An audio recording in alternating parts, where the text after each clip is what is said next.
let's say Ruben goes to Rachel's his home, right? Ruben goes to Rachel, and ultimately again gives her a payment, right? But he doesn't have relations with her. Or they have a Muslim, or he has relations with her but doesn't pay her. What's the halacha? Esnana mutter. For her next payment, ultimately is mutter for sacrificial use. It's absolutely Nothing of Labala, if he gave her, let's say he gave her a lamb, he gave her a sheep, and he didn't have relations with her, then of course it's permitted for a wife sheep, and even though Labala, he didn't have relations with her. So if he didn't have relations with her, then ultimately again, the lamb is a gift. It's a gift, there's no restrictions on it. To which the Gemara says, assume, furthermore, the same case, but will have a wrong muscle, you have relations with her, you didn't hear anything. Ultimately, they vary. If we're married, even though muscle by estimate, is it even aired? What's the meaning of the statement he writes in that says that among the rights of the estimate is mutual, doesn't make any sense. In which the question is, Allah, rather than what means to say, was this Nasalah, the Afrikas for Allah, if he gave her, let's say, he gave her the sheep, and then only afterwards, in other words, what we believe today is used outside. Since he wasn't going to say that this, when does something become an estimate, an estimate or a promise payment, where there's transactional abuse, either relations, right? Or relations pairs. In other words, when there's immediacy, that's when it's an estimate. If there is a lack of transactional immediacy, then the payment does not take on the status of estimate. So, what that means practically is that it can be ultimately, let's say, for some type of sacrificial or technical use. So, watch this. So, it's eloquent. You know someone, you give it a sheep. African bar. What does it mean? African bar. Rashi says, Achshav, hello, the Achaz bar. Doesn't have relations with her now. Rather again, sometime later. Now, of course, how exactly you go ahead and translate immediacy? I think there's some level of comments on the page of today and relations for 3 hours tomorrow. Again, as opposed to payment relations.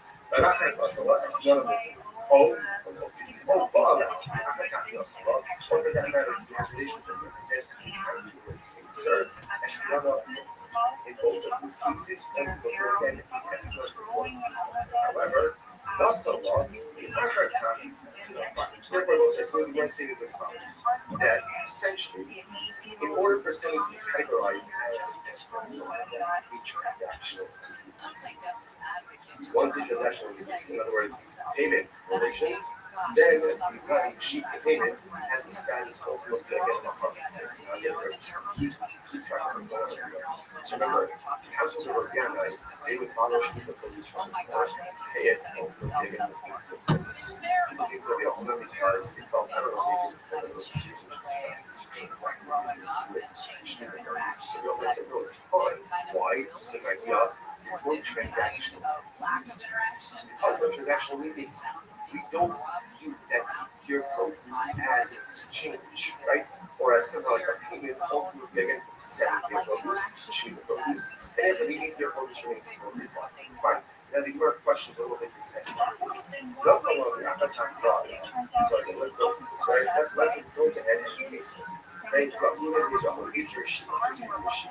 That's the easiest example of right? So he pays your sheep. And then let's say he pays your sheep on Tuesday. And then when he quits, they cancel the sheep. So again, based on what we just learned before, that sheep does not have the status of a harvest, and therefore it's not permitted for consecrated time to produce. Right? It's a lax transaction increase. Whereas I would say, he bought, but when he does have relations with her, let's say on Wednesday, right? He gave the sheep on Tuesday. He has relations with her on Wednesday. So why would we say that when he does have relations with her, top of some people, they call Allah the circumstance of a thing. Obviously, I understand. When he gives you the sheep, it can't be labeled as escalating. So he has relations with her, but when he does have relations with her on Wednesday, then retroactively, the designation of the sheep as a harvest payment should involve a function retroactively. And therefore, the sheep should be categorized as an estimate of already passed off Tuesday. Rabbi Rothschild says it's very interesting that once the case, you should come up and make a basa. It seems very interesting. What happened? Zona, right? Zona got the sheep on Tuesday. She got the sheep on Tuesday. The relation didn't happen until Wednesday. But when they have relations on Wednesday, they're retroactive. The sheep should be categorized as a harvest. Oh, what's the case? She offered it up as a carbon on Tuesday. She offered up as a carbon on Tuesday. The highest harvest, the highest zona. I will say, I say yourself. She's a zona. And she's offering up carbonos. I will say it's important to remember this getting those interesting consistencies and very contradictions in certain respects and in certain respects in Russia. And there are things in my life that are wrong, things in my life that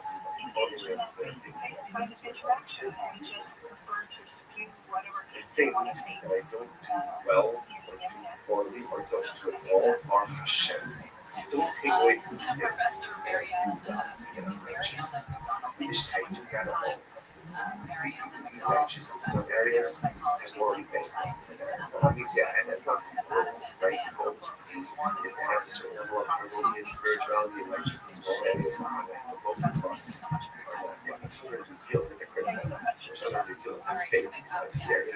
I'm learning Torah, but I'm doing this. I'm getting stuck up, but I'm doing this. Chesed, but I'm doing this. Right? It is hypocritical. It's not contradictory. But welcome to the nature of human condition. We all live in hypocrisy. We all live in contradictions. Such is the nature of this important for us to be for ourselves. And even though the zone is a zone, she also needs comments. You know what? There's those kavaros are the way I think about it. Because at the end of the day, no one knows certain struggles and we still push forward to do good, despite the things that are broken. Sometimes that's a pinnacle. Anyway, so the Zona offered up the preference, but it's okay, but the time relations occurred on Wednesday, the animals already go. She already offered it up. So he says, okay, let's unpack this. Ha'evidami was the case. The umbrella can make the action. If he said to himself, gives her the short the lamp on this today. It says, this is yours as of today. Right? Apply this as of today. Right? Then, Hamato, she does the Sharida. Right? The Halasa, the Shastiya, so the Rabbi is multiple, right? She has title to it. She can't be categorized as an Esther on Tuesday because they didn't have a relation to that. So essentially, gave her a gift. She has every right to offer it up. However, the law of Allah in an action is not. It's very interesting. But if he did not give her permission to acquire it as a gift, right? If he was not explicit and said, if he could say to her, this is your animal as of today, as of Tuesday, right? They're scheduled for relations on Wednesday. So what does it mean to say? It's a first gift on Tuesday, and we're going to have relations tomorrow. If that's the case, he doesn't know to acquire it. It's not hers. It's not hers. And if it's not hers, he wants to look at it. I would just rather start like that's the law. The Ish is based on Kodesh HaRachman. So it says, a person will consecrate his home. His home. This is talking about an era, about a nation. I will go ahead and consecrate his home. I'm not one of my days of issues. So just like your home, you own it. After issues, so to the only thing to consecrate, whether it's consecrate or whether it's offer up, is something that you own. In other words, so if she doesn't own it on Tuesday, then that would show her as a part of us. She can only be not dish something that is yours. We don't love we love a personal growth. The Shmark only asks of us what we're able to do. There's sometimes we make a mistake of measuring ourselves against them. And that's not necessarily the right thing because it's not role models. But a lot of times we kind of compare ourselves to others and we're frustrated when we don't measure up. But it says you can measure up to someone else. You don't know this person's focus on their abilities are. That it only shall only asks you not wish that which you own. You only have to consecrate, or you only can consecrate that which you own. You can't consecrate it doesn't belong to you. So often in life we forget that the brother only expects from us what we're able to do. He doesn't expect that we will split us. He doesn't expect that we split us. What he does expect is to take a personal instinct and have all the spiritual tools that I possess. Be honest about what I possess. You possess a lot more than I'm honest about. And then utilize those that you pursue personal instinct. only accomplish that which belongs to us. And accomplish powerful only asks us to accomplish spiritual things that are in our power, in our spiritual life. It's incredible. And that was also the case. Theoretically, as chastity. This is very interesting. So it says to her, right, so we get to the zone the sheep are keeping. And he says, okay, keep the sheep with you, we're scheduled for me tomorrow, right? Just keep it with you until tomorrow. The mixture of it, but if you keep the sheep, so say something about the sheep, right? Or it's a big harmony, or whatever it is. Then where it says, find the action, then I keep you the right to acquire justice. So it's interesting, that's the one. Fine. Where's this? What's the essence of it? What's the idea? Why we just decide that it's totally the thing is because you remember, it's all happened with the piano and this sheet that shows up. Yeah, I think that's really good. That's happening over here is that something you can only investigate where it stands, where there's a level of transactional use. So that we see it like she on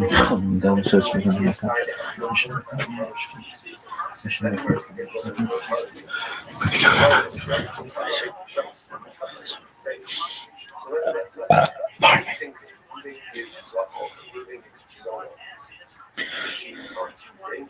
He is scheduled for Wednesday. On Tuesday, she goes in and she's not. She constipates. She didn't open up the cup. She's not efficient. So what's the status now here? Even though we're not, we also look above this busting. You're not acting busting. She didn't see an extension.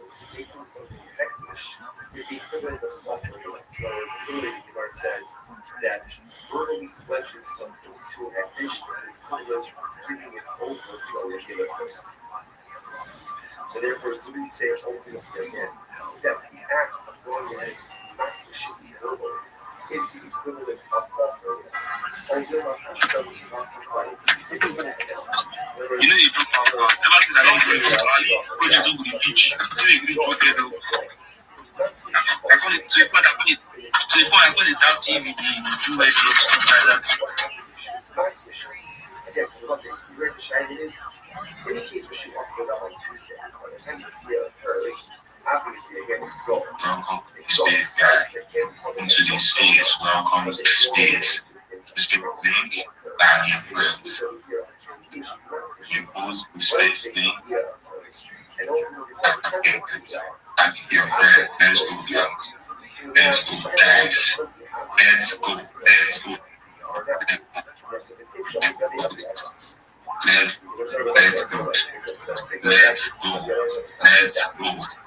As a bit of multitasking. Let us go, guys. Let us go.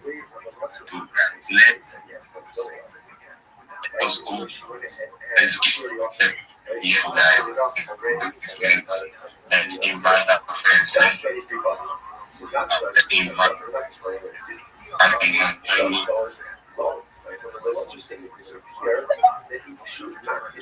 this space. If you follow me, I just gave you a follow back. Welcome to the space. Welcome to this Wealth Tech Frontier. Wealth Tech Frontier. Welcome to the space. Welcome to the space. Welcome to the space, everyone. Welcome to the space. You know what to do? Once you get like this, let's go, everyone. Let's go. To do what to do. Yeah, Justin, welcome to the space. Welcome to the space. Well, the space. Let's this. Have your friends that have a the space link like the space. So more people finding it.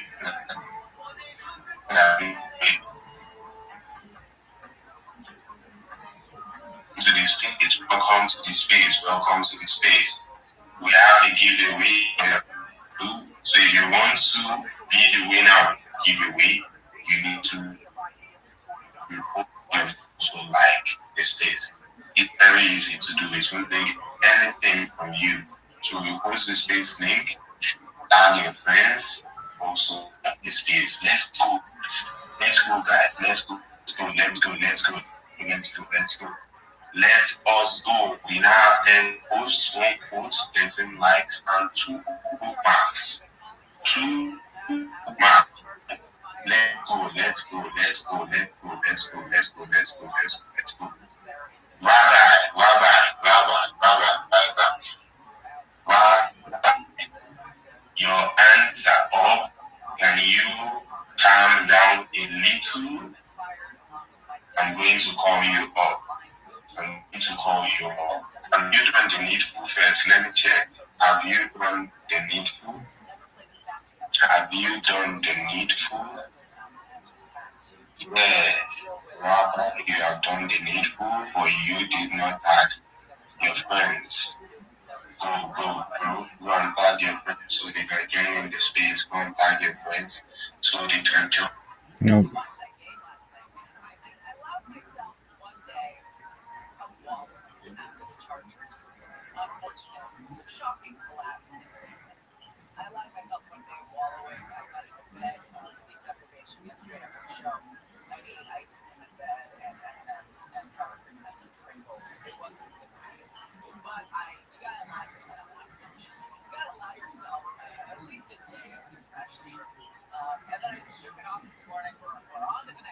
Content writers, we have Facebook, we have Sheila, we have Rita, we have basically anything you can think of, right? So you can be a part of the community since you have certain skills that can be used, right? And everything. So we are also a community where we can teach and learn from each other, right? We actually create that room where somebody could learn and teach each other each rebel. And yeah, so that's been the summary of everything. Correct? No, you can continue. Okay, so that's the summary of what the rebel is all about, what the rebel community is all about. So you can do it check the rebel one as I said earlier. And if you have any questions, you can say it here, or you can post my DM, anyone that is very convenient for you. All right, no problem. Thank you very much. You are welcome. So I'll be seeing you in the community. Yeah, thank you. All right, no problem. Thank you very much. Yeah. All right. Mark, you can continue. I would like to. Okay, the Saints want chop. Actually, the Saints, you wanna eat. Your guy now is starving now. The mark is starving now. So nothing the mark won't eat. Oh God. I am a Leo. Wensha, that was good. Okay. So I see the Lezo. Do you request for the MIC? I see Rabbi. You want to request for the MIC, bro? I see TSC, Lassie, you want to request for the MIC, I see the double dice, you want to request for the MIC, I see Jabri, you want to request for the MIC, I see Sonic. You want to speak? I said to him, Mike. He's not requesting, I didn't see anything, so yeah. He didn't wave the hand, so that's why. But I did not see any request, yes. Okay. Rabbi, what is good? Thank you for joining. Yeah, the mic, you can give Rabbi the mic, the mic. Okay, the same. So I see Rabbi. So Rabbi, the mic is yours, bro. Thank you so much for the opportunity. First and foremost, I appreciate the opportunity to be here. I followed everybody in the space as best I can. If you follow me back, I'd appreciate it. And if you do follow me, know that I follow everyone back, so I'm a free follow. If you are someone who needs a job in Web3 or outside of Web3 and you want someone as a mentor and coach, I will certainly help you. I've helped over 50 people in the last 2 months to be able to get jobs. The way that we do it is we make sure that you have a resume and or a curriculum vitae. If you don't know what this is, it's basically a document that has your contact information, your employment history, your education history, and your desired employment. And I will help you if you want to be able to register for some different websites where you can get jobs remotely, and then additionally work with some recruiters in your area if you're in Nigeria or in Africa proper. And if you're not, I can help you outside of Africa as well. So if that's of interest to you, send me a DM. I'd be happy to help you and be coach to you. With that being said, I'd love to be able to tell you about what I do and what my project is. I'm Rabbi Rothschild. If you don't know who I am, you will. I stream my life 24 hours a day, 7 days a week, 365 days a year for world peace. I've been doing so for more than 4 years. My streams go back to the pandemic. We've seen the death of a queen, the birth of AI, the coronation of a king, and everything in between. This is a real life Truman Show, a real life Big Brother. This is a timeline and a time capsule of human achievement. In the 1990s, Bill Gates coined the phrase content is king, and I'm making it true today. I'm king of the internet. This is the biggest event in global history, and here's why. In 2018, The Economist magazine stated that data had overtaken petroleum as Earth's number one resource, and I have more data archived on the internet than any person ever, which is making me very influential. I'm going viral, and when I do, I want to make you, your friends, your family, all financially independent if you're not already.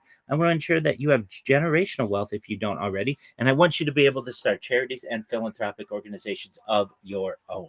I'm unlike any influencer that you're ever going to meet. I'm not live on one YouTube stream, nor two YouTube streams. I'm live on over 20 simultaneous YouTube streams, 24 hours a day. You can view my life in 360 degrees. I even have a ceiling camera.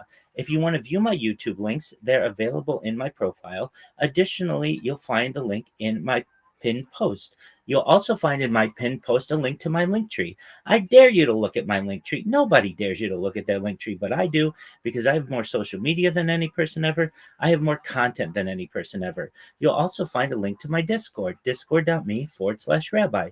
We just surpassed 2,800 people in our community and continue to grow each day. In addition to making you all extremely wealthy and wanting to promote world peace, I want to help end world hunger through the use of technology, such as agricultural drones, floating greenhouses, saltwater greenhouses, hydroponics, vertical farming, cloud seeding. I want to help end world thirst. I'm sponsored by a cryptocurrency that's worth about $100 million, and one of the things that we do is we build wells and water towers in developing nations for the benefit of the less fortunate. Additionally, I'm an advocate for the LifeStar program, and most importantly, desalination technology, where we pump Earth's seawater onto land to make it drinkable. If you are a reply guy, if you're a Web3 marketer, if you're a raider or a shiller, and you want a free mentor, coach, and friend, send me a follow. I will follow you back. Send me a DM. I will respond. I want you all to know that I'm here to support you both personally and professionally.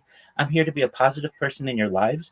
I'm here to have an optimistic view on the future. And most importantly, I want to give people hope. And with that, I sincerely appreciate the opportunity to share. All right. W's in the chat. Rabbi, thank you for gracing our space. Really, I mean, it is. I mean, I've actually seen you on certain spaces and all that. Like, I think I remember seeing you on Tree Gen's space, and it was amazing. What you do is amazing. So yeah, we could go to connect to Jabari. What's up?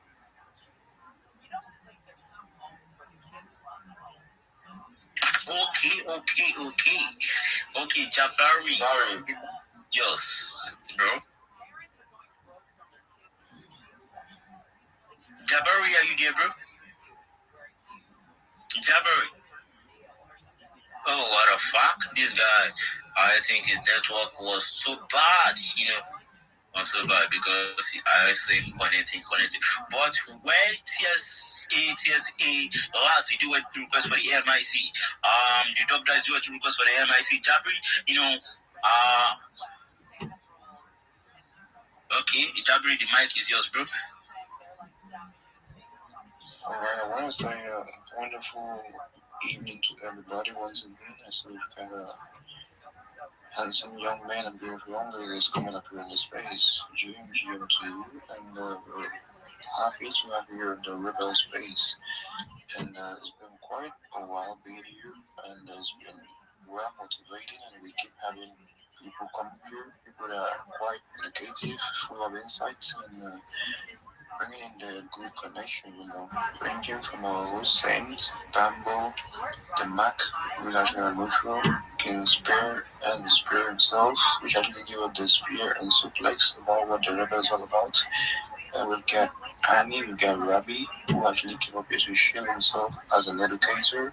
We've got a lot of people here on this page, So I just deeply appreciate the whole Saints for bringing us here together to actually make this meaningful connection because we rarely see these every day, Most times we open on different spaces, but we just come to chill.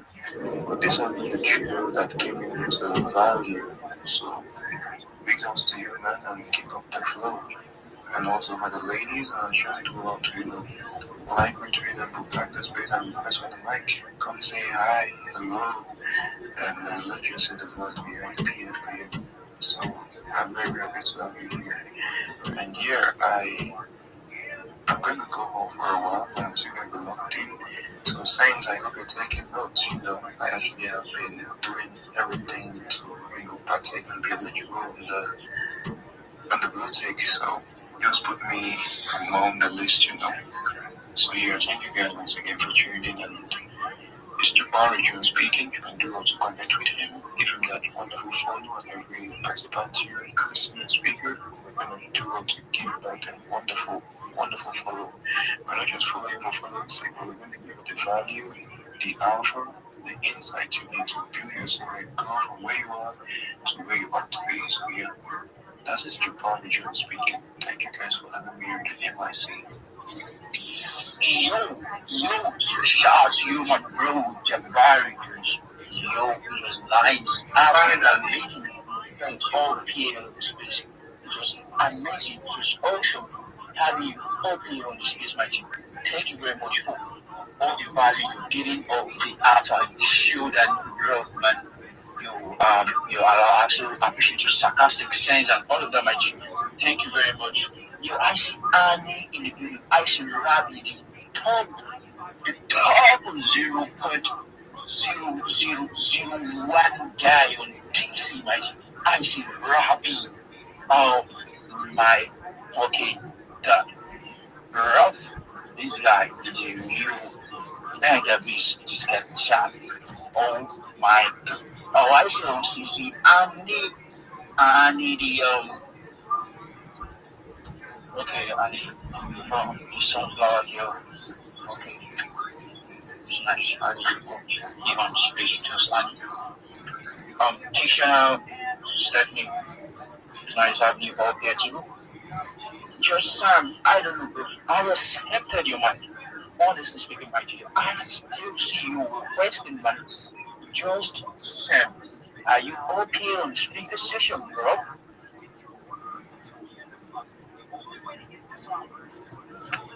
I see him in the listener section on the Congo. Honestly, I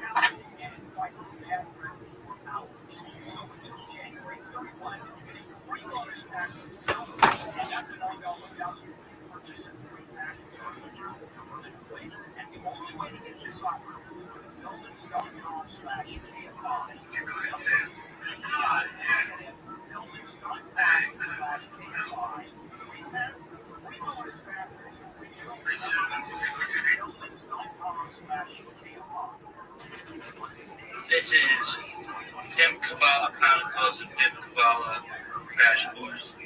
Whatever you want to consider it, that's what it is. Alright. We can get it.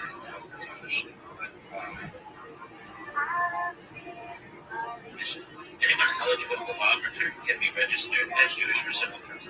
Yeah, I don't give a shit about that. That's not law code. That includes me. Okay, and I want you.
Oh, I just oh, spicy vomit. That's a band name. Oh man, oh man.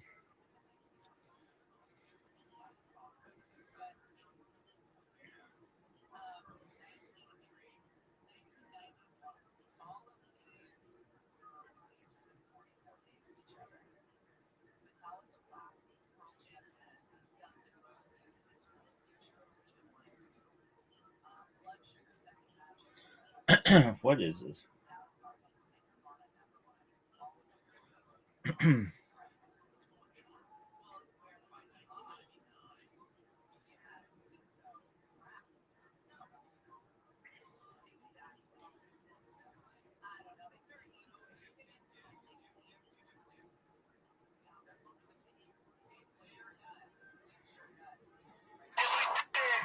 This is the worst podcast ever.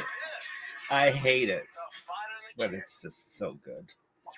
I'm always ready. Always ready. Put a mic, I'm gonna suck it. I'm fresh off. Put a black mic, I'm gonna suck it. Yeah, I'm a suck it. I'm suck it. You pull that thing out. I remember somebody said, I told you that. This guy got a dick in both. Oh, I was walking down the street in New York once. I was a young man. And like, I don't know, my pants were a certain way. And this guy goes, oh, he got a hard on. Hard on? Yeah, he goes, oh, he got a hard on. And he just started walking. He started trying to keep pace with me and look at me. He was kind of a big, kind of a heavy set black guy. Yeah, if you wanted to. And I was like walking all tough, you know. He kept trying to fend off. He was super queeny, but he was kept trying to like, he got a hard on. You go, oh, he got a hard on. I was like, no, I don't. No, I don't. You gotta find out. Yeah, he was just like, hold on, one more time, put your dick in my balls. Oh, that was the best. I'll put your dick in my balls. I was like, oh, Jesus. Jesus, dude. It's tempting, sir, but it's tempting if you had breasts. You say dick in balls? I mean, why can't you be a hot chick? And he was not a big guy. He was a small, demure black man. That's who will get you. And I was like, that is hard. That was the big guy. Oh, you got a hard on. Why do you do that? Then there was a guy in rollerblades, and he had high shorts, and he used to just always hang out when I would get off at the bus stop, not at the train station, to go to 54th Street. I'd get out, and he'd be hanging out in just shorts and rollerblades and a half shirt. Not attractive. Yeah. Weird, tall, white guy. And he goes, hey. So I was like, hey, dude, I will fucking punch you in the stomach. Yeah, or you suck him off. Hey, or I'll suck you off. What the fuck did he say? White guy. And he goes, hey. So I was like, hey, dude, I will fucking punch you in the stomach. Yeah, or you suck him off. Hey, or I'll suck you off. Or one of the two. Hey, but clearly he's doing that because it's worked. Yeah, it's 100% worked. Someone went, huh? That's right. It's 100%. Yeah, that's why he's not just going there striking out every night. No, there are a lot of guys. He's hitting some home runs in your ass. Well, I've got to get to work, but I mean, I suppose I could be a little late. Yeah, it's a few minutes. You want me to be a little late? And you know his apartment's right upstairs. Yeah. That's his front yard. A little late. How's Appleton? You know what? Great people. Yeah, salt of the earth. Appleton, my dad's from Milwaukee. Oh, that's right. So I'm able to really, connect. But I got lots of dad stories. So great shows. But Appleton is not a place where there's a lot to do when it's snowing, sir. Comedy, though. Comedy. And Packers. And the Packers played at 7. That was when my first show was, which was why I was very surprised it was packed. But then the Packers lost. And they lost when I was on stage. Oh, no. Yeah. And a couple of people jumped to their feet and were like, Bears! And then other people were like, fuck you! And it got certified. No fighting, but it was interesting. Was it freezing out there? It wasn't as cold as Wisconsin is always in January. It wasn't as cold. It's been cold out here, dude. It's so cold you ain't feeling your face. No. And my opener, Nick Collis, thought it'd be great to go to Wisconsin and not bring a jacket. Oh, he brought T-shirts. He knows better. He's from Jersey. He brought T-shirts and a cardigan. I was like, hey, bro. Interesting. What you doing? Too old not to bring a jacket. Yeah. But Yeah. No hat, no scarf. too old, dude. Yeah. It's been cold out here, man. That wind is fucking no pump. Yeah. No pump. It's cold, but then you get that Wisconsin shit. Keep that. Well, I'm sure you played in cold weather, Oh, yeah. right? Oh, yeah. Those guys are all in short sleeves. Yeah. Is that just to show the other team you're not a bitch? No, because no one's a bitch at that level. It's just you want to feel the ball. You don't want all that shit all over you. Really? Yeah. But you're cold out there. Not really. Not when you get moving. You're not even thinking about it. Really? When you sit on the sidelines, you get cold, but that's why they put the jackets over. When you're playing, you're good. You want to feel it. You're obsessing over, You want to feel everything. I guess, a quarterback can't really wear gloves. No, I don't know. Some of them do, but no. Not really. Yeah, for the most part, no. Yeah. Receivers will wear gloves. Not all of them. Somebody I mean, I'm clearly far from an NFL receiver, but Tiger, I bought him these gloves. He just does it. He's like, no, Dad, I like to feel the ball. He's great hands. He's like, no, I think gloves make it worse. I'm like, all right. When he gets cold, he's like, no, even cold, I like to feel the ball. The number of reps those guys that just I love watching them when they were younger and how their dad would train them and the kind of reps they get in every single day. Every day. And then, oh, by the way, you're waking up early. I don't think that's what people realize about athletes. It's like if you're a wrestler and you wrestle in that Iowa program or you be at the mat at 5:30, sir. Oh, yeah. Which is outrageous. Oh, yeah. But it separates the guys who want it from the guys that just. And then you'll have another practice in the afternoon. Yeah, 2 days. Yeah. Yeah, football saying we have to be in the court. Trying to think. In the winter, they call it dirty dozens. We have to have shoes laced up, ready to go at 5 a.m. So we wake up at 4. Are you kidding? That's your entire winter. What? How bad you want it, man? So wait a minute. That's so miserable to me. So you're in that Colorado weather. You're indoor though. You're in the indoor facility, but I mean, Still sucks. 5 a.m. I can't move. You're like tired as shit. You can't move. And you're not getting to bed that early. You're just not. No, you're a young idiot. But it's just like it's their version of buds. Like they're just trying to see who's gonna break. I loved it. You did. I loved it. And you. I loved it. Well, that's like. Loved it. Yeah. Because the guys that would come late, they're off the team. They're off the team. What? Oh yeah. If you're late. Oh yeah. Off the team. Unless you're like a superstar, like on scholarship. Sure. All right, buddy, let's lace up those shoes. But if you're like vying for a spot or a walk up, off the team. So it's And then if you quit at 4. Up at 4. You'll be there at 5. Ready to go, ready to compete. Oh my God. There's like 100-something kids. It's a little too early. No, I loved it. And then how long does that last? We have to be in the breakfast hall at 7 a.m., so you're there for about an hour and a half. That's a long time. And then you have practice in the afternoon. And what would you do typically? How do you start that awful? You would warm up. Yeah, You would warm up, and then you would have teams. They broke you up into teams. You'd be on the same team, and then they'd have drills. They call it dirty dozens, so it'd be 12 drills. Yeah, like So you'd footwork and shit. Oh, just crazy competitive stuff. And then let's say if it was ladder drill, you knocked up the ladder, a coach would just go by with a board. It's like an intern. You go by the board, go like this, and you go around to all stations, go like this, go like this, and every mistake was a sprint at the end. So even if we're on the same team, but if you fell, they'd go like this.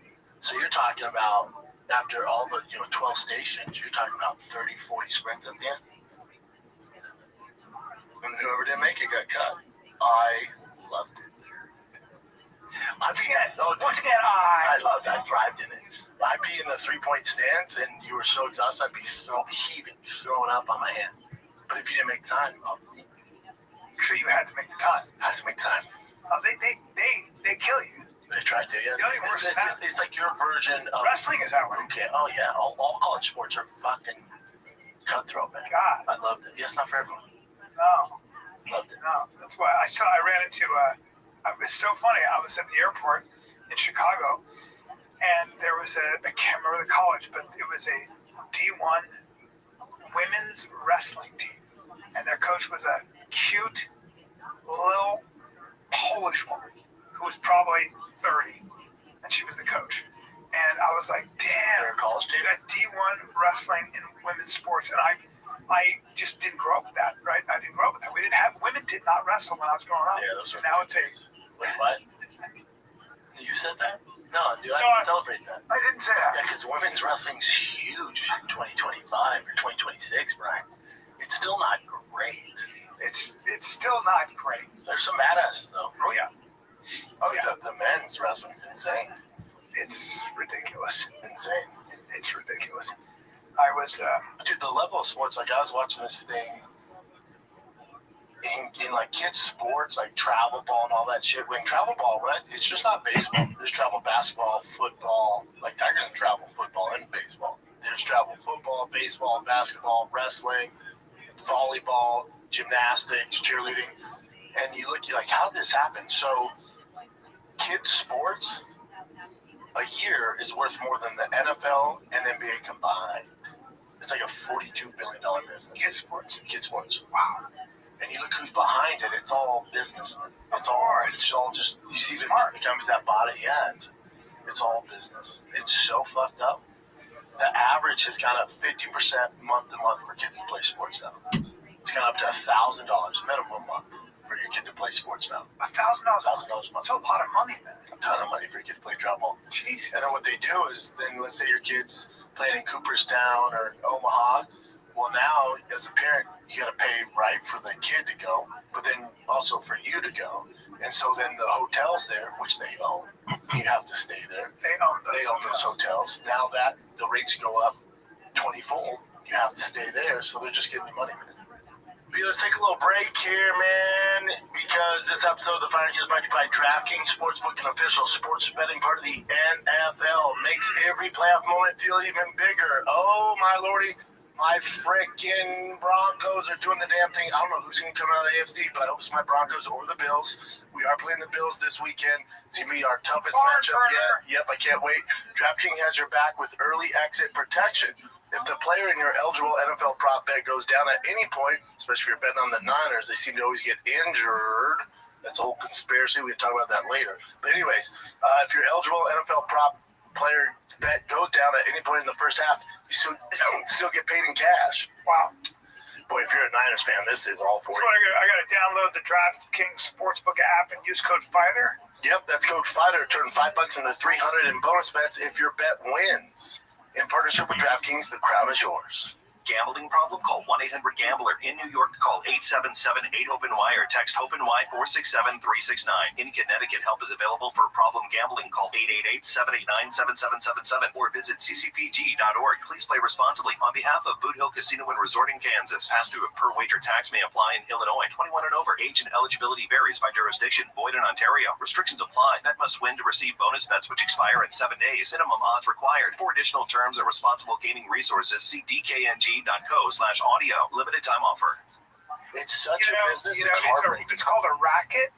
It's called a racket. One of the things that you see on Instagram sometimes is a professional, a guy who made the majors and sends them. He got signed by the Royals or something. It's a big contract. And his parents are modest people who work their ass off. And he wrote him a letter for Christmas saying, I know how much you sacrificed. I know He's older now. I know what you went without. I know all of what you did. And the mother's trying not to cry, and he goes, and so he paid off their house and all their bills. It's the least you can do. It's the least you What can the do. fuck? Right. I keep a tally, Tiger. All right, when you make it, this is. I mean, I charge interest, Bubba.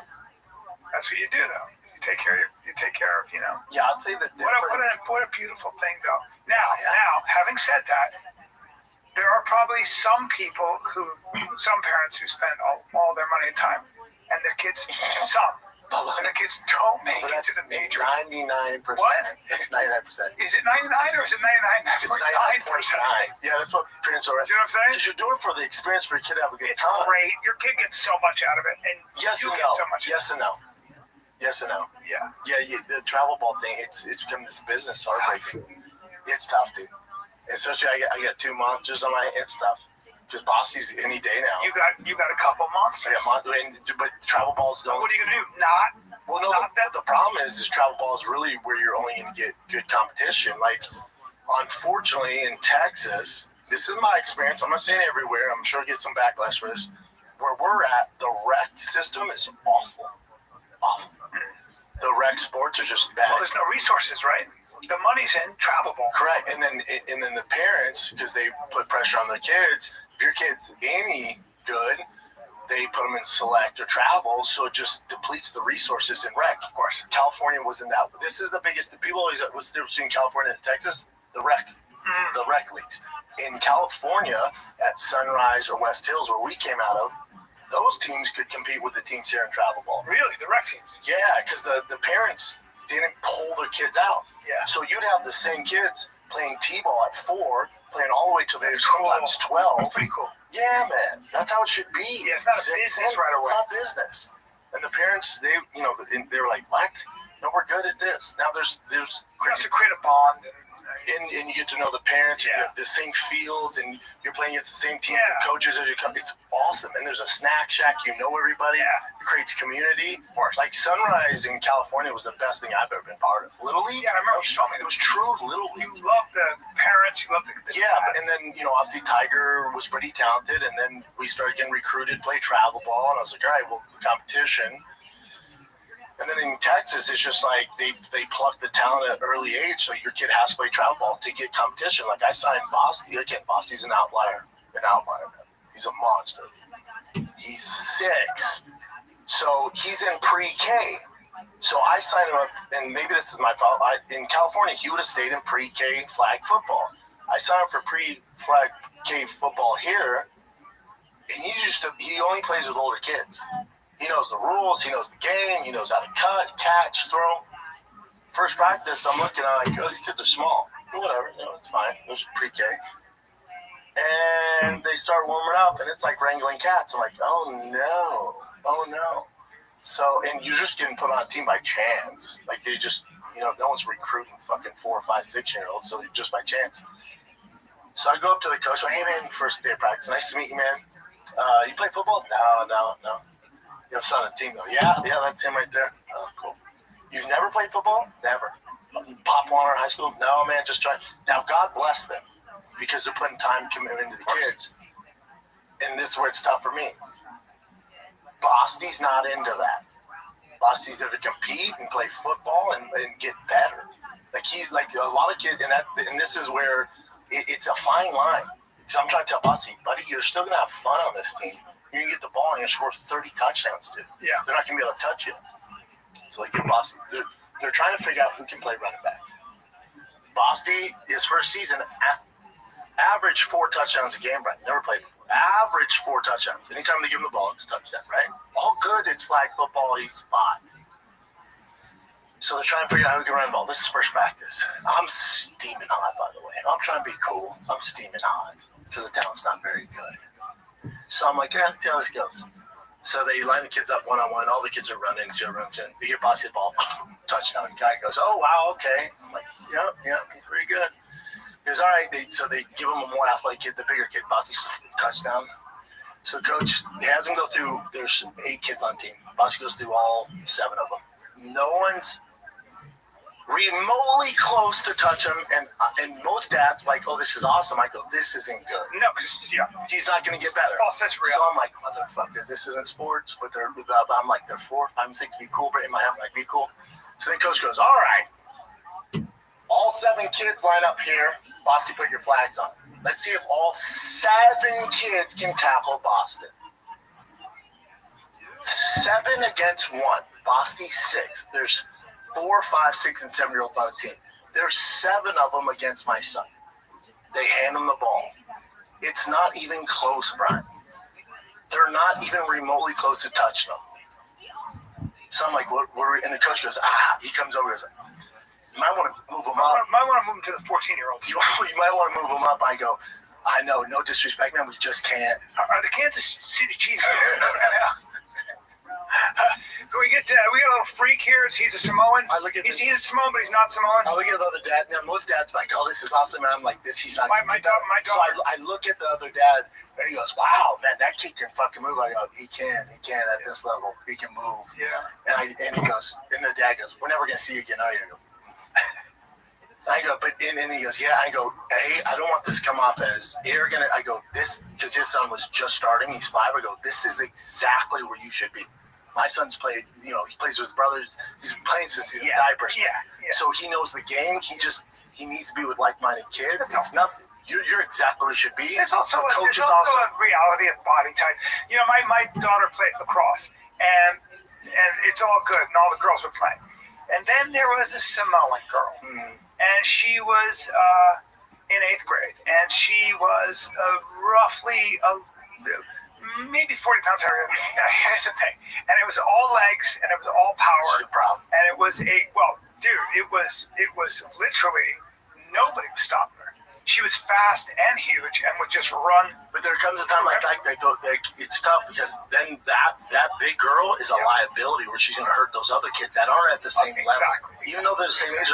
So for Bosty, like when they're playing catch in baseball, if he's playing with other 4, 5, 6-year-olds, it's a liability. He's throwing hard, and it's not that my kid's fucking Mickey Mantle. It's just that he comes from a different family. It's all we do, Brian. Yeah.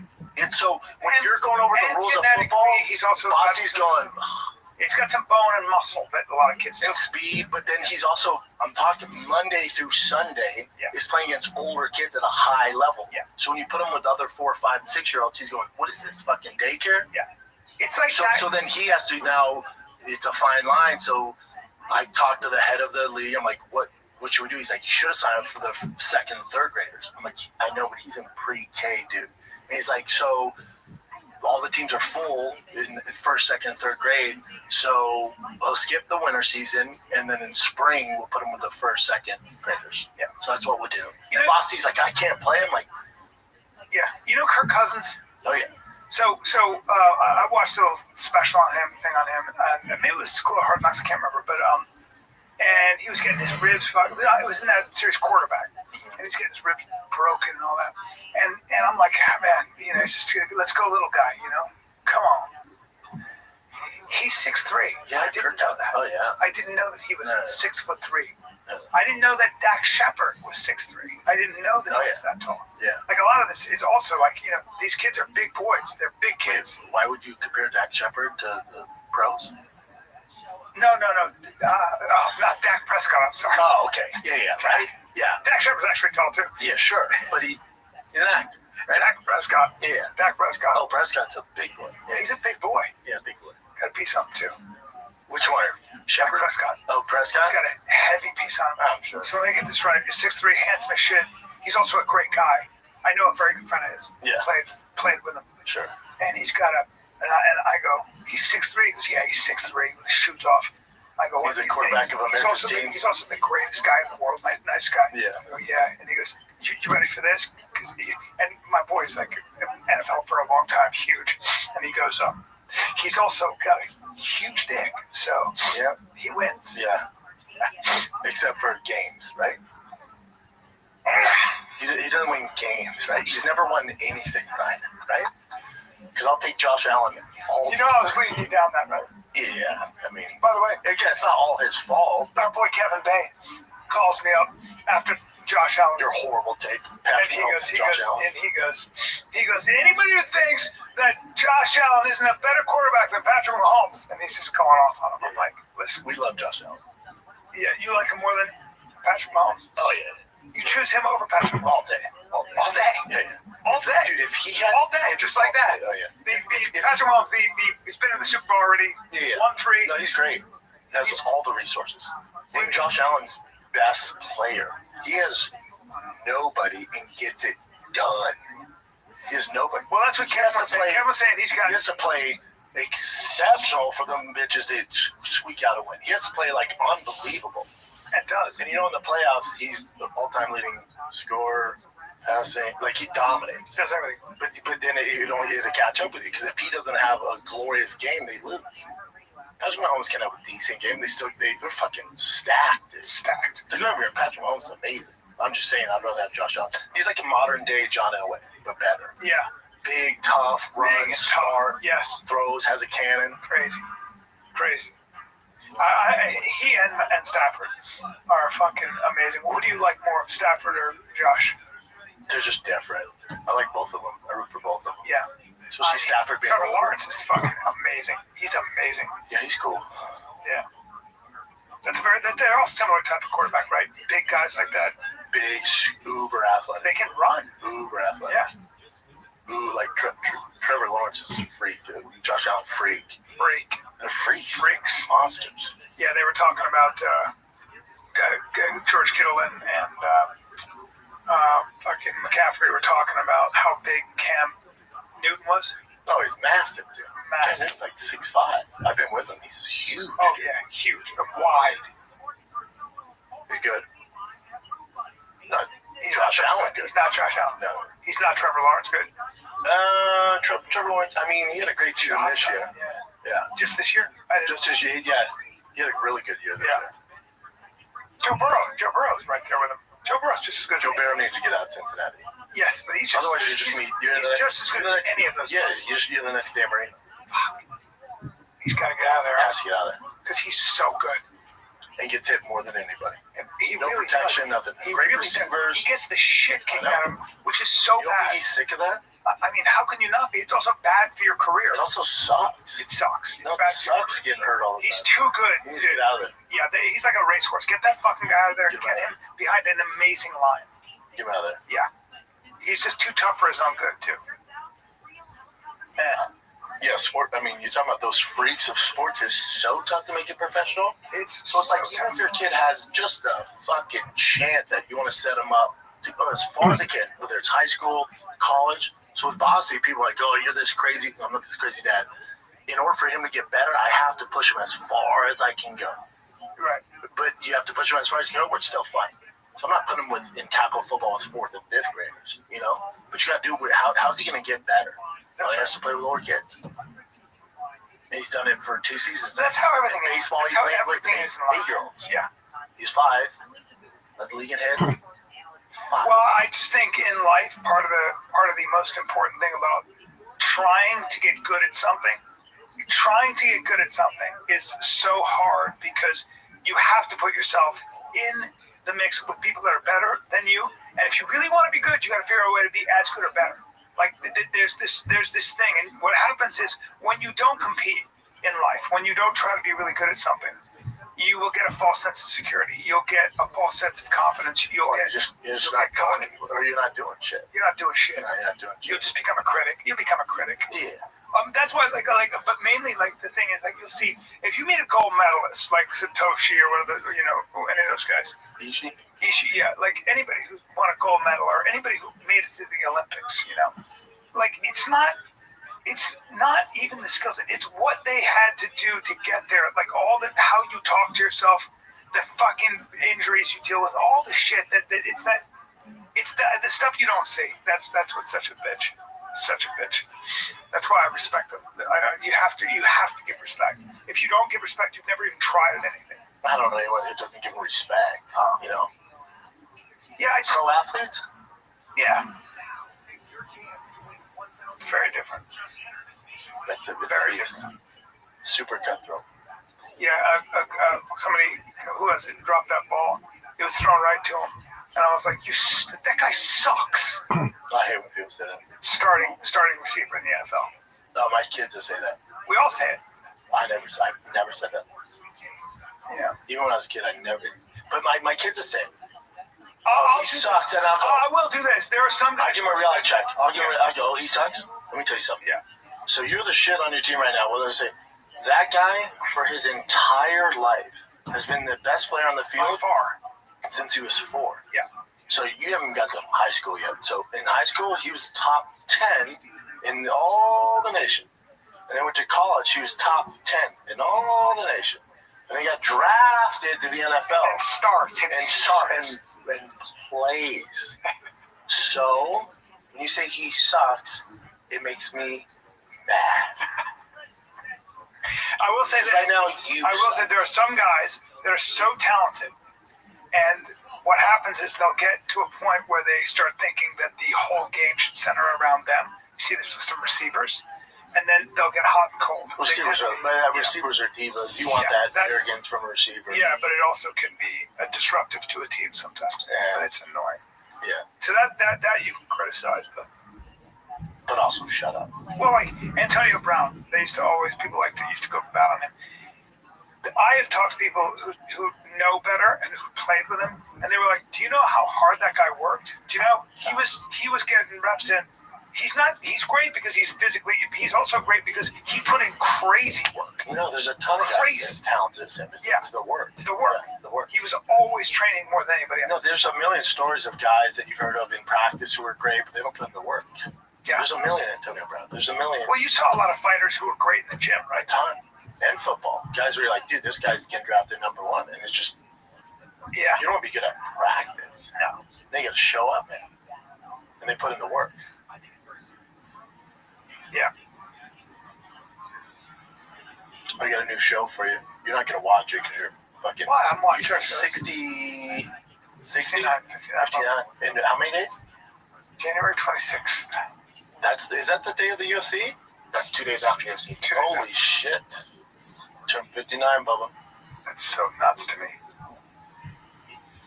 Like, I guess we just... What do we do at 60? Is it over? Do you kill me? What are you going to do? You're just going to take me out? No. I mean, Father Time's going to do that for us. You'll probably outlive all of us, though. Well, pretty healthy, Smaller. but, yeah. But 60. Are we doing this to? I mean, do we just till you're 70? I don't know. Because in 10 years, you'll be 69, which is not that far away, and I'll be 52. Wow. 69, 52 podcasting. That's pretty. What are we going to talk about? I think what we do there is that we're men of a certain age. We're just grumpy old men. We just distill wisdom.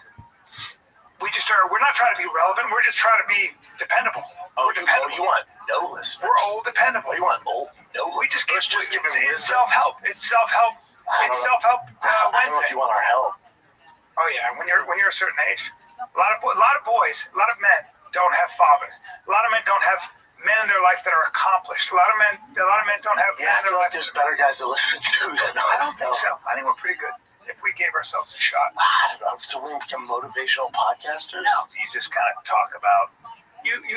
When you're young, you look for older men to give you perspective and how to break things down and where we're going wrong, where our culture's going wrong.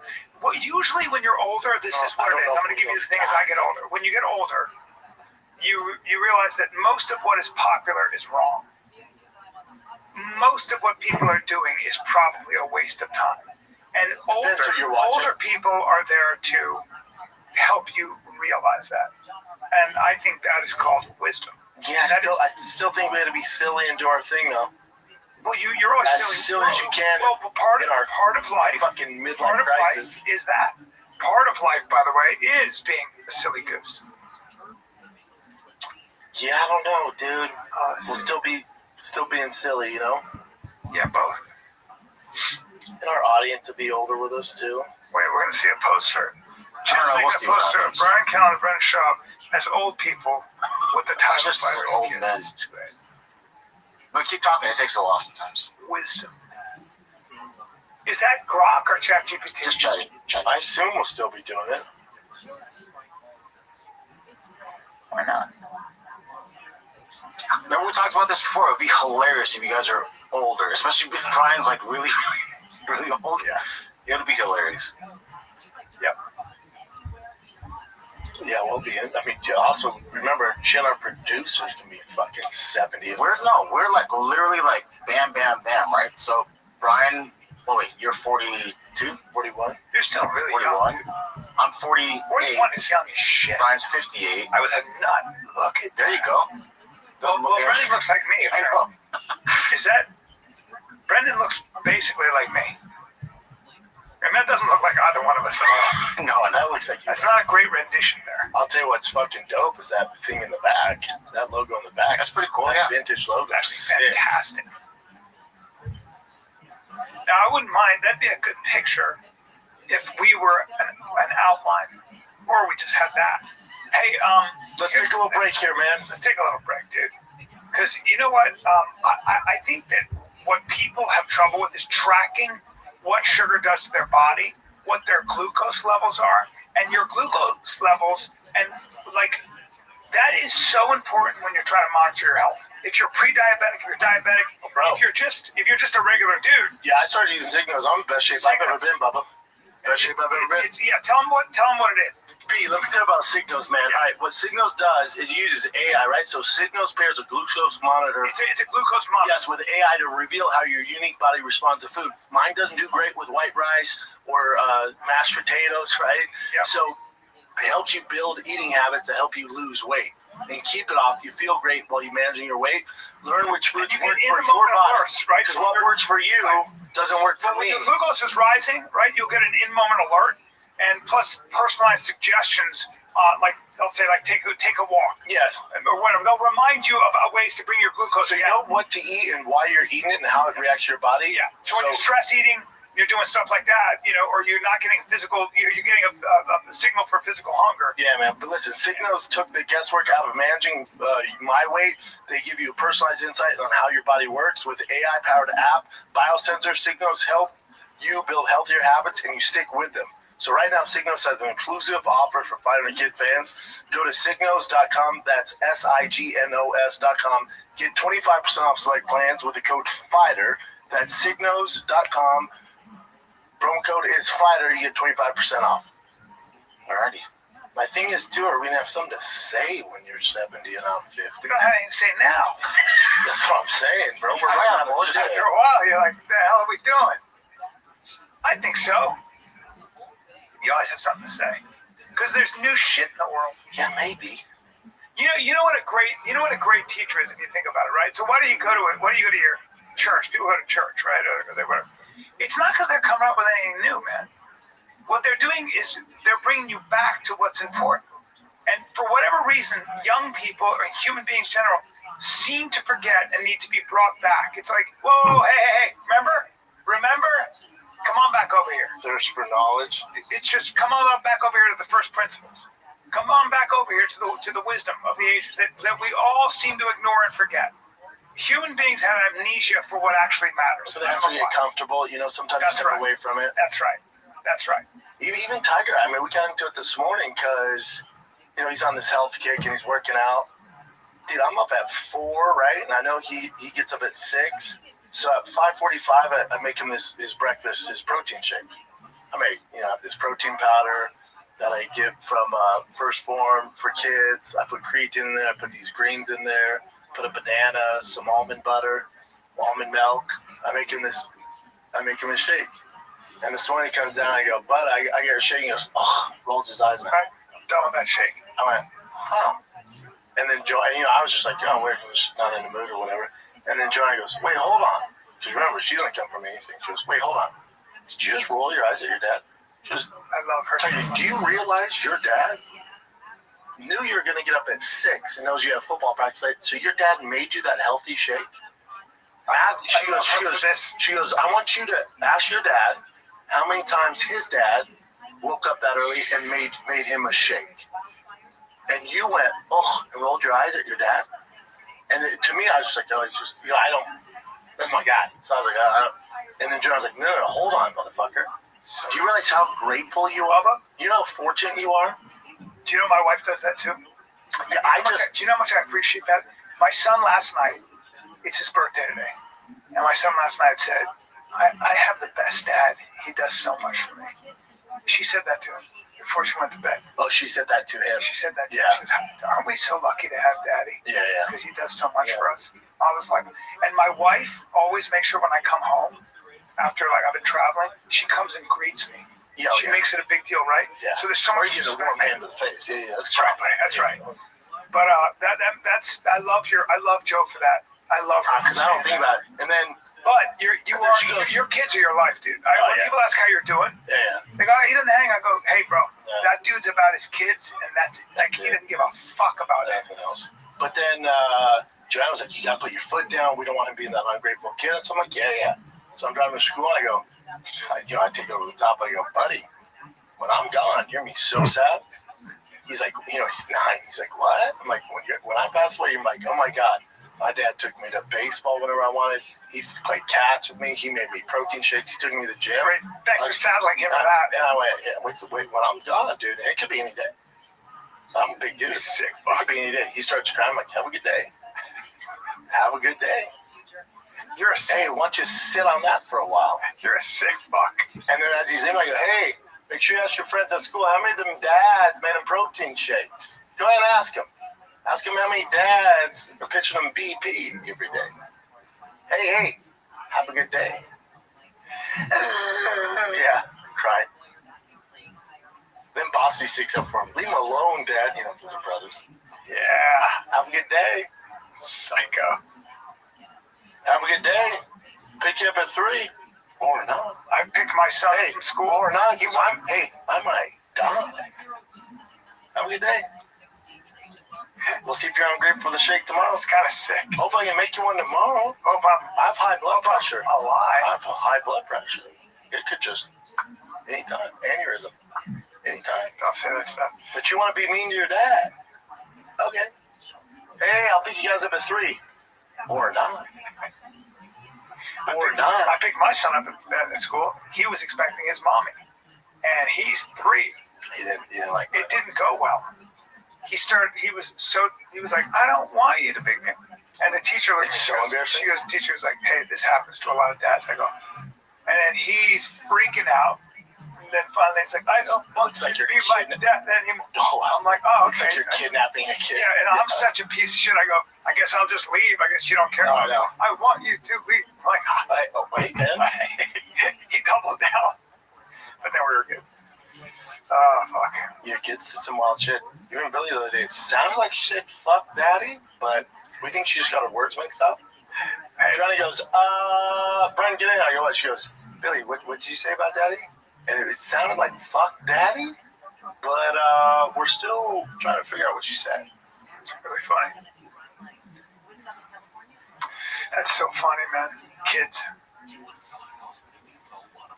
Yep. Hey, guys. Edmonton.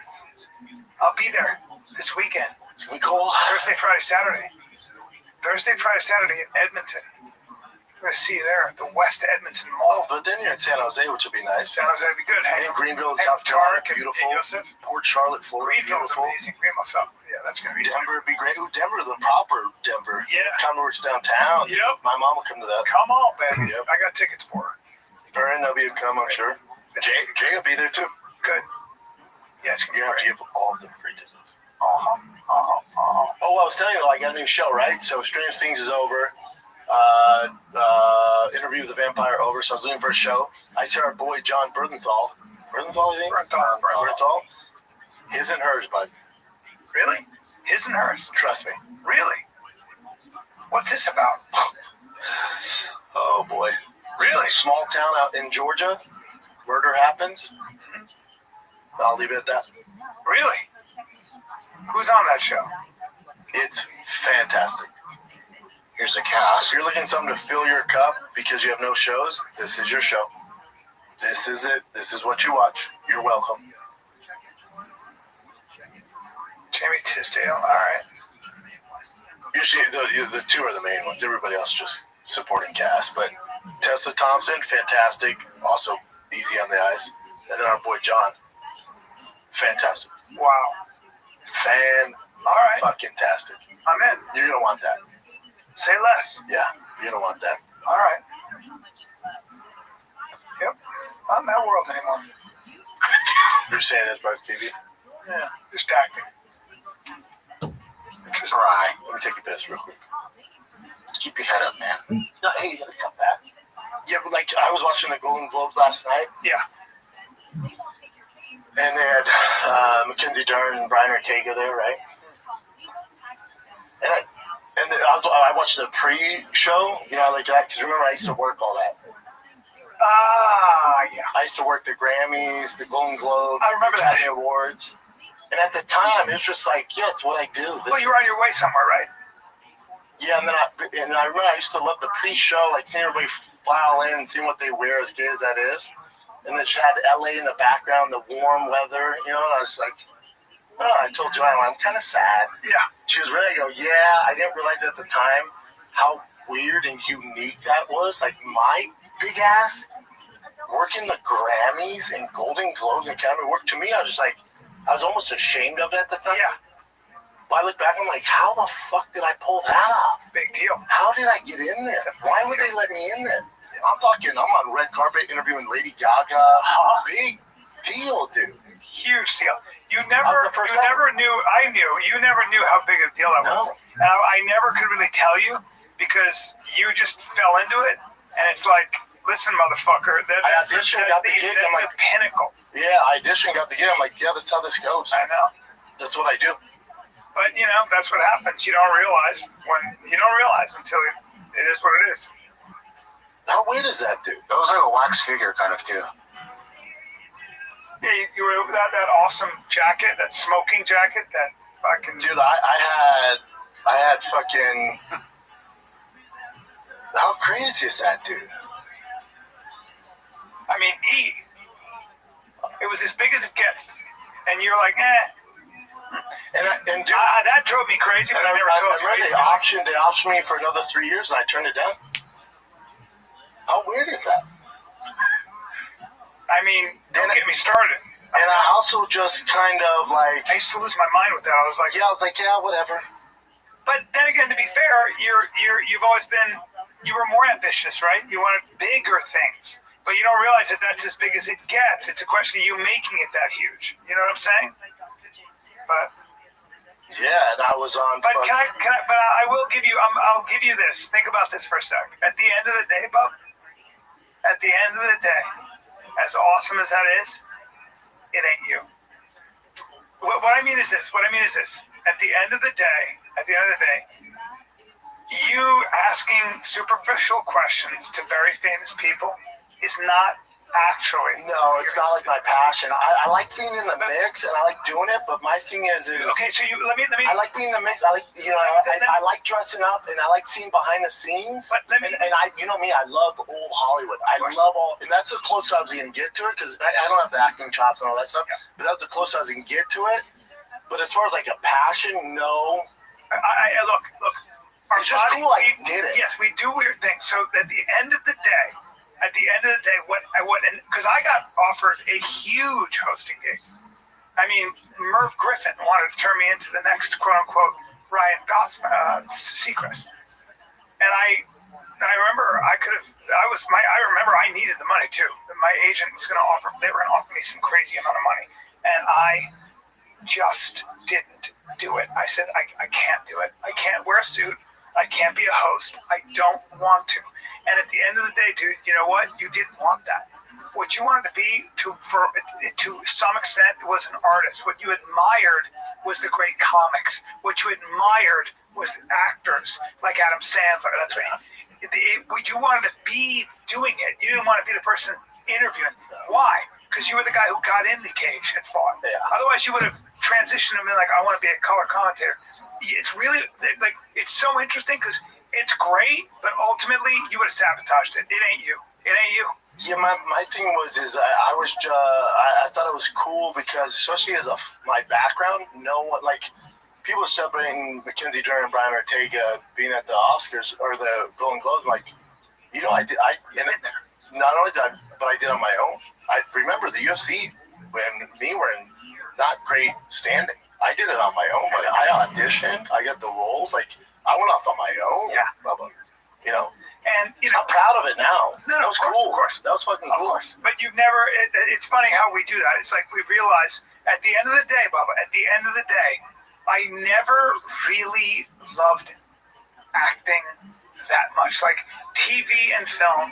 I'm sorry. I realize that so much of it is waiting around. I hate the process so much, and I don't like how piecemeal it is. Yeah. Like, I know what Ryan Gosling does. I know what Brad Pitt does. I know. I see, but I also know what their life is like on the daily when they're at work. to me, not my thing. Yeah, I think, but for me, why that worked, why I enjoyed it, is that wasn't my career. That was like a side project. I had fun doing it. But if that was it, yeah. So if that was like, if he was like, hey, you can be full time, you can be on E News breaking down the like, man, that's not. If you had been that, you had been that E guy, and you have to wear a suit and go interview people. And then you saw people having a blast on podcasts and making all the money, doing stand-up and making all the money, having fun, like pushing themselves, writing. Entrepreneurs coming up with ideas, coming up with like businesses out of nowhere. You would have been depressed. Yeah. To the point where you would have nuked it. Yeah. I'm also the only straight guy in the history of that show to cover it. Correct. Which is cool. Correct, sir. You're the only semi-straight guy in the history of that show. Dude, can I tell you a funny joke? It might get me in trouble. Yeah. We're at the table read. And, if you... we'll see. We might have to edit this out.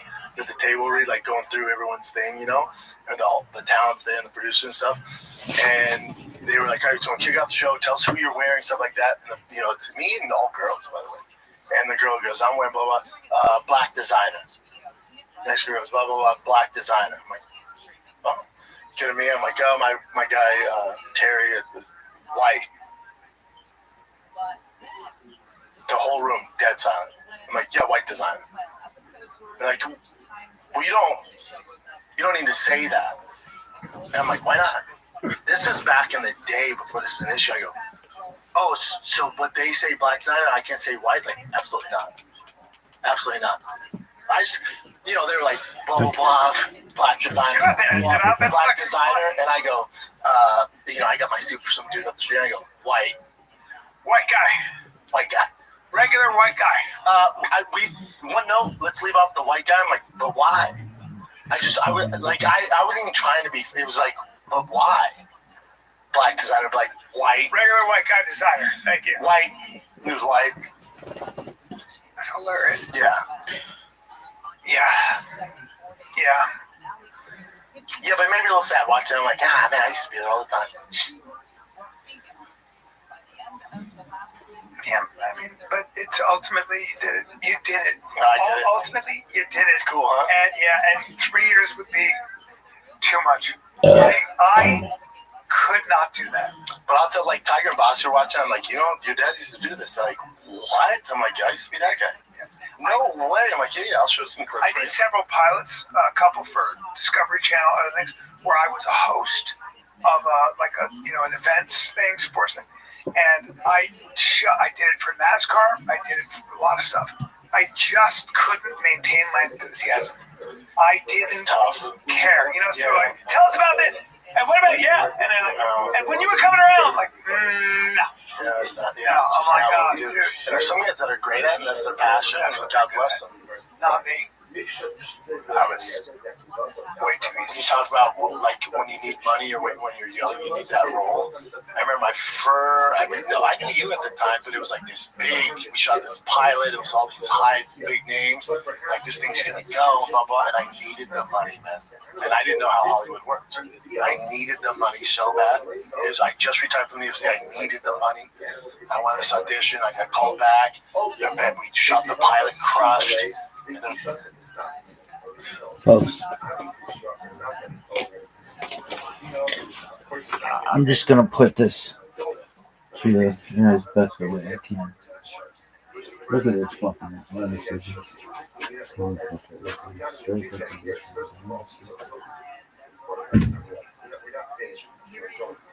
We do understand exactly what the first categorized as payment, it must be transactional, which means payment means.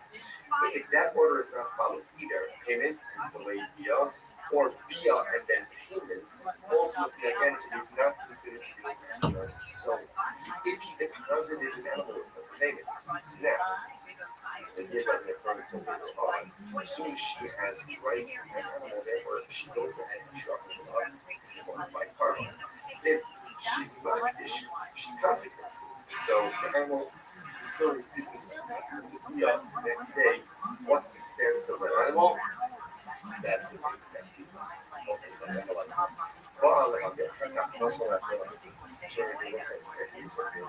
Let's say imagination, right? And then afterwards he takes her. So ultimately again, payment is what say it's what the use for purposes.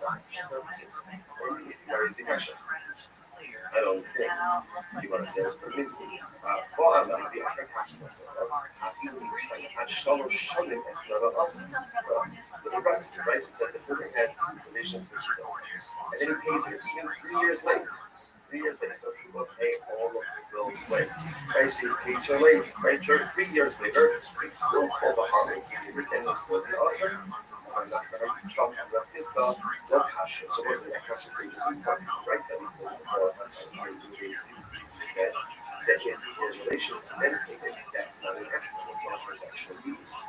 Here we notice that in relations to medication, ultimately it's awesome. I'm not going to stop and left this stuff passion. It's not a contradiction. Hada Amar is Ba'ali and it's Ba'ali. They tell us that. Hada Amar is Ba'ali, they tell us that. So let's say this is very interesting. Ultimately, again, one case of somebody usually says, have relations with me for this sheep, and he identified the sheep, versus have relations with me for a sheep, they tell us that. Ultimately, again, versus what he identifies the sheep, it's as if there's a transaction of release. When he doesn't go ahead and identify the sheep, then ultimately again there is no transactional uses. Alright, so let's analyze it a little bit more. He only loves to tell us that my understand. So let's analyze this, right? So now he's going to he says, have relations with the zone. He says, have relations with me for this sheep. Now, again, he doesn't pay her for 3 years. 3 years. Now, what this is, it has the status of its payments because this transaction needs. Just because he identified the sheep doesn't make it hers. In order for it to be hers, one has to happen. Gemara says, Shifa. Someone will tell us about having the customer Shifa. Right? Remember, livestock animals are part of Shifa, it's part of possession, which the Gemara says, the zone of let's go up and go manipulation. Okay? So apparently it's actually interesting. Locally, the issue doesn't really impact Jews. So Americans, again, by a non-Jew, they don't need Jews as well. So it's like, sorry, he's not Jewish. The old numbers on the sales, those talking about the Jewish heart. If you go, you claim that that's it. Oh, interesting. You have a sheep standing in the muscle, which is just ultimately this custom sheep wires. He's a claim that that's it. If it's in our thoughts, in our sheep wires, in our relations with her, and ultimately again, then we get it's already in our thoughts, it's already wired. What are we talking about? Whereas in other words, she acquired it before. So this is actually like the kind of humanity case of Esther. How she's acquired the sheep before the if the sheep is standing in her thoughts, which the much more too is shocking that area. Very interesting. Now here's the case. So everything comes to the whole case. And here, this sheep is like what is a post essentially he says to her, I'm going to pay you. I'm going to pay you for the relations. Like, if I don't pay you money, you can take this sheep. So therefore, she doesn't really acquire the sheep initially. She acquires the sheep in the event that there is non-payment. The Amallah, he might see not lazy, he's in contact with us, and he says to her, right, that you will let her for the next 30 days, good. And it's not shockingly best. Take this sheep, ultimately, again, as your holy fine. Not so that she shows some shady something. It's supposed to do some help. Again, it's interesting. All of this is reading them rapidly as those of these watch this. Let's say again, let's say we think employees, drivers and workers. Okay, so now it's hey. Now the way ultimately again, that actually goes out there here, actually when people come on their hearts, these workers are non-Jews, or they're on their hearts, they're just primarily Jews. And also just over male friends. And he says to them, right? So what's the hell? The anal appreciation of the selection for this. So he goes and he says to them, I'm paying you, right? And essentially, you'll use this money to go and purchase for yourself food and drink. Okay, either that's the nickname or something unrelated, whatever it is. He's giving them, here's money, go and drink, go and eat. So let's say it's now because they know Hoshish for this. They know Hoshish. He doesn't have to be worried. Something like this 63. Lo mishum shlimis, lo mishum achais, lo mishum yanis. And let's say I heard these things like this. Right? What's the concern there? The Gemara says that halacha l'maisa, he's giving them money now because it's a conflict on their part. It's yes, there's going to go back like this, right? Or the ultimate that's the part that's going to buy sheep, or might be sheep because he's going to shabbat. He doesn't have to be concerned with this. Why does he have to be concerned with this? Because essentially he's giving them the money and he's saying, Hebra, which one? Because he's doing that essentially, it's not on him. Whatever they do, they do. Rashi says over here, Rashi just goes through all of this. Right, if you look at the end, if you look at Rashi, one issue, nicer, right? If you look at Rashi, the heart, it's actually the last one, the last end of the long ones of Rashi. The heart, even those some people, we don't, Ruvain is not the one giving them money. Ruvain is giving them money. And it's clever, here, this is for your food, this is for your food. What they choose to do with that afterwards, essentially, is not on the name. It's not on the name, so therefore, again, no by the name. Okay, now, time comes out of the South Day 63, second one, Arlot, he says that. So, the influence, Zani Korea, Sush Bani Korea. He says, for the workers, right, taxi drivers, go and eat, go and drink, and I'll pick up the tab. Oh, now this is a problem. Then we have a problem. Now, why is that? Having the issue of the kids because he's in his gram. Now it looks like he's purchasing and providing this See the difference? If Ruben just says, here's $100 for your food and drink, whatever they buy, that's something. If he says, go eat, go drink, I'll pick up the tab, then ultimately, again, that is problematic. If he is purchasing and providing these purchasing items for his business, Allah, that wasn't a lazy here. He made the circumstance. So what you see here is that we're now going ahead and circle back to the Rabbianic piece, right? We're going back now again to the Rabbianic piece of the Rabbianic. What did they do? They went ahead and they borrowed the produce and they repaid the poor with 8 years of produce. Rothschild said, not a problem, no transaction. So I said, what do you see from this last piece here? How about you make me sick of so what do you see here? That when you name pays the bill, right? Pays the bill, even though again he's paying after the consumption of a local amount of this transaction and he is considered to pay for these Shemitah produce, Sheni produce, problematic. Therefore, the Gemara says, also now you keep part of the biggest kapara. So to appear by a God, here, ultimately, again, isn't that what the Christian produce? Same thing.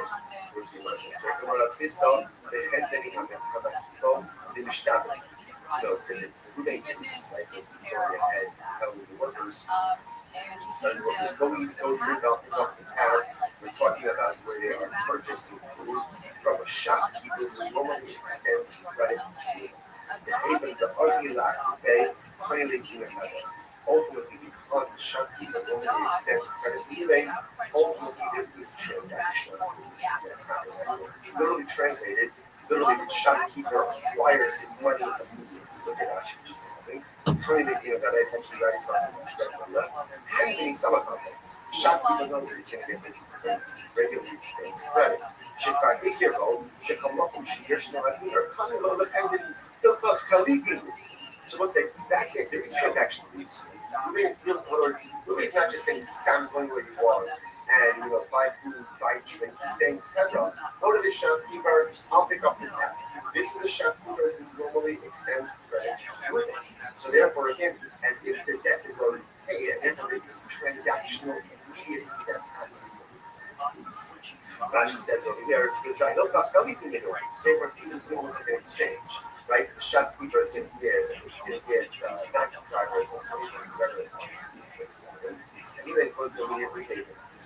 לא יכול להיות, החלק בלעדיי, אם המהלך אני מוסי סביבי, ואז כאן אני אראה לו, and again, that doesn't apply to conservative, like this wasn't like therefore that case is slightly not transactional business. Whereas Avo and the machine that again, even this is the same case, so you can go to your doctor town. And now he's not sending to a shop for one expensive credit. Then it sounds like what's it should be okay. If that's the case, that's what they'll be off. I'm telling you, so if that's the case, then you set the price up differently. Instead of making the first case of the price house, the case of where Renee says, here's $100, go out and go equal and trade. Make it two different cases. What should the two cases be? Because the background word, when is this so ultimately again that it's prohibited? The Chenvani Hamakipo, the Shtabini. When is it prohibited for moving to say to his workers' cover? So you can trim and popping up the tab, that's only the shopkeeper who extends credit to moving. Because there's transactional immediacy. And it says, if again the trade already has the money for prohibited items, how about then the shopkeeper? But the shopkeeper does not extend. Therefore, that lacks transactional immediacy. In other words, it's go ahead and then same as one. And then use the rest of the old.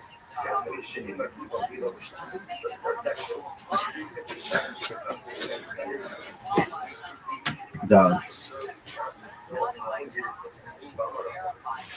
Look at this athleticism.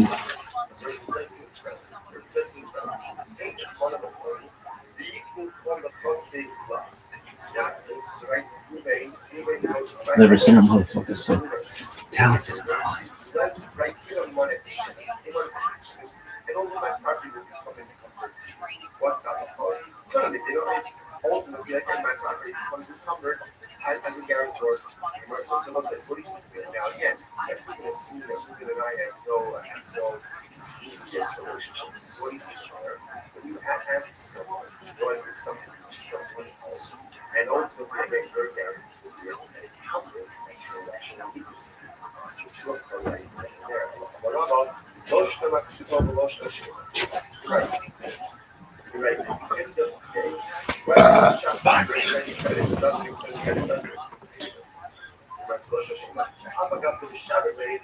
there's all these huge names. I get the name, big names in me. I'm like, this is it, man. So I'm gonna do. The agent calls me, man. Yeah, they love it. It's good to go, man. It's, the word 22 episodes in my head. I'm like, holy fuck, dude! I'm gonna finally have money. 4 months go by, I'm like, hey, man. I remember this. What happened to the show? Dude, we're just waiting. We're just waiting, and it should be any day now. Count time. I'm like, holy fuck! I'm still not depressed, strutting around. Like, there we go, man. 6 months go, like. Yeah, man, they decided to pass. One of the talent had an issue with the producer, and they decided to squash it. What? Yeah, so there's going to be. You got a lot of fans, and when they circle back, don't ever happen once. We're talking to Ian to come up with, but to be fair, that is how I got this. They were familiar with me, and then I was able to do that. But still, yeah, but still. I got a lot of parts I didn't realize where I would go in. I thought I'd tank the audition and then remember me 2 years later. Anything about it being improper. Yeah. It says that there's not a procedure. Oh, there we have it. And I think too, like in sports, like those high pressure situations, I do well in high pressure. That's just growing up in sports, there's a lot of pressure. So when it comes to like auditions or like even an Ultimate Fighter, when I had to come in for the audition, they're busting my balls, and I'm like, what? I got that. I came in, the whole staff is there, Dana, they went to the other table, and the producer, I forget his name, he's a really well-known guy. And I walked Kelly sitting in my lap. It wasn't like that. I don't know what inspired me, but it was because she had like a thick accent or something. I was just like, hey, if you could, big I Like, I've been there many times. Well, yeah, but it was just one of those things where I was just being friendly, and she's like, was telling me that she would need to save up like 10 grand for a visa in order to meet you. That's a lot of money. And so I was like, okay, chick, I got you covered. She's going to get that from doing social media and posting, and also, you know, like my mother, she is cracked on the Facebook album, and all she does is like create McDonald's videos and cook food, you know. Nice. And it's, I mean, sometimes things can be that simple, you guys. We are sometimes overthinking our content by and large, and it keeps you stuck, right? It keeps you in like a hole. Because, and a lot of people went to my DMs, what do you do to make these videos? It's like, cool, I found my thing because I like making them. So find something that you like and just start posting about it, because the algorithm is not so much, it starts with other people, not you. So later on, you can definitely elevate your game with your content for real. But don't overthink, because it doesn't have a lot of sway, right? The sway is still the class. That weighs the heaviest. And we all know that some things can go, more on things will go viral. You sit there like really, and it's, you cannot explain that. It's just in moments. So don't overthink your content. I know somebody, his account is still the same, and he's still talking about how he overthinks everything on a daily. And his account is still the same, hasn't moved. And every morning I wish him good morning. He doesn't want to post it. It doesn't apply to more people. Like I say, hey, say hello to more people, fam, right? And then watch your content being thrown out there. And, but no, he doesn't. He just doubles down on everything. The next day, it's like again the post of overthinking and procrastinating on content. And it's like, bro, it's not about your content. It starts with you saying hello to other people, and then they'll come and see your content. And then you can level up your content. But we all know that some people just do a GM with no content at all and get 500 comments on there. So it's not initially about your own content. Don't overthink that shit. Right? Don't do it. Yeah, like for real, my mother, I don't know how she does it. Like she racks in 500 impressions on just eating food and posting like pictures of my cousin, my little cousin is 2 years old. Yeah. And yeah, it's like, It's too well. yeah, the Asian algo apparently a little bit different, you know, but it's the same principle. So Holy shit, hold on, I just got on the word, you guys.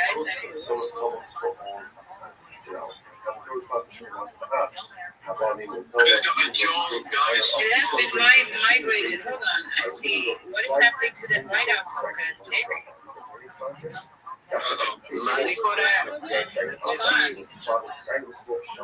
I see your live stream, Tick.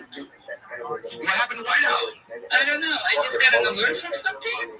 No, did it rug? No, it was scanned. I got from my scanner. I got that whiteout as micro. It's now at 59.3K. Oh, okay. I don't know why I'm not seeing it in my wallet. I don't know. Hold on. I don't know if that scanner is correct though, or if it's another token that could be the same. I'm at 31.2. It migrate? Did it migrate, right? Did it hit anything? It looks like it went up and then it came back down. Yeah, okay, but did it migrate? I'm gonna check. I'll have to go on Dex Street, right? Yeah, you can check on Dex. Oh shit, that happened in this space. We should have watched it a little bit. I know, right? Fuck. Yeah, look at that candle. It's all recorded. That keeps coming. 1 minute. Oh yeah, because it just spawned a minute ago. Yeah, it's spawned.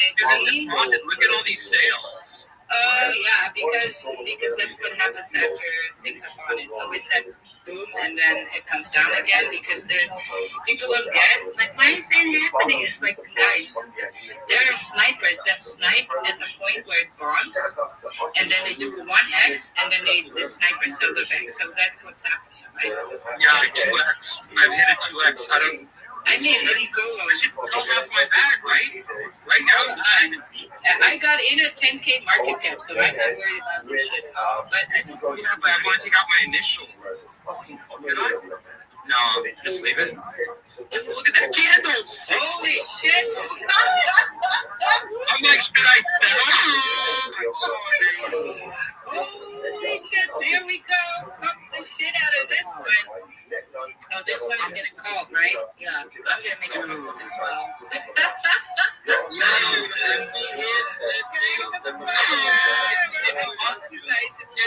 it's my post from yesterday. It's I don't post a lot of tickers, but this one I had a good feeling about. Yeah. Wild had a good feeling about it.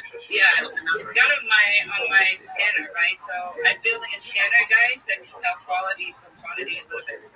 Yeah, And I'm just looking at the runners, driving in some runners. And 22 hours ago, I posted, we got a runner, and then I posted, the ticker is whiteout, and the C is red. Next to me there right now, I see it. Make sure you have the right skin. You still have your bags? Who's got bags? Adam's got bags. Adam not here. Adam's meeting. Oh, good to be back in the trenches. Come on, Ed. Alright. Hey, He said he didn't do that. Fredo is back. Fredo, your bags are popping. My guy. Fredo, we did a clean 6X from here. Valhalla. This is our ticket to Valhalla. It looks pretty cool. I went to bed last night and let this one cook. Oh my goodness. Oh my goodness. We got a runner on the map. Yo, this is the one with 59,000. Yes, it's a 61 market cap. Yeah. Let's go. Yeah. We got it. I scanned it yesterday. I told you guys that 12K market cap. And then some people bought in the space, some people didn't. We posted C8. And when I closed the space, I said, look, I'm going to let this bag cook because I'm having good vibes about it. Right? Just the scanner told me, and I believe in what I built. So, and I know that financial advice, they're not forcing me to do anything. I'm hating this shit. We ate together yesterday too, so I'm telling nobody to ape. Like, I believe in what I built. You don't need to believe me. Everybody does things on their own. I do believe that it's a ton of fun when we I've been in many spaces where the aping going on every time, right? It's just a ton of fun. And sometimes we lost, sometimes we won big. When it's micro cap like that, just watch it, right? Don't go crazy. Just because if it's 10K market cap, if $60 back will get you a large portion of supply there, right? So $2 million. No, more than that. It's like 10 million. Yeah. So yeah, from right. But you guys, I'm building your scanner out. I'm tweaking every time to get it better. And so we can get special versions of protocols when there's a lot of incentive for the students to go to 50 mil, 100 mil, 150 mil. And we kind of want those runners, right? So, and just like Repo, they take maybe 3 weeks to get there. That, they don't go to 50. It's not meme tokens. These are not meme tokens, right? They're AI agents, they're utility. And sometimes they take 3 or 4 weeks to cook, just like Repo did. But they will get there, right? I didn't even ask what the token was. It's a whiteout. Yeah, it's a whiteout. It's whiteout. Yeah. It's a fair time. If you're an ape, though, just be aware of your price impact. So anything over like $100 is going to be a ton of money because, think about how many tokens. If you put 100, let's say you put $300 in. That's going to secure you 20 million tokens, and your price impact is going to be crazy. You're going to print a big green candle on the chart. So just be aware of your money and sell. And watch a little because we're coming down to 50K right now. So just take it easy. Don't get crazy here. Let it. Now you're giving the advice. It's like no. I'm ready to aim. Alright. Soul will go a long way. 0.2 soul, 0.5 soul will go a long way right here. So, just be careful. Appreciate it. Yeah. Just keep me on the Ape money is ape money, right? Ape money is not life savings. I have my ape budget, and that is for me approximately what I would spend on a night at a time with some drinks, right, and having fun. And that is my ape budget, right? So I'm aping with that kind of money. Exactly. And no crying in the casino. No crying. Right. If it goes to zero, I'm not going to be heartbroken. No, then we'll have fun and an experience, right? Yeah, exactly. It's like if it does like rip, then it's like, whoa, I did not expect that. It's like, massive fun doing it yesterday. Right now we're having fun in the space too. So good times for me, right? I don't care. And the bag is up. So Fredo, do you still have that bag?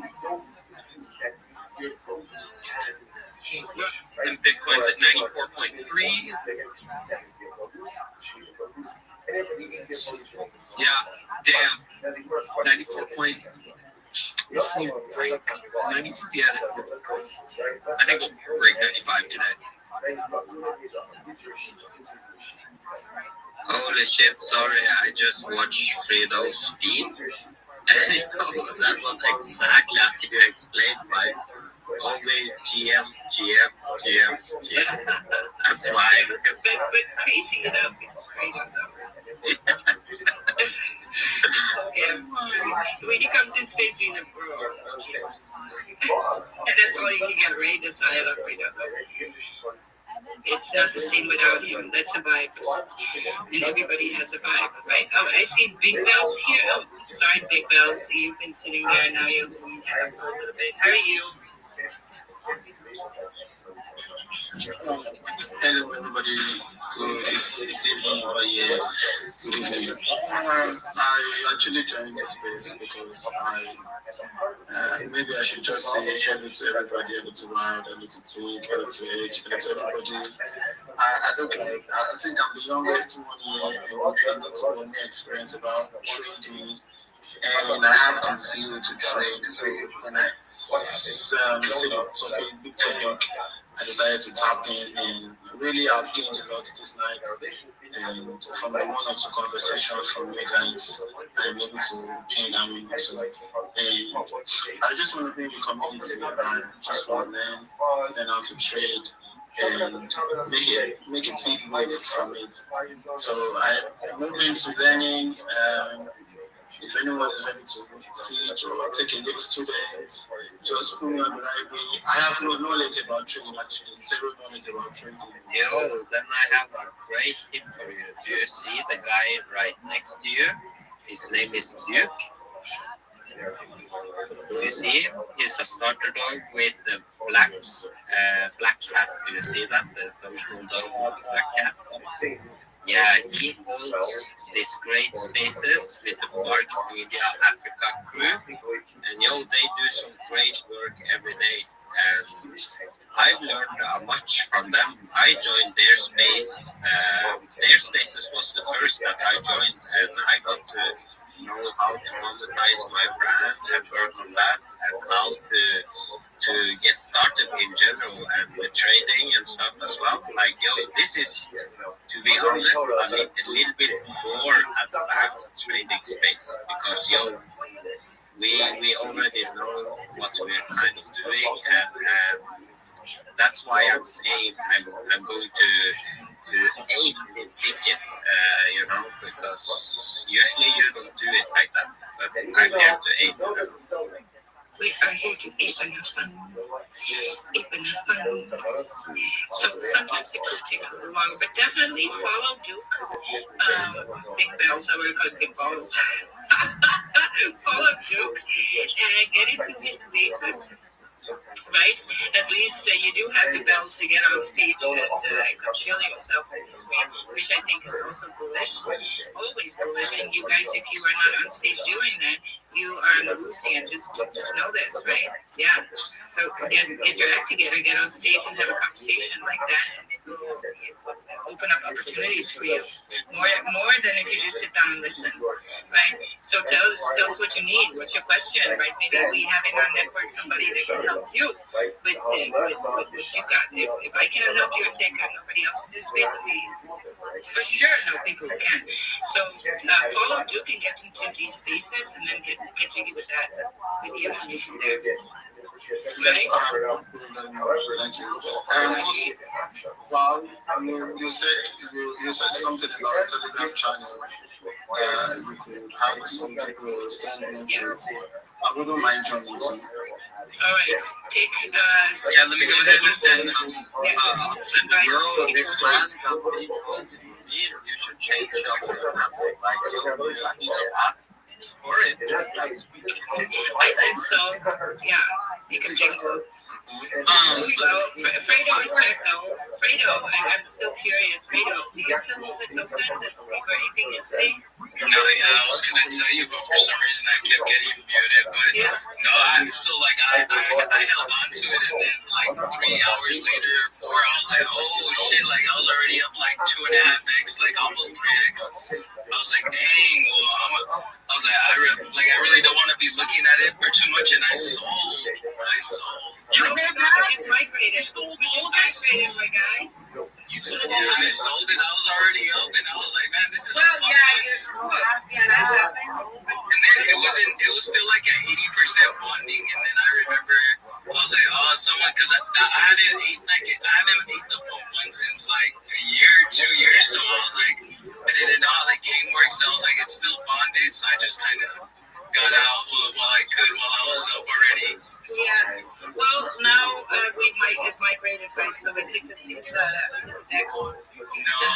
And now I see that the deck is getting updated and but no, you do you. If you do X, 3X, and you get the max out, then you want to be second of it, right? So that's about why it's always trying to max out on these things. But it's because I'm not even too sure how. No, it was like on the pump fun and the soul, so I was like, oh shit. I was like, yo, I did a yes is the answer. What's the question with you? I just ate it with you, and I was like, I'll ask later, and then I was like, oh shit, like I'm about to leave again. But here's you ate and you made money, right? That's the message. So you ate and we made money. That's what happens, right? So and then good on you. Good on you. So a win is a win. Dollar made, done, right? And then the next will be more. And plus, and then yesterday too, I was like, yo, I should buy soul at this 135 price. Yeah. And I just unloaded a 1K. I got like a little 7.5 chortana. They did it to already up too, so I'm already up on that little. Just like a spot bag. So, we waiting for the churches though. I was looking at a buy as a right? Yeah. Rather than big markets, Yeah, here. Round tripping, requesting universe, waiting for you to get back. Let's go. Sometimes Dick needs to do a round trip, and it's because he has 6 live streams up. You guys who are live, everybody's watching with us, so we with us on Gig, Weekday Twitch, on YouTube, and on X, right? So it's actually, if you look at the first link, there's control right now, and it's the live stream. So if you click on it, you can watch the live stream. I will talk about stuff that take us stuff that we're talking about that's relevant, and you can actually see us sitting here in a space, right? That's what people on the live stream are seeing. They're seeing you. Yeah, so don't sit there being dead like a salted fish, right? Just go ahead and shoot some emojis up in the air if you want some attention for your account, right? People seeing it. Yeah, or else they're gonna be like, yeah, that blue dude's out there. What's that doing? Nothing. So come here now, get some emojis in there. We post a room, leave a few comments. Tick, are you back already? I'm just gonna remove that this coast at this point. Let's get him back. Let's get to 69. 69 comments. I like 69. You like 69, Will? Yes, it's such a decent number. 69, yes. For real. Really. For real. When it hits 69, I like it. You love it. I get something happy with that. It's 6'7" most important thing that's come out in the last year. 6'7", I don't know. Now 6'7" is trying to be 69, but it's just not the same vibe. It's just not. It's like so not funny. And like when I hear people in public saying it, I'm like, dude, like, really that's the only funny thing that you can think of. Like it's not. The fact that, as far as I know, 6'7" doesn't mean anything, or it's LeBron's height. And either way, it's stupid. I don't know. I'm not a fan of the 6'7" thing. Not a fan. Someone explain it to me. It's not. Yes. Right? Am I just missing the boat on this one? Yeah, again, we're both missing the boat, but this is the boat that we can afford to miss. So. Yeah, I'm glad we made it. Did you see what's the ticker on the Japanese girl? So she's wearing the white dress with the breasts spilling out. Give me that ticker as well. Oh, yeah. Let's see how it is. Yo, what's a waifu?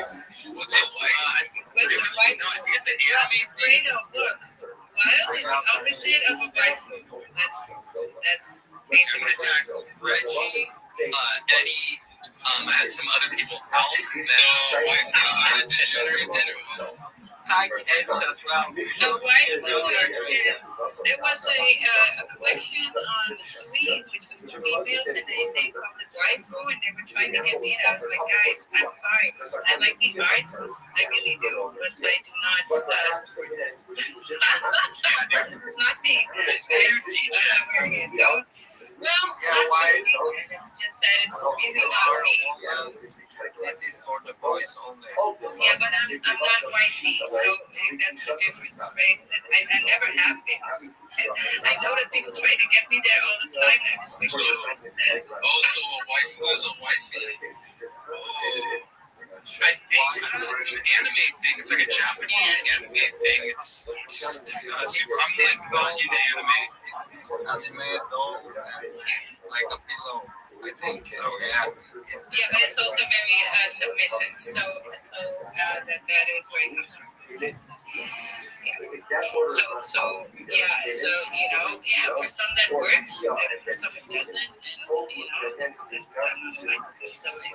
like they wanted to give me a free mint. I was like, I'm not even touching this. This is free, and this is not because I'm asking. It's just not me. I only mint what I like. It's just like not because someone hypes it up or something. I see a collection, and I want to mint it. And if it's not, then if I don't like it, why do I need this if my wallet for it, right? Yo, should I tell you a funny story about something when I minted something that I liked? Yeah, well, I minted the Hashmula NFT. Do you know who Hashmula is? I actually do.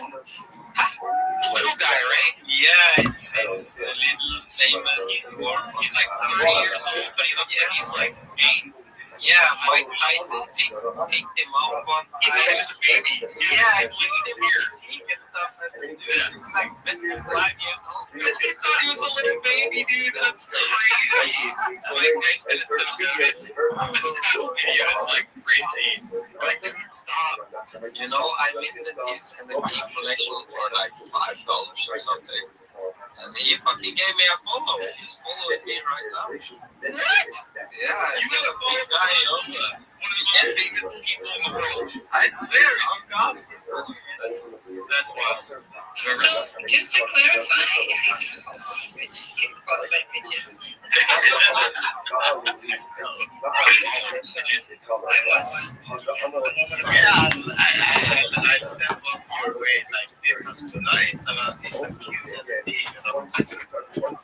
So the waifu in slang is basically a guy's fictional enemy kind of wife that lives in her birth background. Probably look at So that's what it is, right? So it's like for real, it's like an obsessive thing going on. Some guys are really obsessed with it. I had a stalker in real life. We don't want anybody to be obsessed with you. It's not even a thing. No, really scary shit. It's very scary, these people.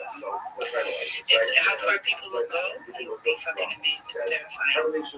If you watch down all the way down in the left corner, you can actually see a white baby. Yo, what's up, TV?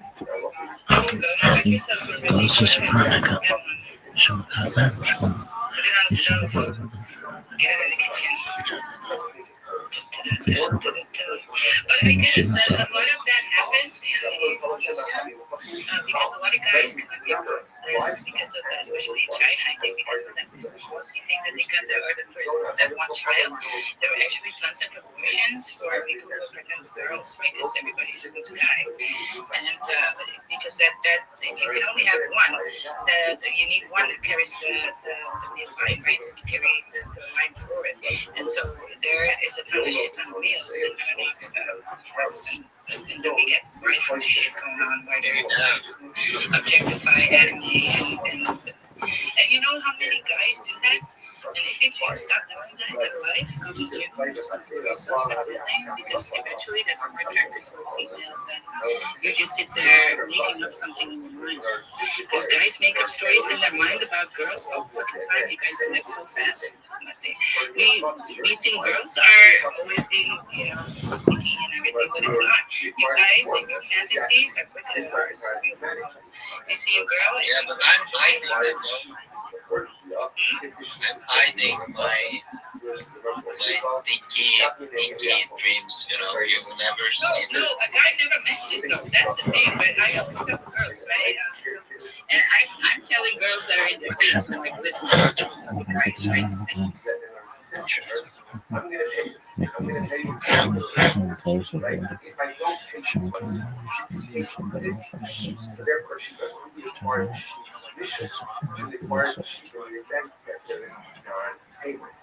The Amrullah, I see enough later, see the time I go forward with up. And it's just right? You let's say for the next 30 days, good. And it's not shockingly fast. Let's take this sheet, ultimately, again, as we're holding fine.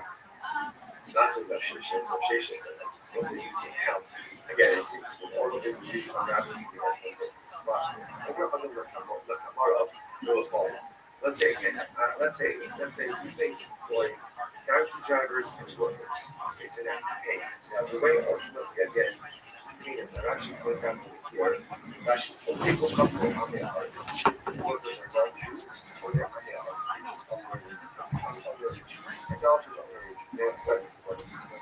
and he says to them, that's right. I'm doing meat, and that's moved. And now, but while here, ain't got to go. I'm going out for coffee sometimes with somebody. It's just hanging basically. It's like, all right, if you look at society. I'm sorry, this sports thing in me, like, look at society, everything is advertised for every single guy to search up naked girls online. Like, I don't want to be controlled by anyone. Never. Oh, that's like you're kind of like. But that's where it's at, right? So I go out for coffee and then I have a conversation, and it's like, yeah. I asked them, do you have crypto? And they say it's a scam, and you have to go home. And look, sometimes, you guys, it's just not worth me doing my hair and everything to go on for it, right? So I'm trying to give some quality here and make it look really good. And there aren't, but when I get back, like, very low things, like, it's like for real. Some are seeing me as a therapist, and I'm just like, most of the guys that I date, though, are younger. Sometimes like 12, 15 years old. By the way, the video I sent to Reggie is explaining this exact thing. This one of those things. It's called In Shadow. Have you seen that one? You see it? It's probably something that I know. So that's why I say what we discussed in your space this morning, right? So don't let yourself be taken over by things in the moment like that and being on automatic like that. Just take charge of your energy. And energy loss is also in these things. happiness found in these things and living in fantasies with people instead of reality with people. And you're not loving them. That's the worst part of it. You're being a fucking narcissist. You're making somebody else play with your fantasy. And that's actually objectifying somebody, right? So if you want to keep it real and have a real relationship, you cannot be doing this. Now, part of a relationship should be a little bit of mystery. There should be some gravy there and some gray area that everybody fills in.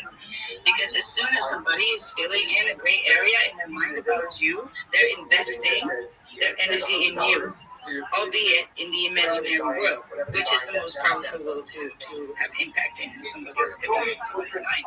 Literally in somebody's mind. So you do want to have a little part of that. So you want to keep some mystery in a relationship, but do not objectify people 100%, right? Just try and be real there, because or else you're not coming from an equal position. And if somebody is then playing outside of the role, you're going to get upset with them. But the problem was with you, not with them. Yeah?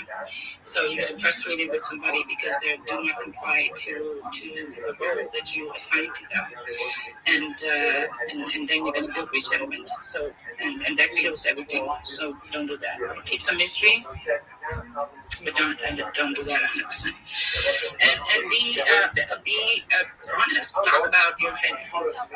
A lot of guys here want to give you some alpha advice right now. So we are the same, right? So you guys come from a very different perspective than we come from. And girls get this wrong too, just like guys get this wrong. Because each of us is operating from what we know works for us. But what works for us is not working for guys, and vice versa. So here's the deal. For girls, stop thinking that you need to be funny. Guys don't like it when you're funny. They like it when you laugh at their jokes, right? So that's also supposed to be so a guy, when you can cloud a guy so fast, if he makes a joke and you laugh, boom, instant, right? You gain points. So if you want to manipulate that, you do that, you're not getting it. Because if he's not funny, you're going to get annoyed and shit, right? If you're just supporting shit. So, but for girls, that might come across as like, I need to be funny because I need to make him smile. No, you don't. You laugh. You're the one that laughs at his jokes, right? So in reverse, guys, you think that women, it's all about the deed. It's not. Absolutely not. For a woman, the dick is around the corner. We have tons of dick that's in line, right? And we don't need, if we want it, if one phone call is enough, it's not be that, somebody will be here like, I'm all here for you. Get it all right. So, yeah. No, but a lot of guys, right, are thinking, because for you, it's important for you that it's the first thing, and exactly, that's on top of your list. But here's the thing, if you can get into the girl's mind, which will work, you can actually not only roll out your hand, but when you have sex and you feel worse and you sex contemplate, you can actually take orgasm like nothing else before. Because for a woman, that counts. First and foremost. Talk while you're having sex and try things out with triggers her.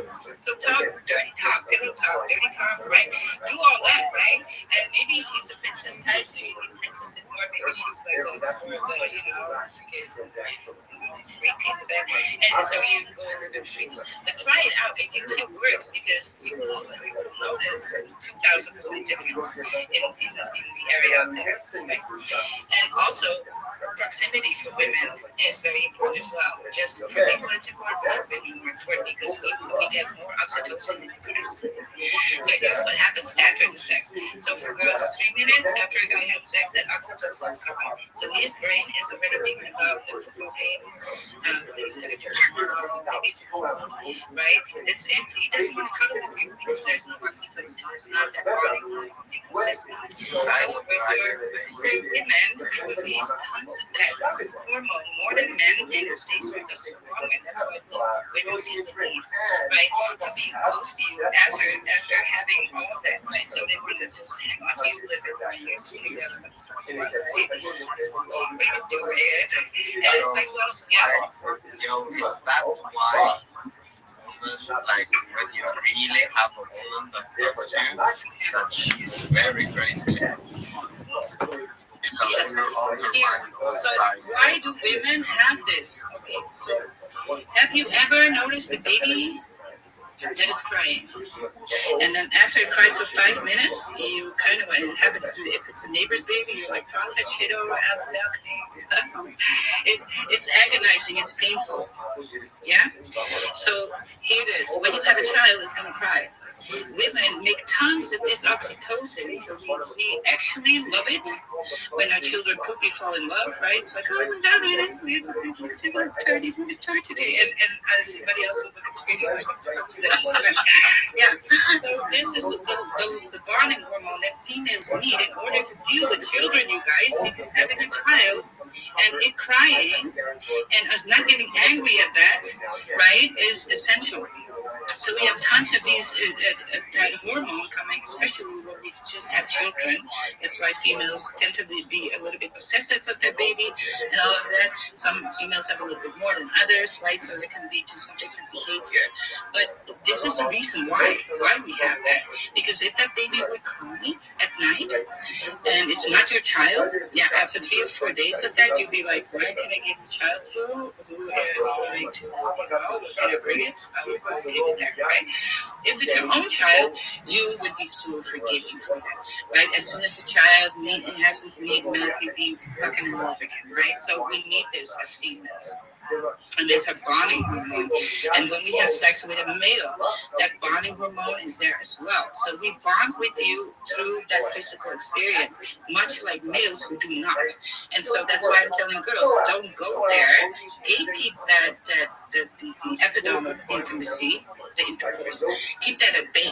That should be for somebody who already showed behavior that he's going to be there for you in case going forward, right? So don't be like a hamburger from McDonald's. Be an expensive meal. Have him invest in you, and this is where we come to the money thing. Because a lot of guys say, "Why do I need to pay for the meal?" It's like, it's not about the money, you guys. It's about showing that you can provide. That's what it means. She's right, but come on, how aren't you gonna let me talk?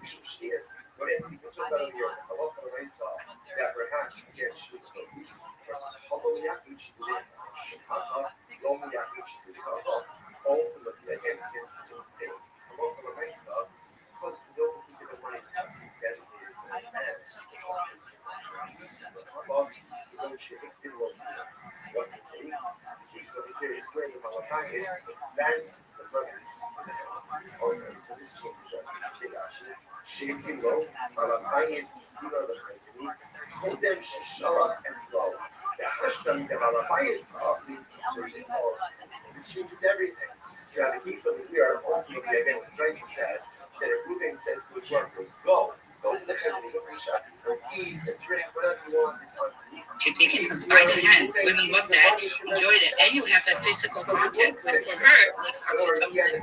So she feels closer to you than you might be, right? So, and then, a rubbing shoulder also was very nice to do if you walk into the crowd, right? Keep your arm in front of her, so you keep people at bay from her. That's like such a big signal for women that you're being protected, right? So women love that, and they fall in love so easily with that kind of stuff. So just don't manipulate that with respect. For females, okay, males will try to touch you, and you need to taste that shit. So for females, it's the other way around. So if they want to keep it down, right? Actually, for me, I'll touch your face gently. I'll say good night, and then the second day we might do something else, but maybe not, right? And then, because I do get a little bit of physical touch, but that's all you get it from me. And so what ends up happening is that they start to value the little touches that I do give. The rest is gate. It's just like, go out and drink, go out and eat, and then I'll settle up. Right? I'll settle up ultimately again with the shop. Because again, we're saying that it was a weird thing today. Right? So you left money in the shop, and then it's a question of saying, yeah, I left you $100. How much did this consume? You're right. You're right. Tony, not even teaching. Also, again, a lot of ways is you guys can change the ways to make the ways that you can that a lot of ways that you exist. So please remember, essentially there are two keys in the price. Keys number one is so you make this represent themselves. So it's not going to go out and eat, but you drink on That case, whatever they do, it's not good. It's not cases to the much as anything now. Is that a lot of the money sub losing he went ahead and gave $100 to shout. They said, my work is going to come in, let them buy, let them eat, let them drink. Okay? Now the United States, that's a lot of concern. Concern if they have access now to this.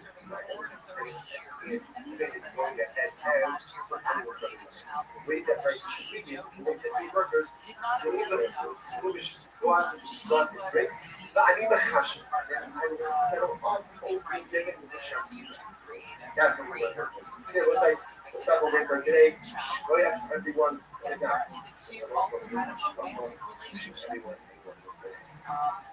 Ruby Franklin and two of her children were staying with Jody Hildebrand, the neighbors called 911. This is the images that I remember from the documentary.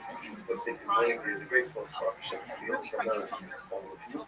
Begin by thanking all of our sponsors for this share to thank our annual Countdown sponsor, Toast Mishpach of Eretz Yisrael, for dedicating ownership and brushes this year. As his host from the again, they looked at me and they go, no, we're looking for Brendan Schaub. I go, yeah, man. He goes, oh, Brendan. I'm like, that's me, dude. Off the bat. I'm like, what?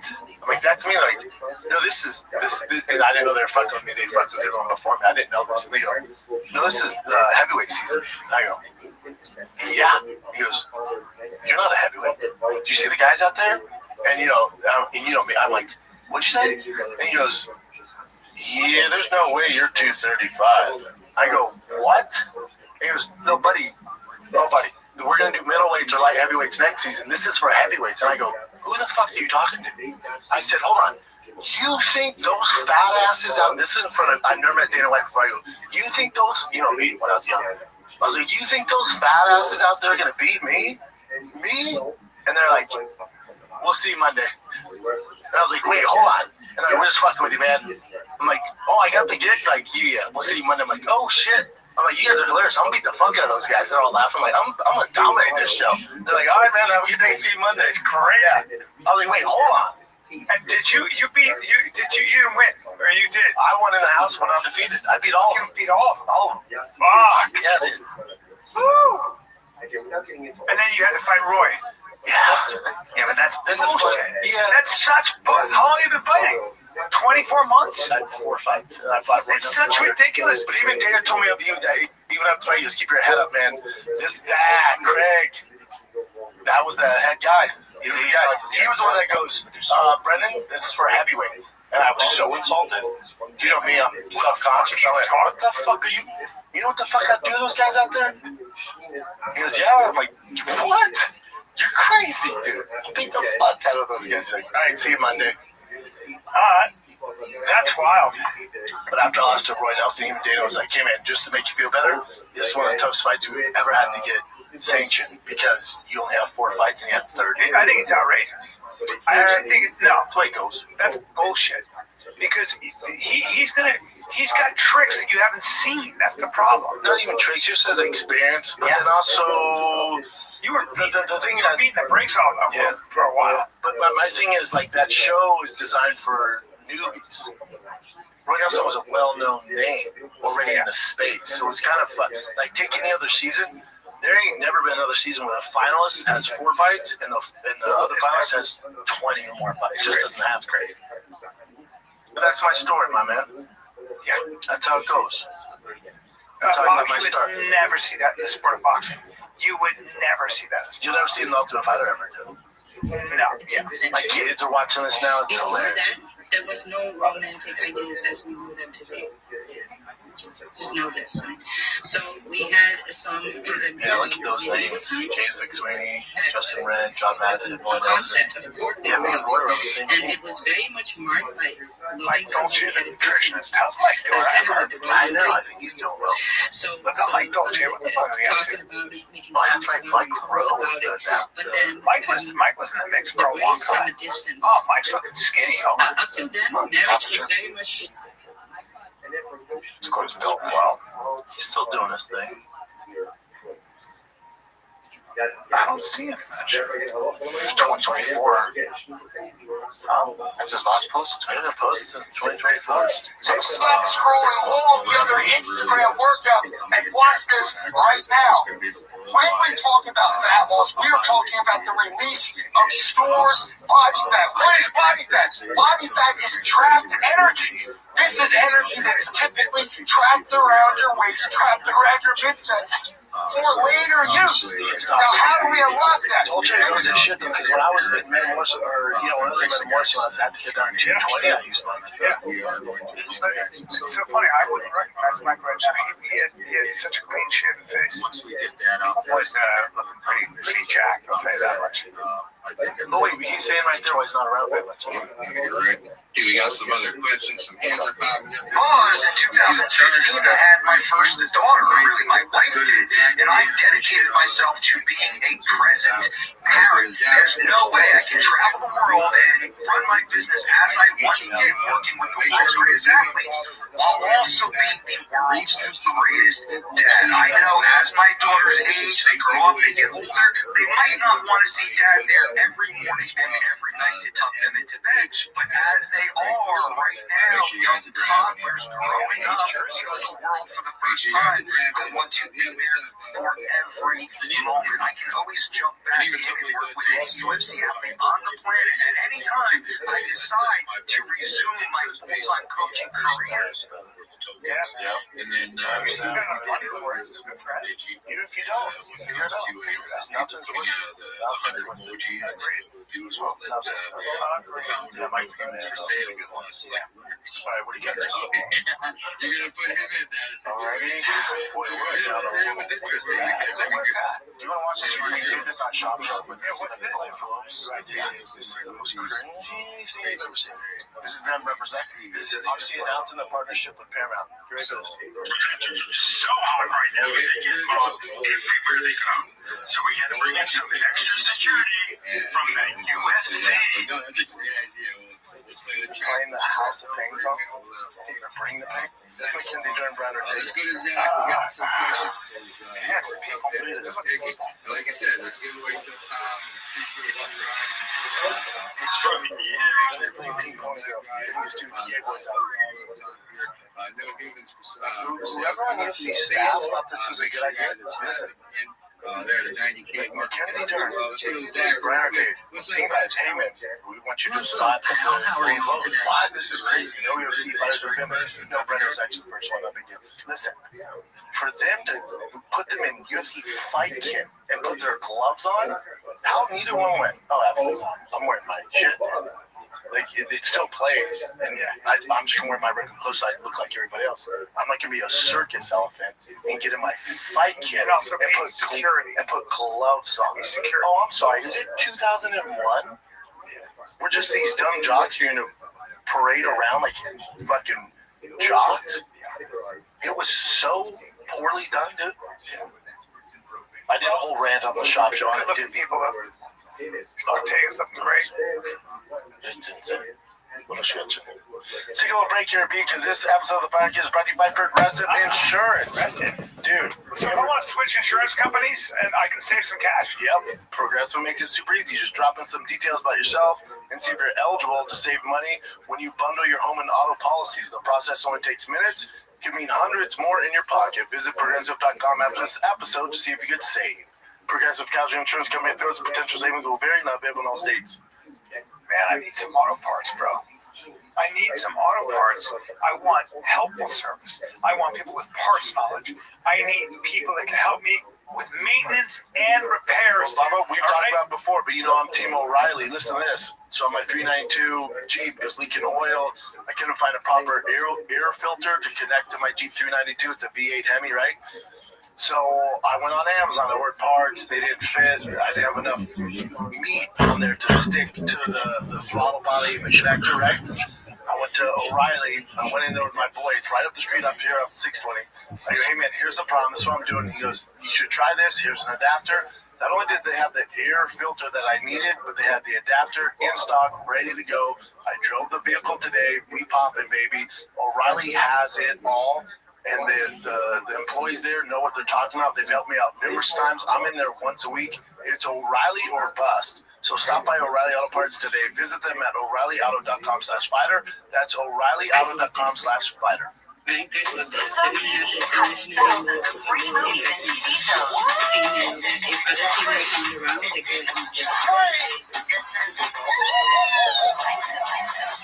With movies like Joe Dirt, Pixels, and 50 First Dates. This is awesome! And TV shows like Survivor, SpongeBob SquarePants, The Fairly Odd Parents, and Ghosts. Pluto TV is always free. Pluto TV. Stream now, pay never. You're welcome. And that's all they did. That's all they did. It was terrible, yeah. It was terrible. Fuck, man, I wish I had been with Brian or Mackenzie and be like, hey, listen, you can't do this. Don't do it. I would say Because Mackenzie. you get excited, you're like, oh, and then that's it. Oh man, this is our shot at Hollywood. Mackenzie, first of all, you're better looking than 99% of the room. We're gonna put you in vintage Hollywood dress. You're gonna blow the doors off everyone and present an award. Correct. And everyone in the audience and at home is gonna go, holy fuck, who is that? She's better looking than Sydney Sweeney. Yeah, he's a good looking dude, but let's just focus on fucking Mackenzie. Yeah. Right? Yeah. Don't be gay. So then the whole audience goes, who the fuck is that? They Google it and go, holy shit, she's a badass. There you go. That's right, Bo. Oh, let me look at her history. Oh my God, I'm going to watch UFC now. I didn't know somebody that pretty could also be the most talented fighter in the world. Yes. Instead, you parade around like fucking job sniffers. Yes, correct. Such a miss, it's not even funny. Yeah. Yeah, now this, I don't know if you read any of this stuff, dude. Did you read about so is it United States used powerful sonic weapon that brought Venezuelan soldiers to their knees? Yeah, this is like Stranger Things, like with 11. Okay, so I don't know if you know about this, but the Soviets were using this on our CIA guys. Okay, and remember there in the Cuban embassy when all these people fell sick? Well, the Soviets were using this shit, this sonic weapon. So it says use a powerful sonic weapon that brought Venezuelan soldiers to their knees. Bro, bleeding through their nose. Dude, this is Stranger Things that we used on 11 so she couldn't have her powers. Look at the eyewitness account. Watch this. Ready? You want to fuck with America? Watch this. Ready for this? Listen. So all of a sudden, all the power in Caracas goes out.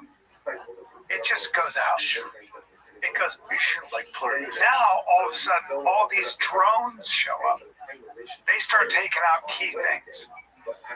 Then, like towers. Then all these security guards start fall to their knees and start bleeding out of their ears, nose, and throwing up blood.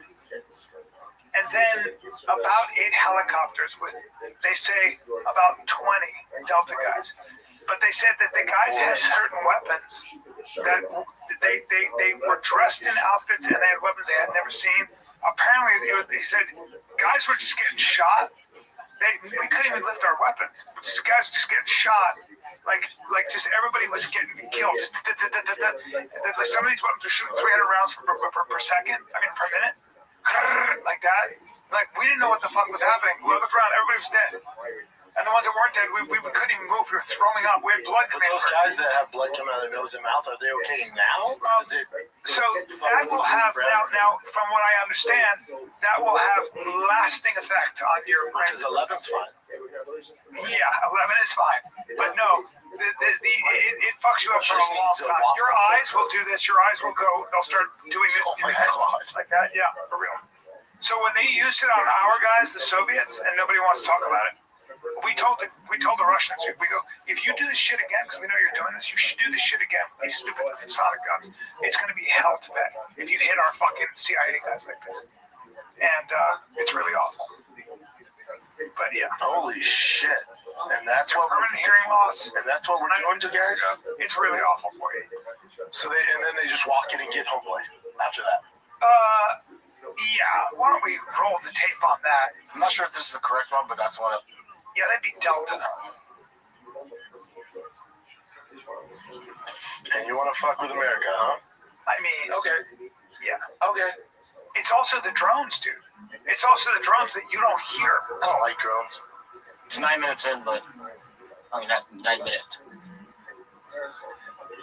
MH60 direct action penetrators and MH47 Chinooks from the 160th carry a team of Delta Force operators with one target in mind, Nicholas Maduro. This isn't a bombing run. This isn't a show of force. This is one of the most daring capture missions in modern entirely. The U.S. aircraft overhead begins strategically taking out Venezuela's anti-air weapons, creating a clear path for the operators to hit their targets safe. The helicopters push inland, flying low, rooftops passing just feet below the skids. No lights, covering just dark silhouettes slipping through buildings. Inside those helicopters are U.S. special operators from Operational Management Delta, along with members of the FBI's hostage rescue team. They've all rehearsed this operation countless times. They know the layout, they know the guards, they know the exits, and they know who's inside. The objective is a secured compound, multiple layers of armed security, reinforced walls, controlled access points, and somewhere inside that structure is Nicholas Maduro, alive, unaware, and minutes away from being in U.S. custody. The first helicopter doesn't touch down, it slides, skids scraping concrete as operators jump before the rotors even slow. Weapons are up instantly, sectors covered, and no wasted time. On the ground, it's controlled. Smoke, dust, muzzle flashes, strobing out, but outside, the clock is running. The team reaches the last door. This is a room the target is expected to be in. Sadly for the perimeter team, they don't get to see much action. One operator rushes in, grabs his hands, and pushes him into the ground. Once he's cuffed, they flip him over and shine a white light in his face. It's the target. Nicholas Maduro has been taken alive. The room is then searched. Phones are seized, documents are confiscated. I was gonna say it's not very nice there, but that's probably just their train. Yeah, it's train. Holy shit, dude! And siren. The aircraft crossed the shoreline, then open water, then nothing but darkness. From first breach to wheels up, the mission lasted minutes. The objective was achieved, and by the time the world woke up, the president of Venezuela was already gone. And another huge thank you to Supremacy. Good God. Yeah, USA. USA. You don't want to get on the other side of that. Oh my God. You're talking about technology that nobody's ever seen, and that's Delta. It's like a whole different level. And a bunch of badasses. I mean, you know, it's just like it's America at its very best. Now, do you know who the most nervous person in the world is right now? The Ayatollah of Russia. I mean, of Iran. The Ayatollah killing all the protesters. Yeah, but Iran has been a major sponsor of every enemy that we have, from Hezbollah to Hamas to whatever, and they've been major mischief makers, especially in Afghanistan stuff. I mean, their technology killed so many American soldiers. And so we're gonna come get him. Khomeini. Well, my guess is now with this. Don't start a world war, right? Because China supports Iran, right? No, we'll just what's going on in Iran is that most of the population wants the hardliners out. They want these religious zealots out because it's 70% of the population is under 30. These are young people who want to be part of the Western, like modern fold, for God's sake. And so there's a lot of support in Iran for that. So we go on and get him. So there's a very good chance that now that the Iranians have seen what we can do. And there's a very good chance they would play some ball here. But there's no treaty the way Obama, who signed that treaty that got us fuck all. No, he's a jerk. Yeah, completely. What an ineffective president. We'll say we will about Trump, plenty to criticize, but when it comes to foreign policy, he seems to have an understanding that strength is He just lowered mortgage rates by the first time, lowest in 3-4 years. It's under 6% now. Yeah. And I'm refinancing my house. It's a big deal. Big deal. Interesting though. So there it is. In your face, Jay. There it is, baby. What else you got? You guys talk about people that interview celebrities, and you guys could do it for a little while, but not, for like your main job. This guy does it, and he loves it, and this is him interviewing Tom Cruise. It's wonderful. Thank you. And really, thank you. Thank you so much. The last final thing, is there anything else? Oh, Sam. Hey, no worries. Thomas, like the final thing was what? I wanted to show you, like, quickly my film journal, but that I kept for 16 years. Oh, let's see your film journal for 16 years. Phenomenal. It's a bit messy. Hey, you should see mine. I had a Mission Impossible film like 10 years ago. It's a bit messy, and I was like 15. But, so it's a little bit over the place, but I thought I'd bring it to show you. I've got like 7,000 plus film. And I've got like 10 of these journals to show you. And that was it, really. And I just thought, thank you for everything. I'm honored. I'm very honored to be on your journey. It's just so lovely to be here. And I feel so many emotions, but thank you so much. It's wonderful. That's cool, man. Really, thank you. Thank you so much. Thank you so much.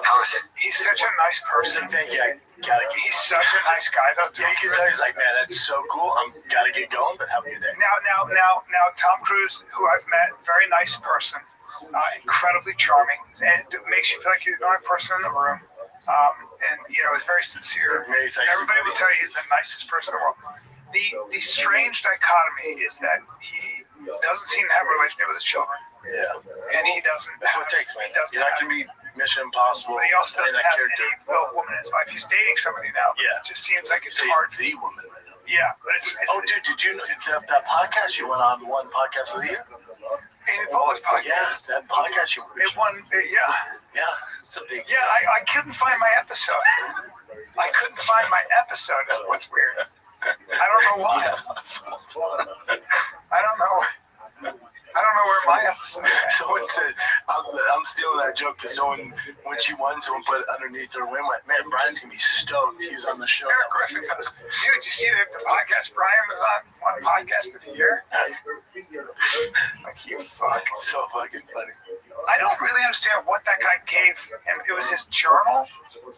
Yeah, they don't think he even gave it to him. I think he just showed it to him. So he has a journal of what? Of all the he was like covered Mission Impossible 2 like 15 years ago. I don't know exactly. All I know is he's a little bit of a nerd too, but God bless him. I don't understand what he did though. He wrote down. It says here about. I waited all my life. Film journal.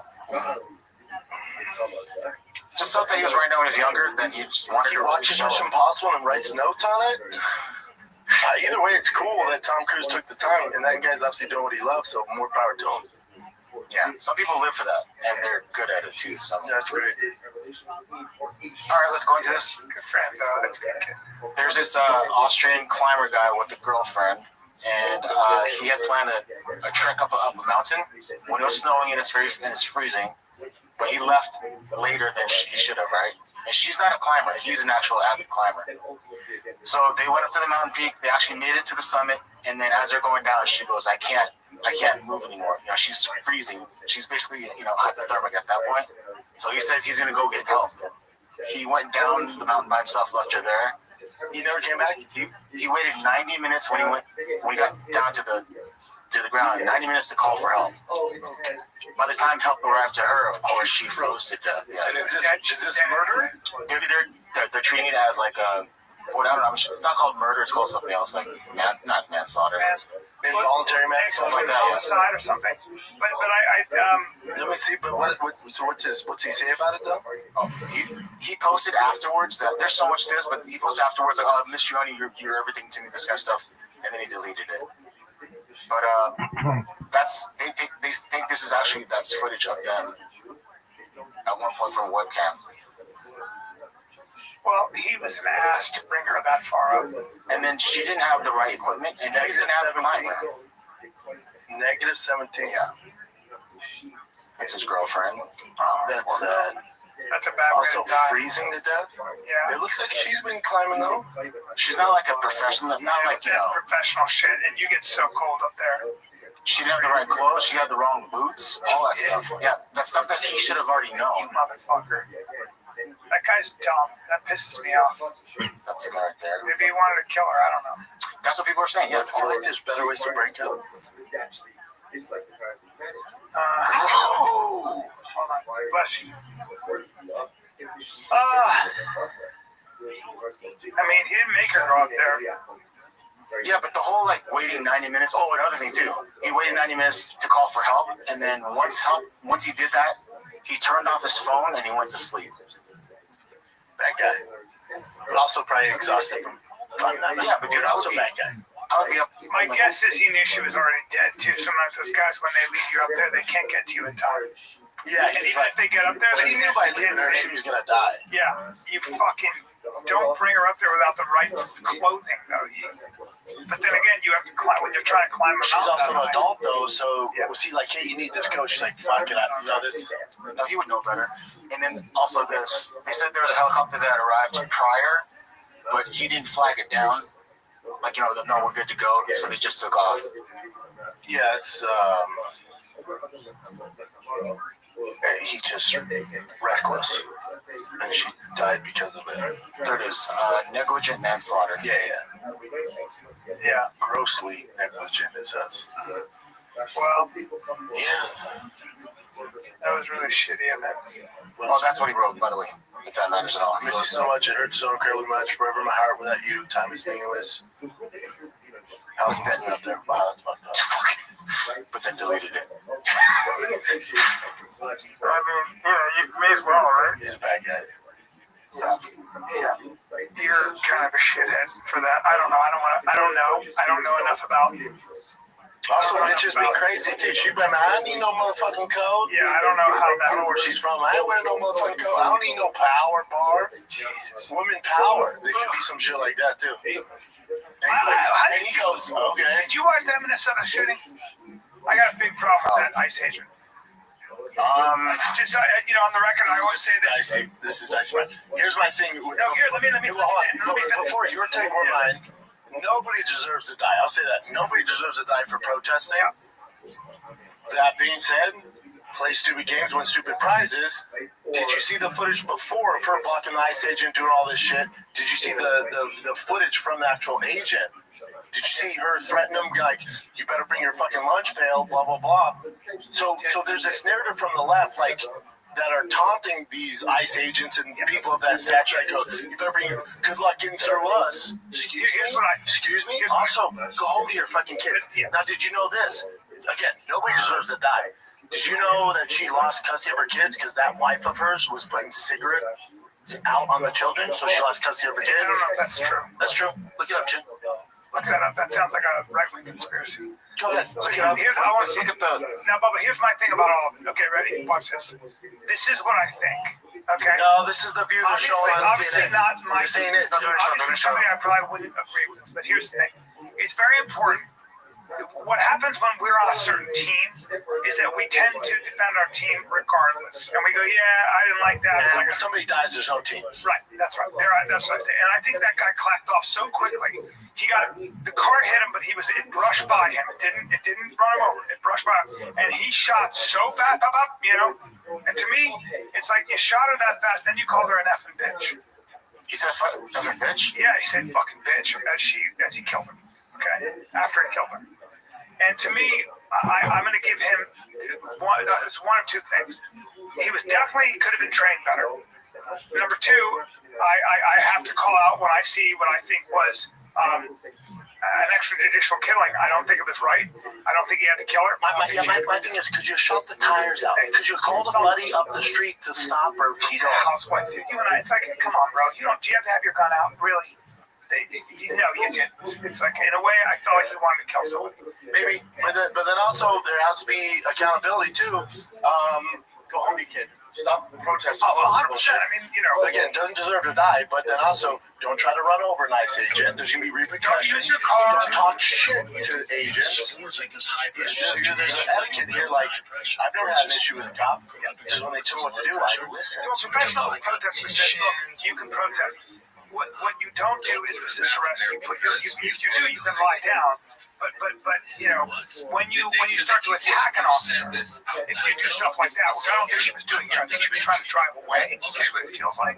She was like, get away. And also remember, ICE agents, if you're a citizen, they don't have jurisdiction over you unless you're interfering with their job. Which she wasn't. If you watch before all this, for a number of minutes before, she was blocking them from doing their job. I didn't see that. She was being combative. There's audio that covers this. She was being combative. Super combative. So that's why he's like, what the fuck? Now, again, nobody should be shot for this. Yes, correct. He fucked up. Yes, because you shot the tires out. See, now watch it. They don't like Watch, ready. Yeah, that guy right there.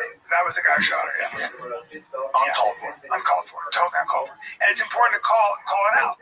I believe in law enforcement. I support law enforcement. I believe in legal immigration. I'm sure I wouldn't agree with this woman on too much politically, but I still have to call out when I see something that I don't agree with that I think is wrong. But also to take it from his perspective, do you know he was ran over before? I did not know that. You got to do your research, Bubba. So he was ran over before and missed a ton of work because he was ran over by another protester. This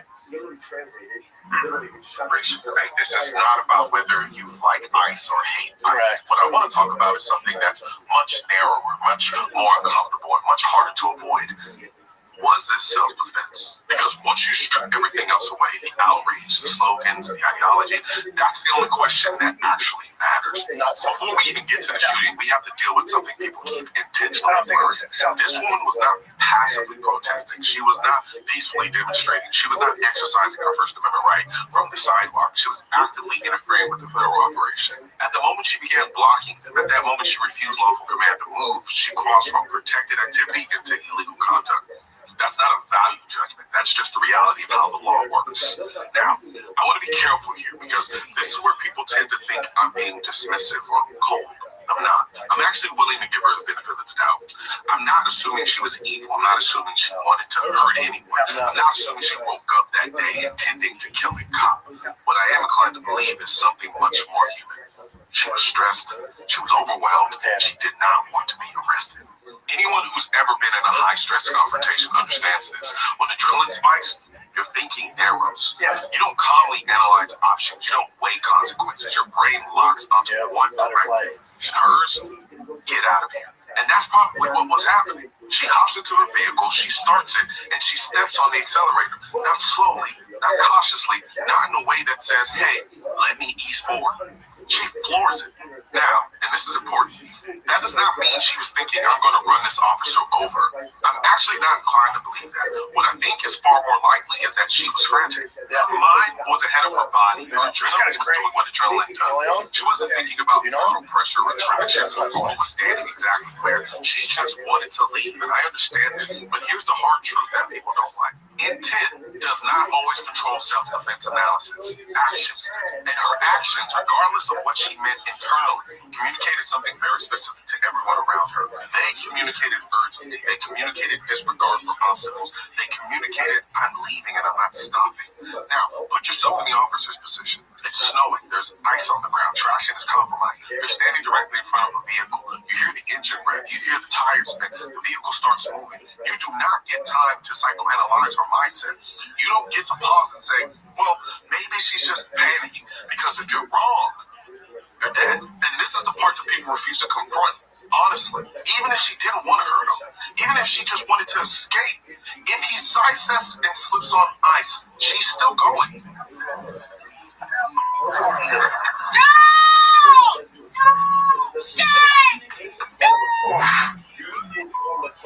Jesus Christ. That was way too fast, dude. This is not a political argument. That was way too fast. That cop, there are so many law enforcement officers that deal with that and don't shoot. And this guy just clacked off. It's a very, very My thing is, she could have shot the tires, and clearly she ain't Well, going. that's not going to stop a car, but Still, she's not going to go anywhere. But then also, you can call up to the buddies up the road. There's ways to stop her. Exactly. You didn't have to shoot that woman. But then also, it's a super hostile environment. He's also in a frantic. She's in a frantic. He got ran over before. I know, but guess what? When you're a law enforcement officer, you're held to a higher standard for that. Yeah. You're held to a higher standard. Train for that. Don't shoot that quick. But to Colleen's point, so she's frantic. She's never been in that situation. She floors it. He's like, holy fuck. In his mind, she's trying to kill me, Romeo. Yeah. Yeah, it's too. I mean, yeah, I can see. Somebody said, "Look, this is a tragedy all the way around." Was this woman's wife actually abusive to the children? I'll look it up. Look that up, Chip. Why did the lady who died in the protest lose her children? See what it says. So she lost custody of her children. See what it says. Wow. That's significant. Renee Good was Renee Nicole.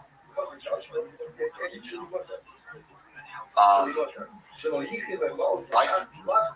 No. Well, did Renee Nicole lose custody? What happened to Renee Nicole's children? Did Renee Nicole lose custody of her children?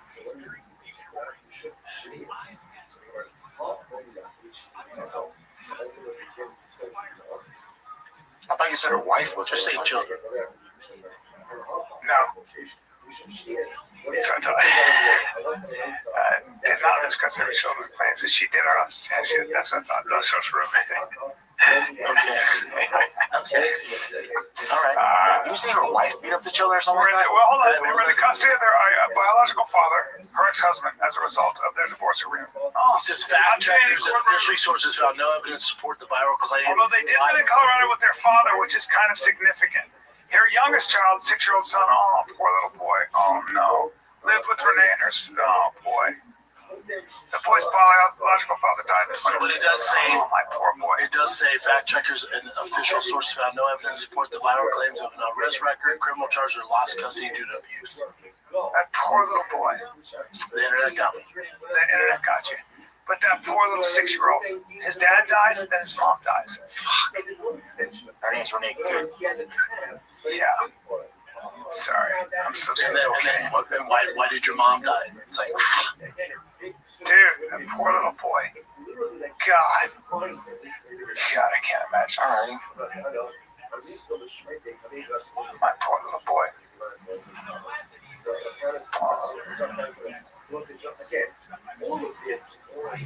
Bet you was a good mom. I don't know why I said that out loud. Right not. Yeah. Right not. Well, the Deeply devoted to her children. father's got custody of the 2 boys. That's interesting. Courts don't usually give custody to one person. It's interesting. All right. Okay. Terrible. Yeah, there's some stuff in there. And these are the protests afterwards. And check this out. This is pretty crazy. It's going to get bad.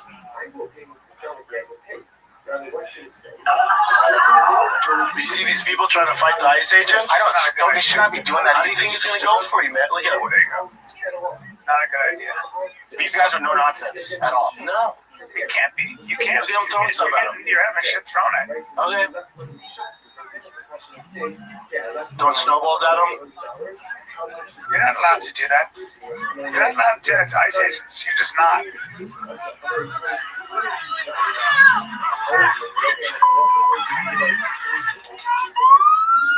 This fucking thing, this is bad for us.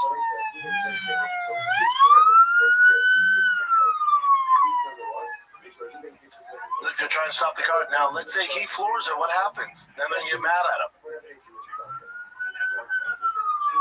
Well, my thing is, if you're gonna do that, you're gonna get consequences. You're gonna get. Hey, here's my thing. Fucked up. Do you see an alpha male?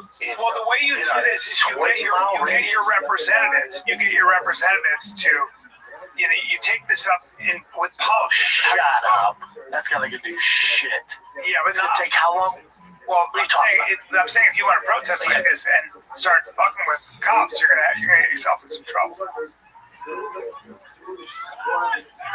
This is peaceful protest. You're allowed to stand there. You'll be removed, but you're allowed. The vehicle to move to get through that passageway, and they're blocking out of the way. So yeah, well, that's gonna hurt your eyes a lot.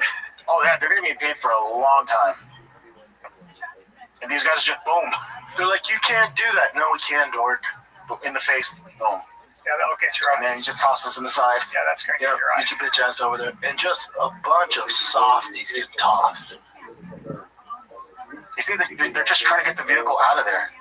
Well, it's an American to protest. Yeah, but this isn't protesting, right? This is disruption of law enforcement. You're breaking the law. Yeah, protesting, blocking vehicles. You get arrested, you'll get tear gas. At the end of the day, it doesn't do much. It never does much. Now, was there protest for that young Ukrainian lady who got murdered on the train? Well, that's weird. My thing is this: that's weird. Iran right now is killing its own citizens, and they're fighting for democracy. You don't see one person. You saw them all speaking up for Gaza. God bless. They're not speaking up for Iran. Why is that? Why are you not in the streets for the outrage of what the Iranian regime is doing to its own people? You're not. So it's a pick and choose kind of thing. It just is. Again, you're an American. You're allowed to protest. you ever write, you can get out in the street, you can make a nuisance of yourself, you can block traffic. Also, go home to your fucking kid. You can do that. A lot of them don't have to.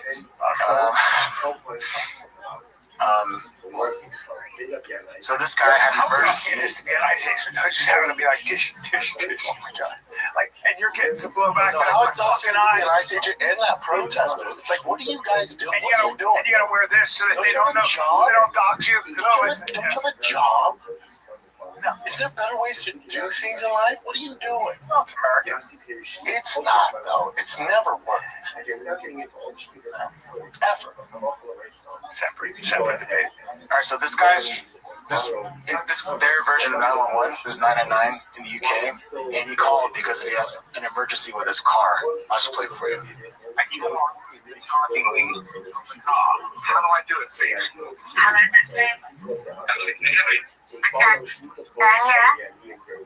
Okay, thank you. I've got a problem. It's a lot of typical emergency. I've got a new car. It's the first time I've charged it. I cannot remove the charging lead from the car. How do I do it, Steve? I don't know. You need to speak to the dealer. I wouldn't know you felt the emergency service. Well, it's not on the TV. It's not on anything. It's not on the app. No, I know. You come through to the police. You need to speak to the car dealer. You come through to the police. I know I've come to because I have it's urgent for me. I can't drive the car. You need to speak to the car dealer. And that's why I got SOS, but they don't do that kind of thing. No, we're the police. We deal with crime. Look at the driver. If the fact I can't drive the car, but it's not an emergency, then fine. It's not police emergency, no. Right, it's an emergency to me. I can't drive the car. Okay, it's not a crime, though, is it? That's fine. This guy, it's funny how you can have a great accent like that and be a moron. Like you say, it sounds, when you have an accent like that, you sound like you're so smart. But even people who talk this way, it can be real. I know. morons. What else you got, Jim? Alrighty. Oh, this one's. I don't. This really sucks, dude. So this conjoined twin, she married her boyfriend. Yeah. And her sister is still single. Well, yeah. I mean, can we get a close up on that situation? First of all, that guy is like there's psychopath. Whatever's going on there is really. But then I'm sure they share a booty hole and vagina, right? So she's still reaping the benefits. It's so interesting how you got people. I know. Then how do you do? You have to both. She probably isn't as pretty in the face as. We can tell one of them is actually definitely prettier. The whole thing is so strange that he's weird, they're weird. Yeah, whole thing's like they're just.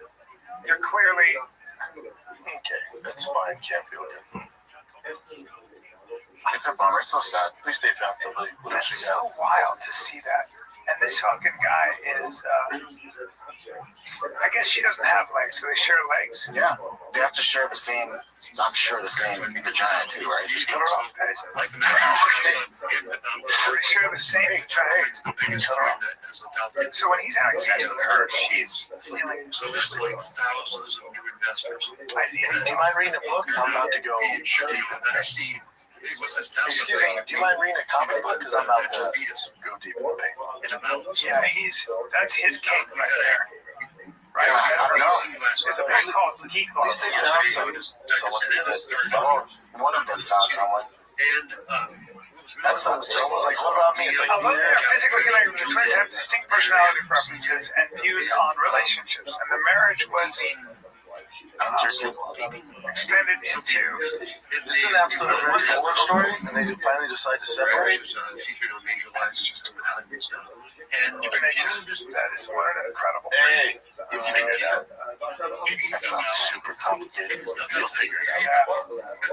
There's an update on that crazy woman that was like causing a scene at that restaurant. Remember? She got fired from her job. Oh yeah, I saw one thing about this. Did it work itself out? Jesus Christ.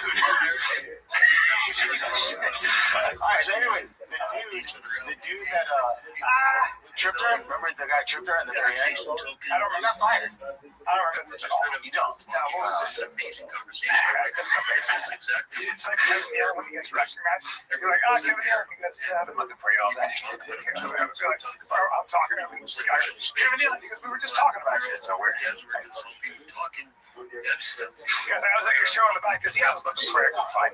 This stupid girl, remember? Oh, yeah. Did she lose her job?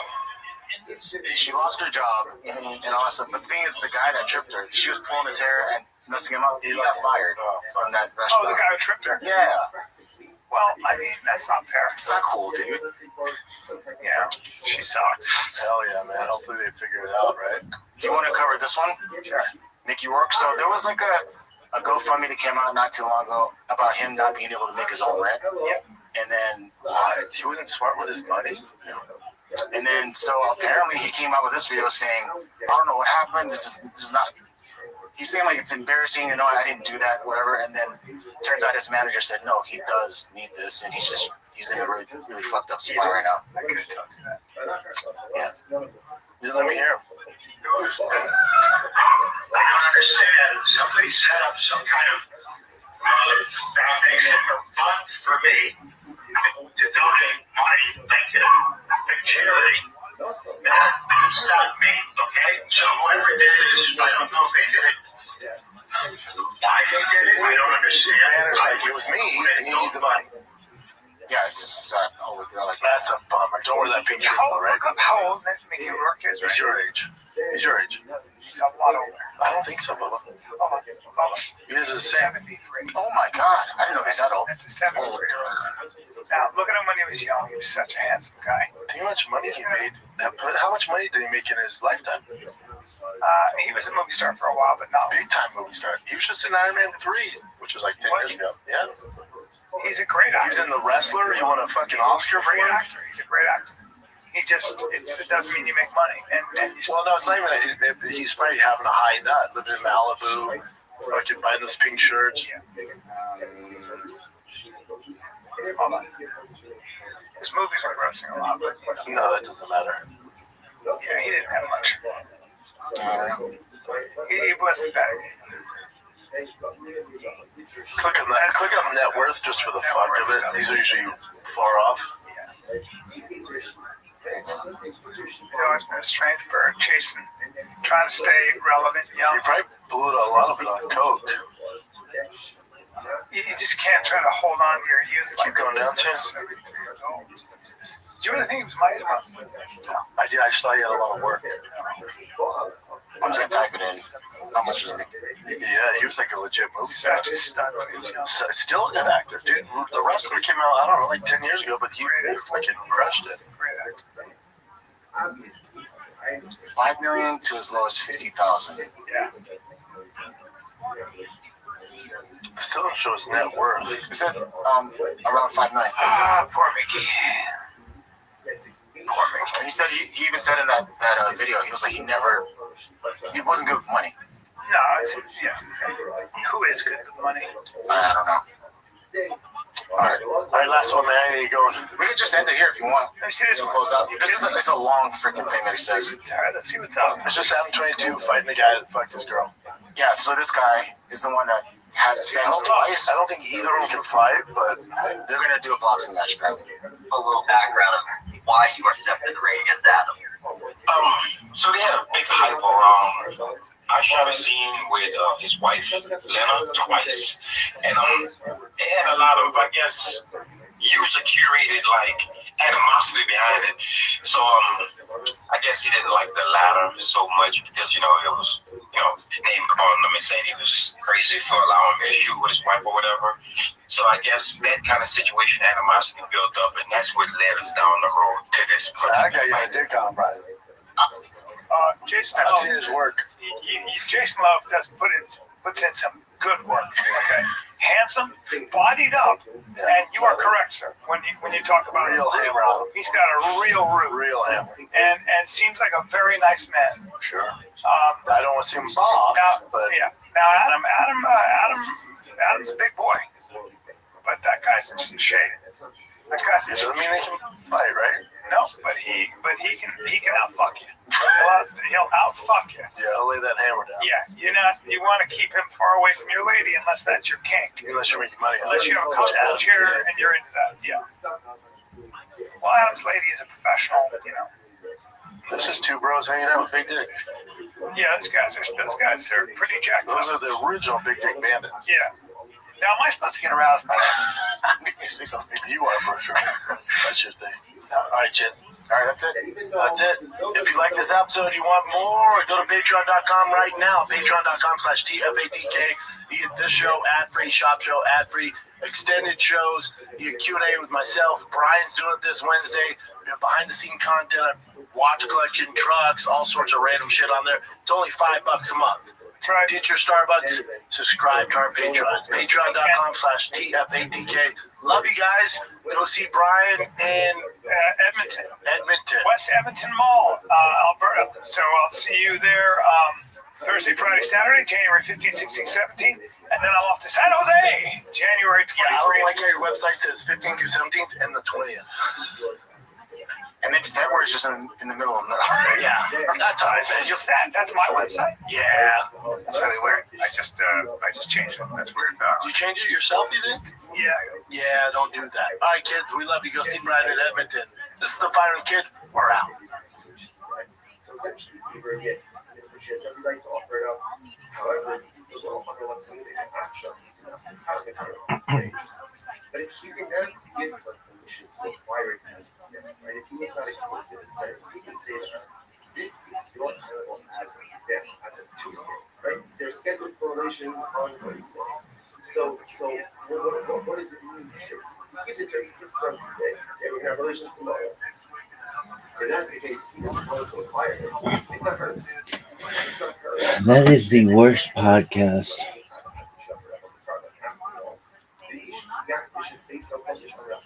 Says if a person will concentrate his home, this is talking about evaluation. I will go ahead and concentrate his home.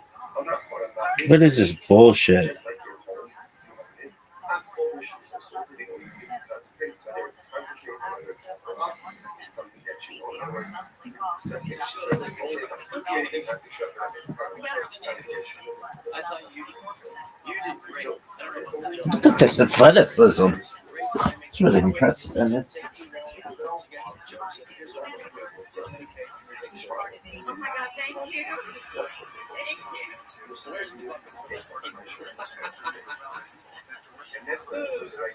I thought you did great too. You had great confidence, mastery over your space.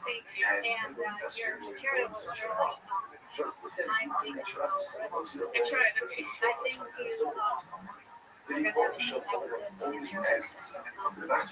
you have no idea what that means coming from you. Thank you. You're really original too. Thank you. When you sat down with the coach, I don't know, I wanted to think about you, but I really there you go.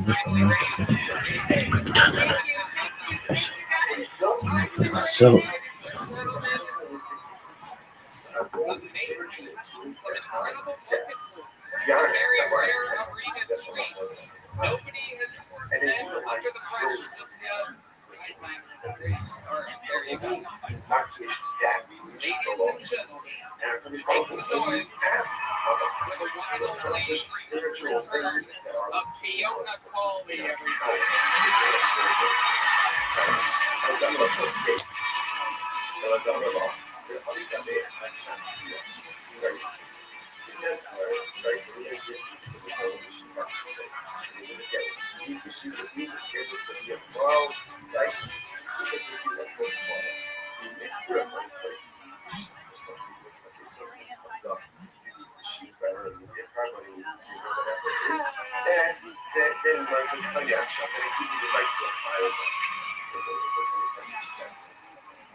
And they pays her 3 years late.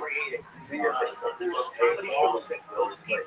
Right? So you pay so late, right? 3 years later, it's still called a harvest. And it's still awesome. And there's not going to stop and let this stuff. No passion. So what's the countries of this war? Right? So said that there's relations and then that's not a guest. Here, the says that there's relations special leaders here.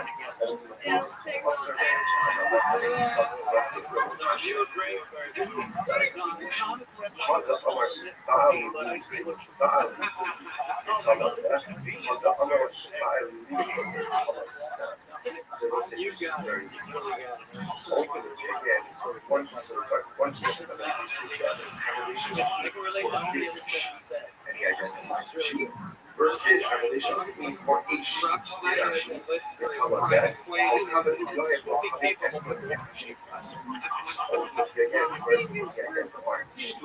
it's as if there's transactional abuse. When he doesn't go ahead and identify the sheep, then ultimately again there is no transactional abuse.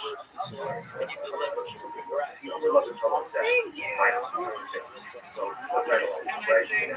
He goes on to he says revelations are so he says revelations for this sheep. Now again he doesn't care for 3 years. 3 years. Now what is it has the status of a fund this transaction just because he identified the sheep doesn't make it curse. In order for it to be curse, what has to happen? Gemara says Shiva. Shabbat tell us about having a Shiva. Right? Remember, livestock, animals require Shiva, require to use that Shiva, which the recipe. So well, let's go follow the code. So that is actually interesting. The Shiva doesn't only do by Jews. So again, by a Jew, they don't do the Shiva to a pastor. So it's not Jewish. Because the Olam is on Israel, is the Charles. If you go, they claim that that's it. Oh, just the sheep is standing for months. Which case, again, over the years, plus the sheep requires second. You can claim that that's it.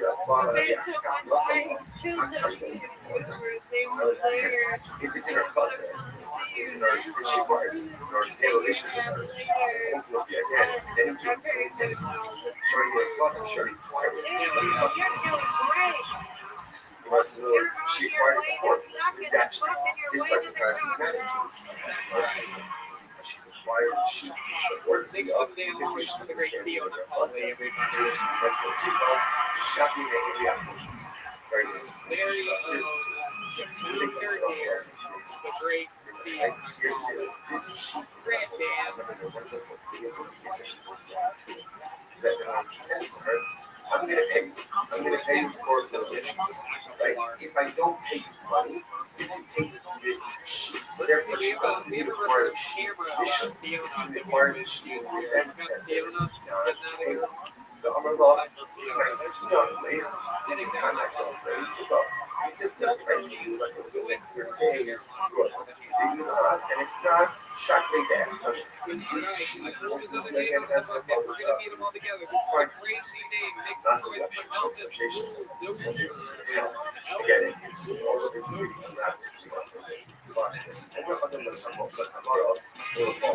let's say we take towards donkey drivers and workers. So that is paying. The way again, it's paying. Rashi points out over here. Rashi only the fucking on the arts. These workers are not Jews, or they're not the arts. They're Jews. And he says to them, right? So what's the okay, so that's before you. So he goes and he says to them, I'm paying you, right? Essentially, you'll use this money to go and purchase for yourself food and drink. Okay, that's the name of it. Supplemental whatever it is. He's getting them here, right? Here's money. Go and drink. So what's it? Now he goes, the Enoch Ocean, yes, the Enoch Ocean, she doesn't have to be worried. Some people are basically What's the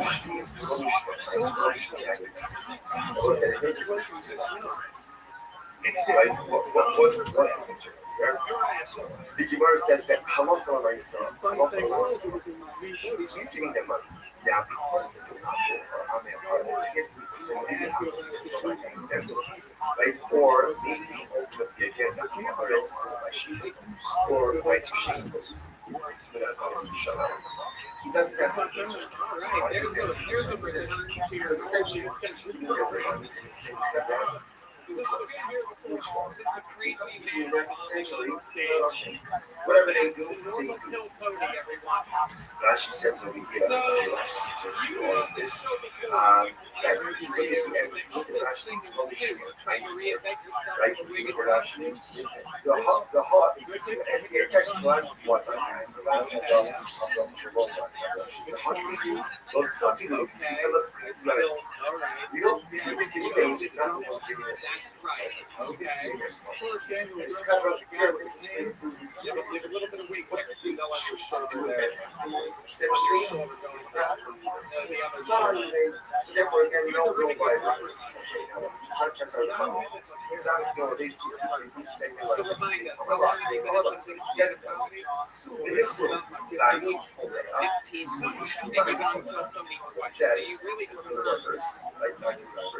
go and drink and not pay. Now you can go for a tab. Now this is so what made you turn into this Elvis? You could have done all that without the Elvis.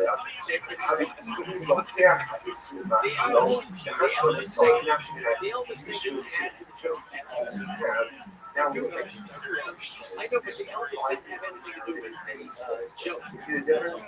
If they just says, here's $100 for your drink tonight, whatever they buy, that's crazy about your life that we don't know. If he says, go eat, go drink, I'll pick up the tab, then ultimately, again, that is coming back.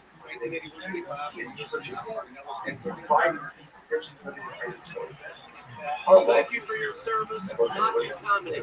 So just see the example of what I said, it wasn't just, we're now going ahead and circling back to the organic piece, right? We're going back again to the organic piece. We're going to add acknowledge these items and then we pay more with you said, now the problem is what do you see? Now, what do you see? How long? Maybe sick so what do you see? What made you want to have so many cats? That's fucking milk. That is No way. Look who it is. Zoot, the motherfucker who never wants me to sleep. What's up? Are you ready to lose? You were sleeping all day yesterday. Baby, it was all night. Are you ready to lose? Yeah. Hey, Rabbi. What up, big dog? What's my question? Did you watch Kill Tony on Netflix? That's my question for you. Why not? Kill Tony's on Netflix? Yep. Why do they have it on Netflix? They have a 3-year contract that they have some of the episodes on Netflix. Is that recent? They started it last year.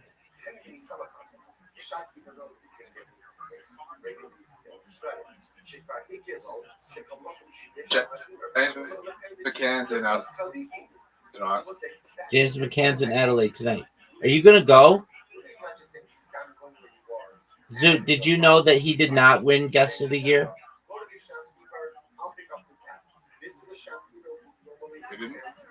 No, he didn't. He should have. Who did? Roseanne Barr. Who did? Roseanne Barr.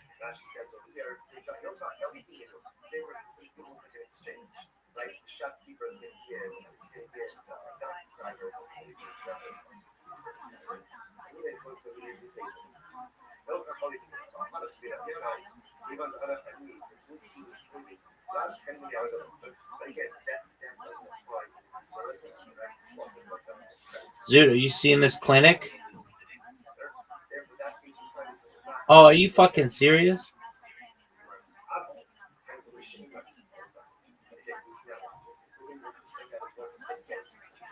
So, dude, are you gonna watch the Kill Tony on Netflix? Zoot, go.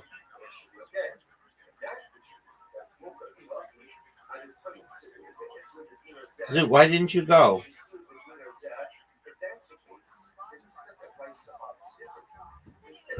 Zoot, are you there? Yeah, I'm here. Go. Discord basic shut off. All right, well, you need to go. Zoot, you just lost. Zoot, can you hear me? Yeah. Okay. Right, who's the biggest comedian in Adelaide? James McKinnon.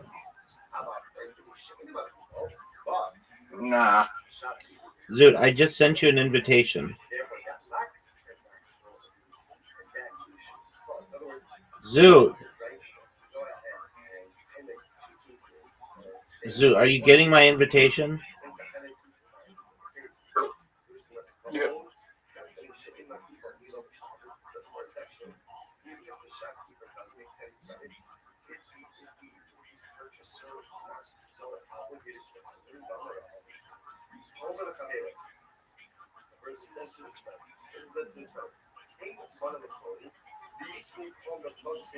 That might be the best shot.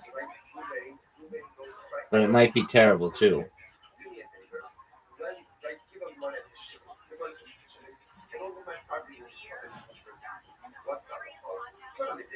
Are you proud of that shot?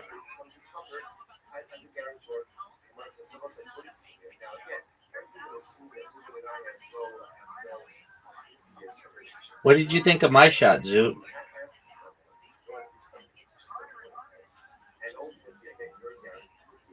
Zoot. Zoot, what are you doing, dude? Zoot. What are you doing?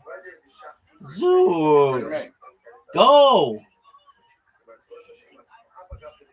Hit the ball. Zoot, what is wrong with you today? Zoot. Go. Dog. Sorry. It keeps on disconnecting me to from VC. Oh, are you serious? I can't believe I missed that shot. It kept on disconnecting me from VC. Okay. It's very annoying. All right, well, just go. Are you proud of Shouldn't that? happen again. Are you proud of that shot? You know, it's not the worst shot, to be honest.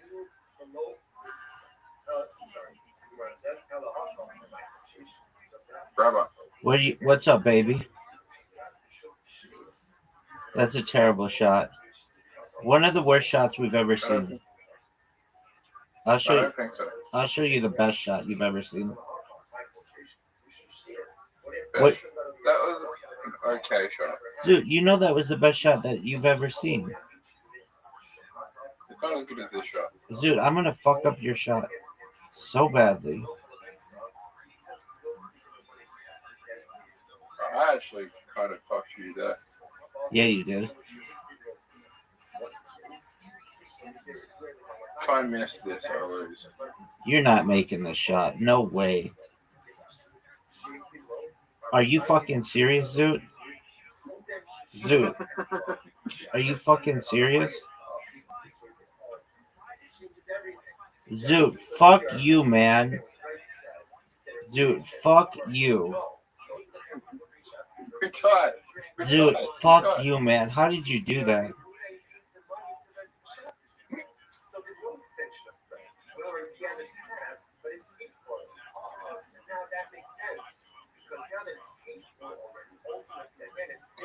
Rabbi.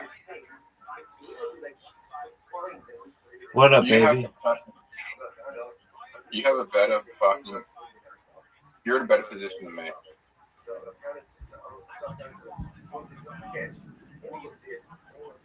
Are you proud of that shot? Rabbi, I just helped you. Oh, yes. Yes. Yes. Right, I need to get it in. That's a miss. That's a big time miss. Are you effing serious? Yep. You have a difficult shot. Zoot. You're guaranteed to win.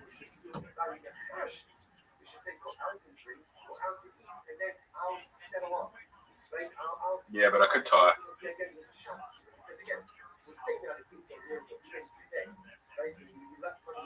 Rabbi, rate my shot out of 10. 9. No, 6. Nah, it's probably an 8. A 6.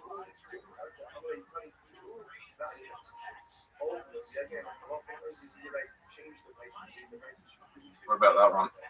Amazing. 9. That was a 9. Yeah, it was, That baby. was one of the greatest shots I've ever seen. That's one of the greatest shots I've ever seen because it was way more difficult than the shot I did. It was tough. Okay, I'm in a good position. Do not fucking hit my ball, whatever you do.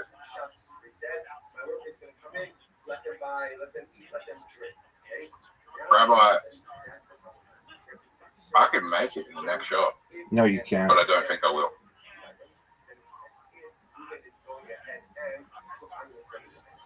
A 5 is good.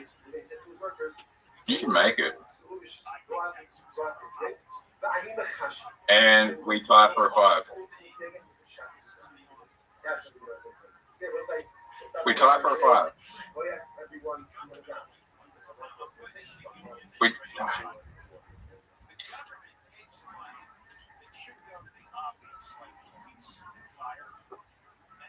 Rabbi, have we ever tied 5-5? No. Have I ever gotten a 5 against you? Maybe.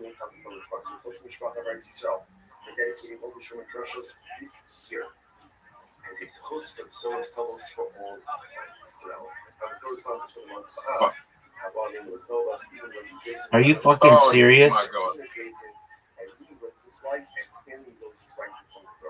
You need to make it in this shot. Zoot with the perfect game. Is that my first perfect game against you? I don't think so. On a 5? On a 5? On a, I think it's my first perfect game with a 5. No. Really? Really? Have I gotten 5 before? I think so. It's rare though. Oh, extremely.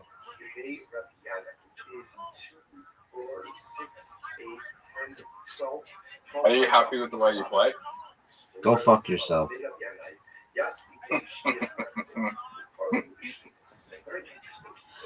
Dude, what are your thoughts on my first 100 right out of the bat? Right off the bat, right out of the box. Right out of the breaks. Zoot, you just got 20 times 3? Yeah, but that's compared to what you got, I did dog shit. I wouldn't call it dog shit.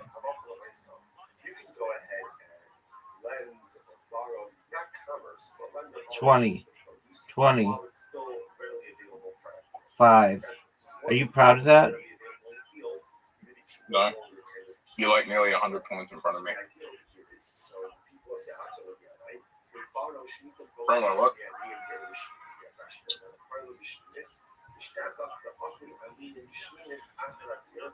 Dude, how much did you miss me yesterday?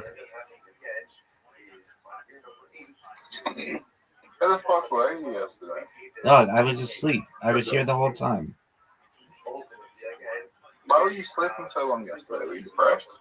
No, I slept literally Normal hours in the United States.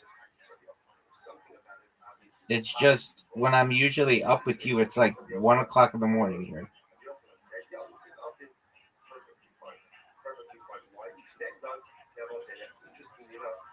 So what are your thoughts on how I'm playing? It's just 60, 60, 60. 60, 20, 20, 20. 20, 20, 20. 20, 20, 20. There you go, Zoo. Rabbi, what's the furthest you've been away from your house in a year? The store. Sorry? Ralph's, the store. Or Walmart.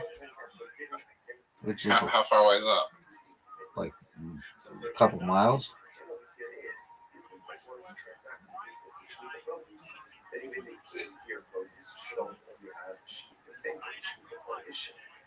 Why? Did you film people while you were in Walmart? Yep. What date was that? Oh, I don't know the exact date.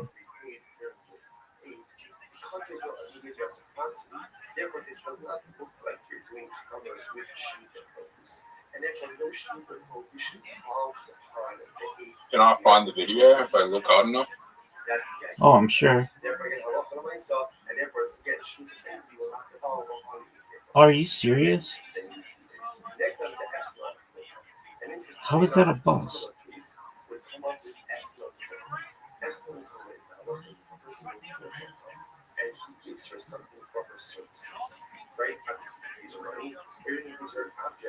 I also went to the bank.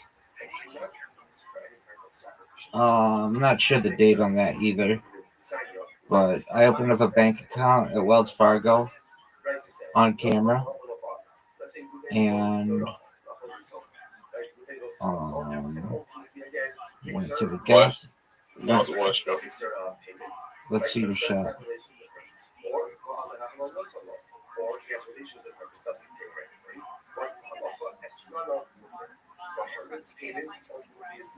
We're gonna talk.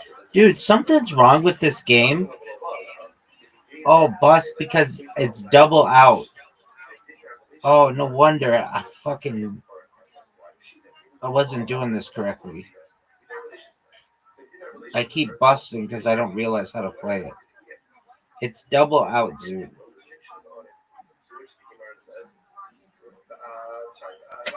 That was close. Yeah, close isn't good enough.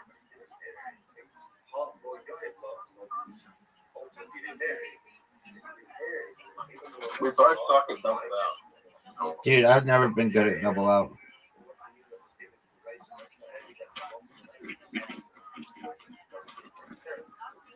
I have the worst fucking when you start getting into the low numbers double out, it's so much harder. Fucked up, you don't. Dude, all you have to do is get that double one. It's an easy shot. You know how hard it is to get that double one? I'm gonna have to learn.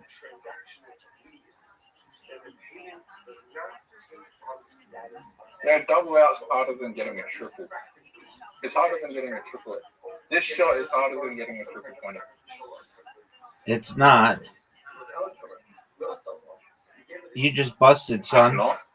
No, it's not. There's more space in the double one than there is in the triple one.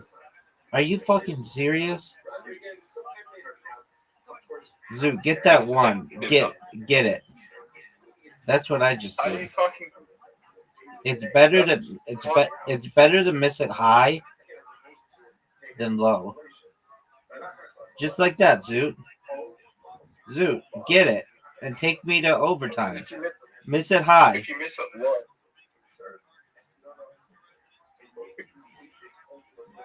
You're done. I would have won if it wasn't double out. Oh, if it's not double out, I'll destroy you. We'll do it now. No double out. I'll destroy you.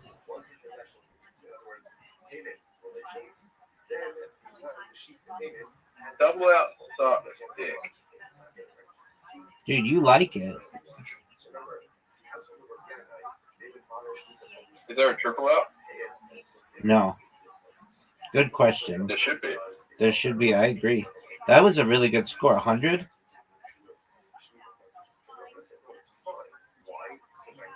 We got it.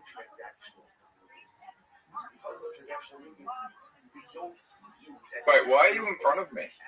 Because I went first. No, but I scored higher than you. I know, but I got a good score that last time around.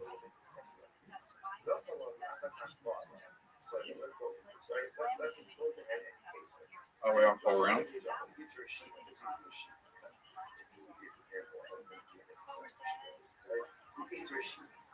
Ah, that's not good. That is terrible.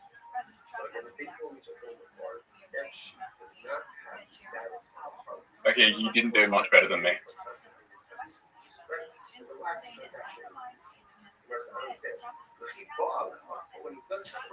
You got a triple 20.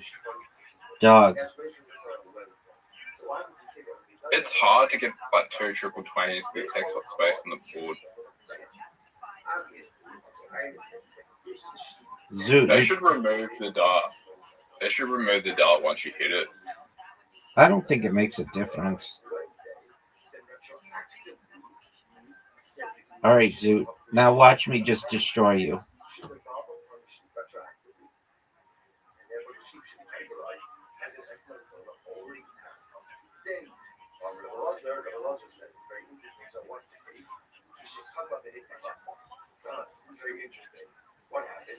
Okay, we're tied.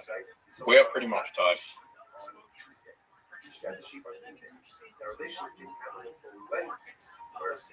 That was a fucking. I sucked it. Did you just say you suck dick? You just said you suck dick. You just said you suck dick. At darts. You didn't say it darts though. You just said I suck dick. Suck dick at darts. Zoot, it's over for you, son. It's over for you. You need to get 49. There's no way you get 49. 3. I just fucked up. You're done. This bitch is over. Get Get double 20. Get Get a double 20 and then a 3. It's over. I got you, Zoot. I got you bad.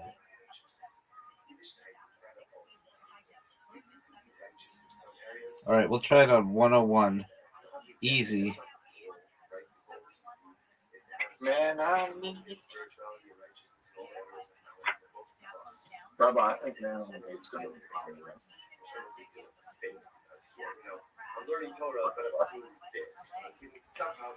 Oh, dude, I busted. Oh, that is some bullshit.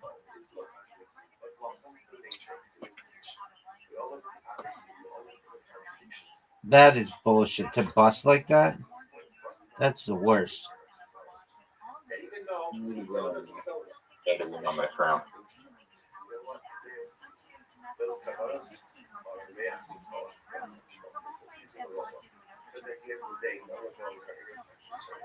One. 5. That was terrible. You got 7. Dude, I busted again.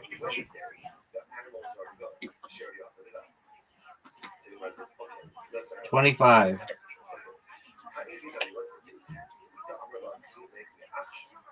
20. Oh, you busted. Now I've got you where I need you. How do I hit 225?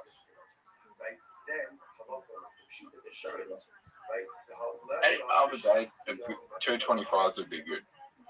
Yes, sir. Oh, you're done. Are you fucking? I hit a bullseye. It's over for you, son. It's over for you. You need 48. Get 2 20s and an 8. 20. 20. Okay, and get the 3. Get the 3. Yes. Great Now comeback. we have to go to. Now we have to go to. 49. Would you take it? I would not. That's big. Beat it. 37. That's bullshit. Rabbi, it That's took us 7 turns to win to finish a 101. I You know don't how bad that is? I don't like it. You know how bad that is? 7 turns to finish a 101. Zoot. I'm sending you an invite to Karam. You took us 7 turns to finish a 1-1. You know how embarrassing that would be for anyone else? Get it, Zoot. Are you proud of that shot? Because I'm about to fuck I'm not you. even proud that I'm not even proud that I won the last game because it took me fucking 7 turns. Because I'm going to fuck you up. Have I ever won against you on this? Maybe. Is there a game that I haven't beaten you against?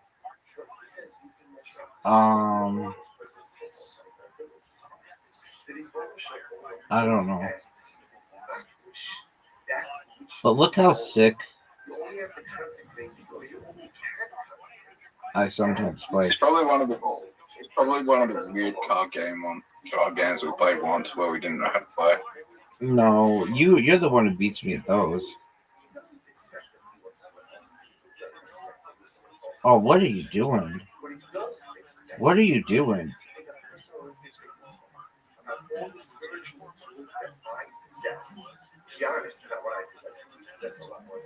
Zoot, what did you think of that shot?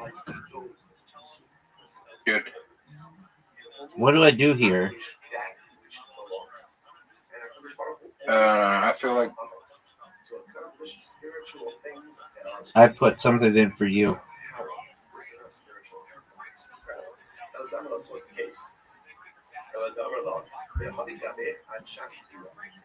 Are you proud of that shot?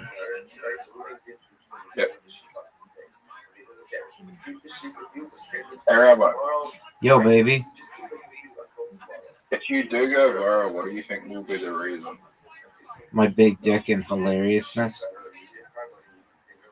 No, like, do you think there'll be an event that happens that, like, someone clips something and then you go viral, or do you think it's just that people just discover the stream? It'll be for me shilling myself in Twitter Spaces.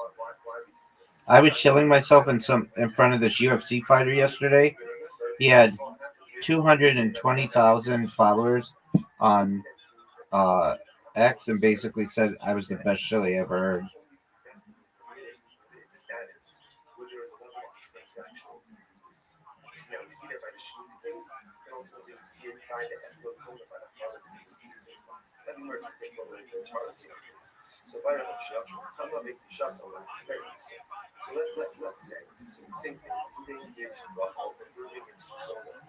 Is it going to be harder to contact you in the future when you become famous? No, I'll give you my bat line. You'll be able to connect with me whenever you want. And lose at mini golf.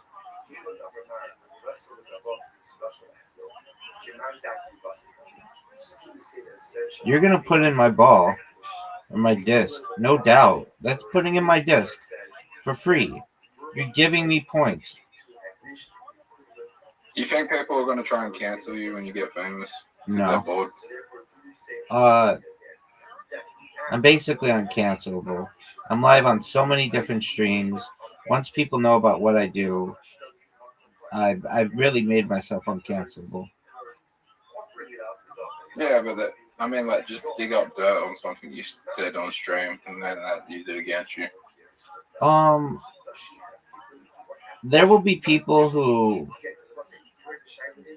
maybe try to catch me in some kind of deception or perhaps some kind of inconsistency because they haven't seen the whole stream, and then they'll see, oh no, he was actually telling the truth the whole time. So what I'm basically saying is, like, they'll only get a spotlight. They'll see me saying, like, let's see, I don't like what would it be like? I might say like I don't like um I don't like coffee. No, I wouldn't say that, but like maybe I'd say, okay, here you go. I'll say like on the stream, I really like black coffee, but then they'll see me drinking my coffee with cream, and they'll be like, oh, he's inconsistent. He says that he likes black coffee, which I do, but I also like coffee with cream. They didn't see me say that part, and so they'll be like, oh, we caught him in an inconsistency, or they'll be like, I'll be like, I can't stand that show Kill Tony. Or a comedian on Kill Tony. I'll be like, oh, that guy sucks. And then he'll end up being one of my favorite comedians because he'll grow on me. And they'll only take that snapshot. Or they'll see me say like, I really like people will say, do you smoke? And like I don't. But they'll be like, well, we've seen you smoke on stream. And I'll be like, yeah, but that was like years ago. And I was very honest about smoking on stream. I don't currently smoke, but that doesn't mean I allegedly never have. And so they'll be like, but it's not like I have something where it was like I said that I think that cannabis is like not something people should do. I think if it's good for you, then you should do it within reason. Other things are like, I mean, I know there's going to be stuff. I absolutely know there's going to be stuff, but there would be with anybody who has as much content as I do. Like you can't summarize it all. It's over the course of my entire life, at least 4 years. So people will only be able to see a snapshot. They might say, I might say that like I. Okay, I'm sending you. We're doing freestyle 210, which is you have to score 210 points. So this one's different, Zoot. They might see me say, I. They might say, okay, he says that he's been streaming, on 20. Okay, here's a good one: 20 different live streams, which is true. However, when I started, I only was streaming on like 5 different live streams. And so, but it's like been 4 years. That was 4 years ago. I very quickly multiplied that. They may, they may say he says he has over a 2,000 TikTok accounts because I do. They're going to say, well, why don't we see 2,000 TikTok accounts? Or no. They will actually. They if they say he says he has over 1,000 TikTok accounts, I do, and you can see them all. But they may say he says he has over 2,000 Twitter accounts, and I do, but a lot of them have been banned, so you can't see them. And so they may say, well, you say that you have more social media than any person ever, but we don't. We only see you having like maybe 5 or 10 different Twitter accounts, and I can say I know because they banned a lot of them. And they're gonna say, well, we don't know that for a fact. And I'll say, if you watch my whole stream, you'll see I spent 6 months creating Twitter accounts. They may say, he, what else? Like, okay, here's one. I say that Harry Potter Abomasonic Teninu is worth about $100 billion. The reason why I say that is because at one time it was worth $300 million, and I don't adjust my pitch to what Harry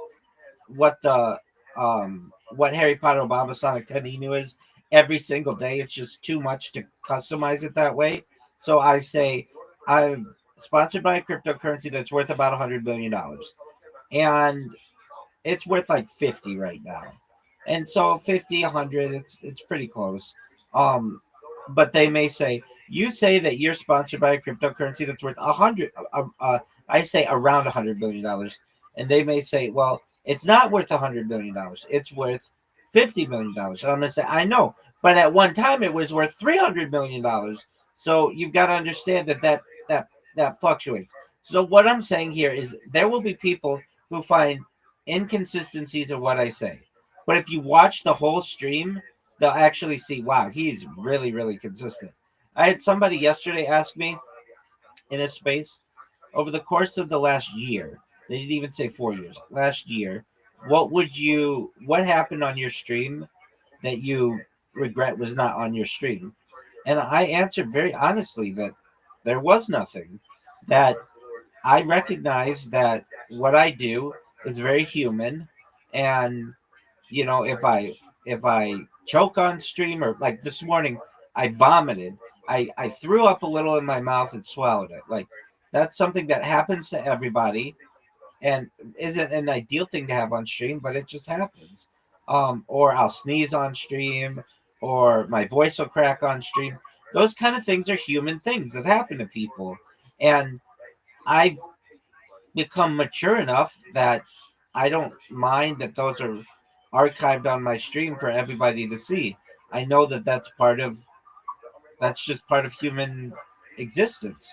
But some people, some streamers, especially like really high uh, profile influencers, would never want their voice to crack on stream, or would never want them to be seen vomiting on stream. But I don't mind it. I mean, I've just become very humanized to it. Other things that people, I mean, I can name a lot of things that people are going to see that they're going to say, hey, you weren't truthful about this. And I'm going to say, if you watch the whole stream, you'll see I'm very truthful about it. The only reason why it doesn't look truthful to you is because it you're only seeing part of the stream. But if you saw the whole stream, my actions are completely justified. And Oh, that was a trick shot and a half. did you like that one, Zoot?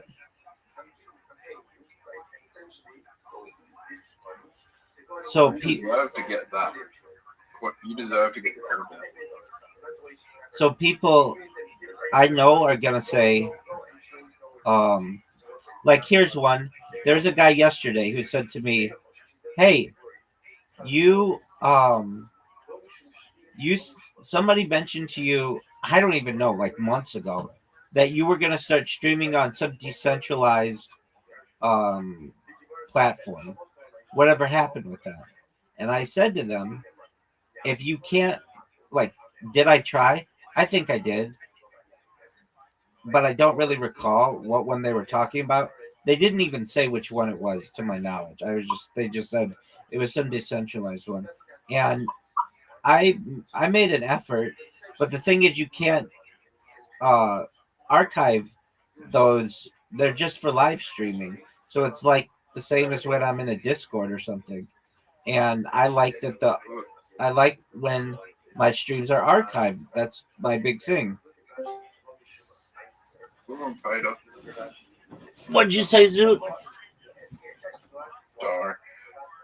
You're gonna win, Rabbi. Oh, 100%, big dog. Was there any doubt?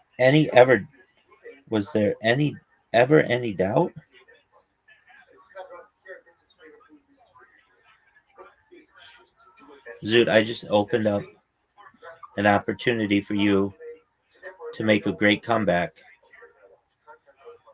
Are you going to be able to make this comeback? Zoot, you're done. Zoot, you're fucked. That's not going to make it. You and I both know you're not making that shot. You and I both know you're not making that shot. I wasn't trying to make it. Well, what were you trying to do?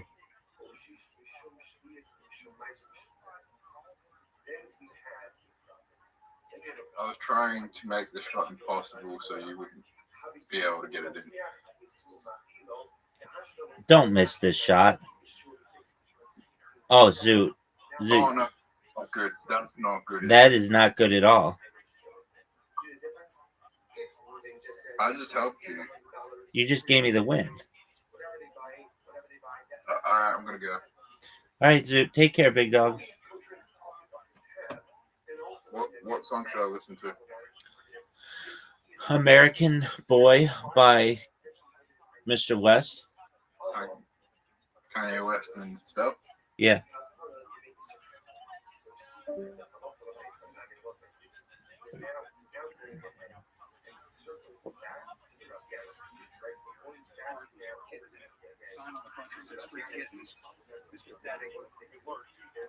But yeah, I adopted a lot of kittens.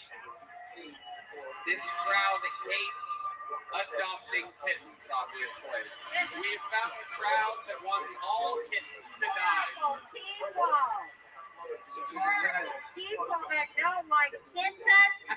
What kind of God, what is this? What a bunch of Hey, Fred, that's, trying to be like a KOL type of stuff on X. And she was happy that she was able to monetize and make fucking $48 in 1 month. I was like, $48 and you're excited? That is not fair monetization.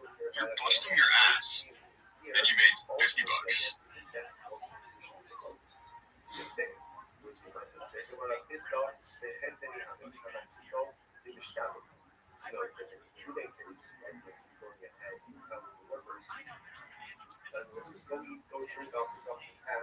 Talking about where they are purchasing food from a shopkeeper who normally extends credit to even the ugly lack of faith, clearly ultimately because the shopkeeper normally extends credit to eBay, ultimately this transaction is literally translated, literally the shopkeeper acquires his money immediately.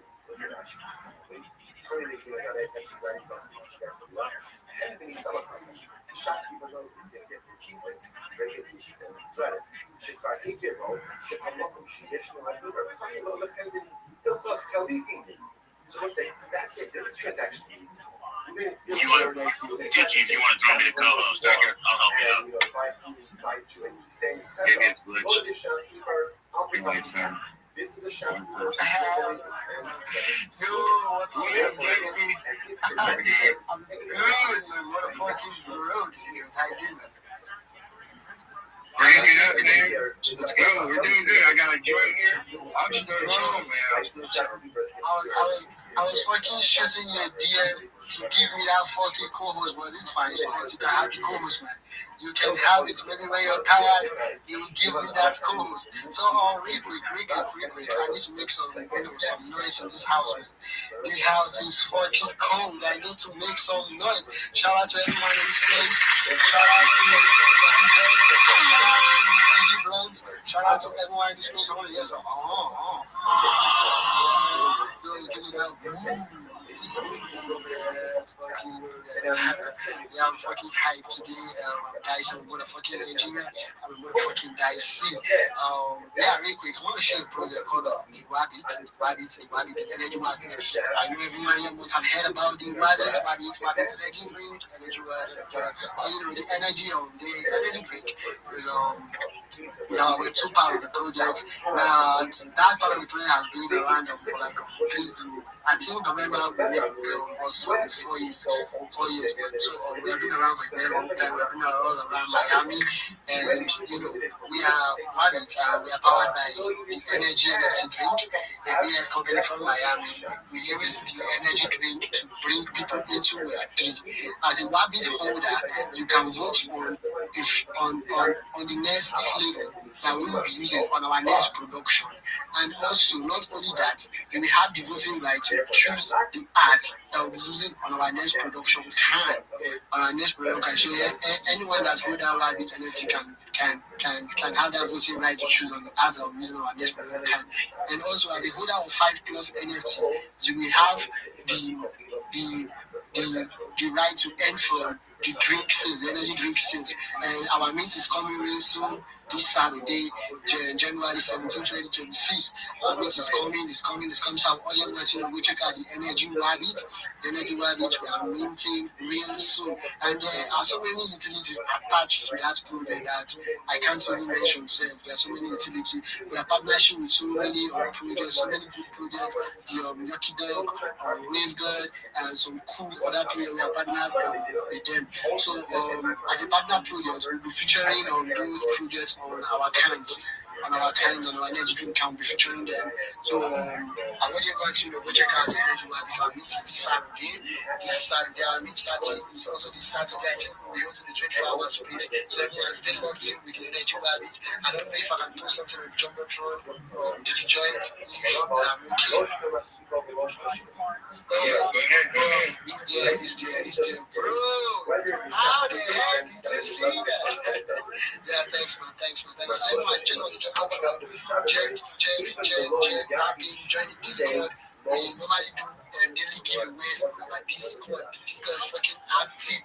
Fucking active. Join in and from this project, let's fucking go, guys. Also, we're planning to launch our token on the Rave God that's launch token. So if you miss out on the NFT, you do not miss out on the token launch, guys. So stay locked in with the Rave God. Our token launch is coming very soon. I think a week or 2 weeks because the founder is still on editing the Discord, setting up channels in order, putting some bots in place, setting some special channel for you that are going from 25 plus of Rave God. And even though you're not holding, you have a place in Rave God. Join in right now, guys. Join in and let's fucking grow, guys. Thank you, man.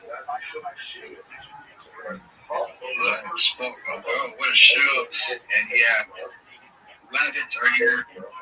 They're coming in hot. We do have a partnership collab with Henny as well. I see you down there, Henny, man. I got the whole fam down here, man. Come up, pull up, hit the request phone. We do have a lot of requests. We're trying to rush in as well. So just repost the room as well. The room is just powerful right now. So Dicey, we do have a collab. Rabbits coming in. Digi Joints will be doing some dope things. Henny lives like 10 minutes away from me. Crazy. So awesome community as well. I can't wait to see what they both coins will be part of the mint. If you do have a bag of coins, you will get it a lot cheaper. Let's just say you're going to get a nice little discount if you're a coins owner. So we have a bag of coins of those as well. They got a lot of collaborations as well. Nice, man. And what a show. Like, holy shit. I'm going to send you a I think Scott is not ready to fucking close this space. Ask me that goes, let me do something. I passed it to like 12 people. I think it's just straight up glitch right now. I don't know. No second code. Okay, let's give it out to the lobby to send it to me. I'll try. I'll do it right now live. Invite the co-host, anything pop up? Yes. All of this. Did you say this? Yeah, I tried. Like I said, sent to you, but it's glitch. I was trying to send it to extra. You know what? Should I swipe out? No, I mean, remove OX agency from Google's name. No, you add him back. Don't move him. I'm okay with something else. Hey, Rabbi, what should I say? I don't know about this. You might be as well. Yeah, we'll work with what we got here. We'll rotate around. We got a glitch happening. I might just try to do the little run. And yeah, I like challenge. I like see what happens. I live on the head down there. That's what I hear. So you need to go for you, man, to run this space. People will hunt you down, man. Take your house, take your car, so you don't log this fucking space, man. And you need someone to give a shout out. I need to do this, bro. You want to give a shout out to the party? No, just do that. And give you the public bills, Now go ahead and do that. Give a shout out to DJG that'll rock the space when Bitcoin hits 100K. What? We're rocking this at 100K? Where we at? You guys are crazy. Sam's got a that's actually a great idea. Sam's got a great long. He's got a 40x long on Bitcoin. It's right. What I'm saying is, send me a situation so I can help you.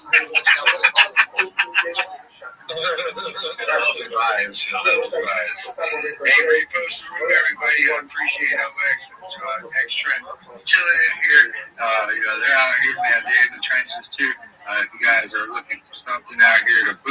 Let's go, man. We'll be in our stages here. Come check us out. We're going to do more of them. Hit me in the DMs. We'll get your project out here in the trenches. Chill today, though. Tomorrow is a morning show. We do monetization Wednesdays. Come get paid. I'm hitting right now about 7 million impressions at the moment. Okay. We're averaging about 25-30 million impressions per week. We're going to try to bump those up. So we'll see what the algorithm about to pay our DigiJoint community has been out here in the trenches every day. We see a little bit of stuff, have some great analytics. Mr. Heidi Coin and Mr. Money Rock, all the people that are in the trench room, man, keep grinding, man. They're stacking. Trust me, they're stacking. All of a sudden, they're going to be booming. And you're like, this is what it is, man. This is what it's about. And let's get more people monetized on next part when we do DigiJoint with other communities. Mark in it. You got Heidi, you got DigiJoint, Blunt Booster. Get in these groups, man. We're out here in the trenches, getting these impressions as well. Part of something we do as DigiJoint. Let's go to Alpha real quick. I know it's daytime stuff, but maybe we'll go to him right after he does an emoji. Oh, I saw Alpha, Mr. Big Time. We'll go to you right after. Let's go to Alpha and Mr. Big Time right after. What up, man? How's it going? Alpha, you there? Yeah, you for a second. Sound like I'm really far away. Sound like as far Alpha, if you're there. Yeah, that might be. Alpha, come on, you open up that mic. Jesus Christ. I need to trouble, Alpha. He'll be back. Rico, hey, Mr. Big Time. I saw you, man. What's up, man? How's it going? Not much, man. Just finishing up the work day. What are you up to? Woo, man. Cranking out the space. Bullish as heck out here. How's it going? I see that. I was tuned in on my other account earlier. Other account? Wait a second. Yeah, the project. So many people in here like, can't do that to me. I'll never notice it. I know. I was requesting to speak and everything, and I was like, I sat down there for a minute. And then I swapped over to this account, and then instantly I got up. I was like, oh shit. Well, that's the utility, right? Like, there's like 12 people requesting right now. Like, that's the real one. Well, if you want to go back on the other account, I'll let you up if you want. That's so funny. That's so funny. He's laughing now, so funny. Shit, man. Like, shit, I never been to big time. I got like totally hit. I'm like trying to go through each one while people are talking. Well, how's it going, man? So, the site you said? Yeah, just putting it up right now, trying to get things organized. Watching these longs all of a sudden, like you stopped what you were doing, you like dropped everything and opened your phone. That was wild. It was looking like it was back to retrace. It was fucking scream. It moved so fast. I had a short at 94.5. It moved so fast it didn't even trigger my stop loss. It just straight liquidated it. I was like, fuck yeah. Man, you couldn't do nothing about it. Just like out of brain. You put that over the X on that one, you should have left that 12, man. I said it too this morning. I was like, I fucking put that limit order in at like 9 o'clock this morning for 94.5. I was like, I'm going aggressive as shit too. That's what I did. Yeah, just like that, a snap of the finger. All of a sudden, stuff is opening at the mic. 98K, like, what do you mean? Like, what? How does it go up that fast? Is it at 92, $4,000, $6,000, $12,000? We're back on an all-time high, and we're bullish as heck. Man, it's a big time. I sent you the co-host, too. I assume everyone the co-host. I feel bad. I'm trying to get another person. Alpha, if you're there, let's see, man. I need Bitcoin to hit 100,000. Bitcoin on 100K. Yo, Alpha, open that mic. I'll help you out here. I'll say there's no way in fuck it's hitting 100K today.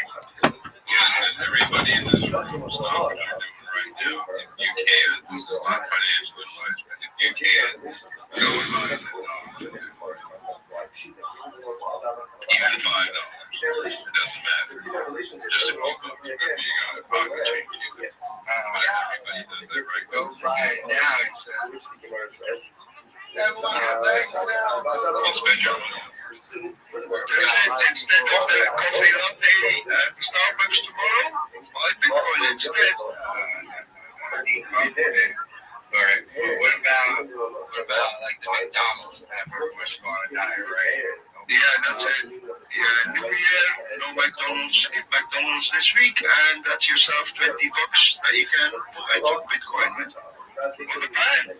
Hey, you might if you're a smoker, it's a good time to quit smoking. And and stop smoking and just every day put into Bitcoin what you normally smoke. Shit. Instead of spending it on cigarettes that are killing you. Cigarettes, I don't mean cigarettes. I don't mean the grassy stuff. There's no way I'm stopping that. I think I will take my 20 bucks and put it on Book. I need those fucking condoms that STD, bro.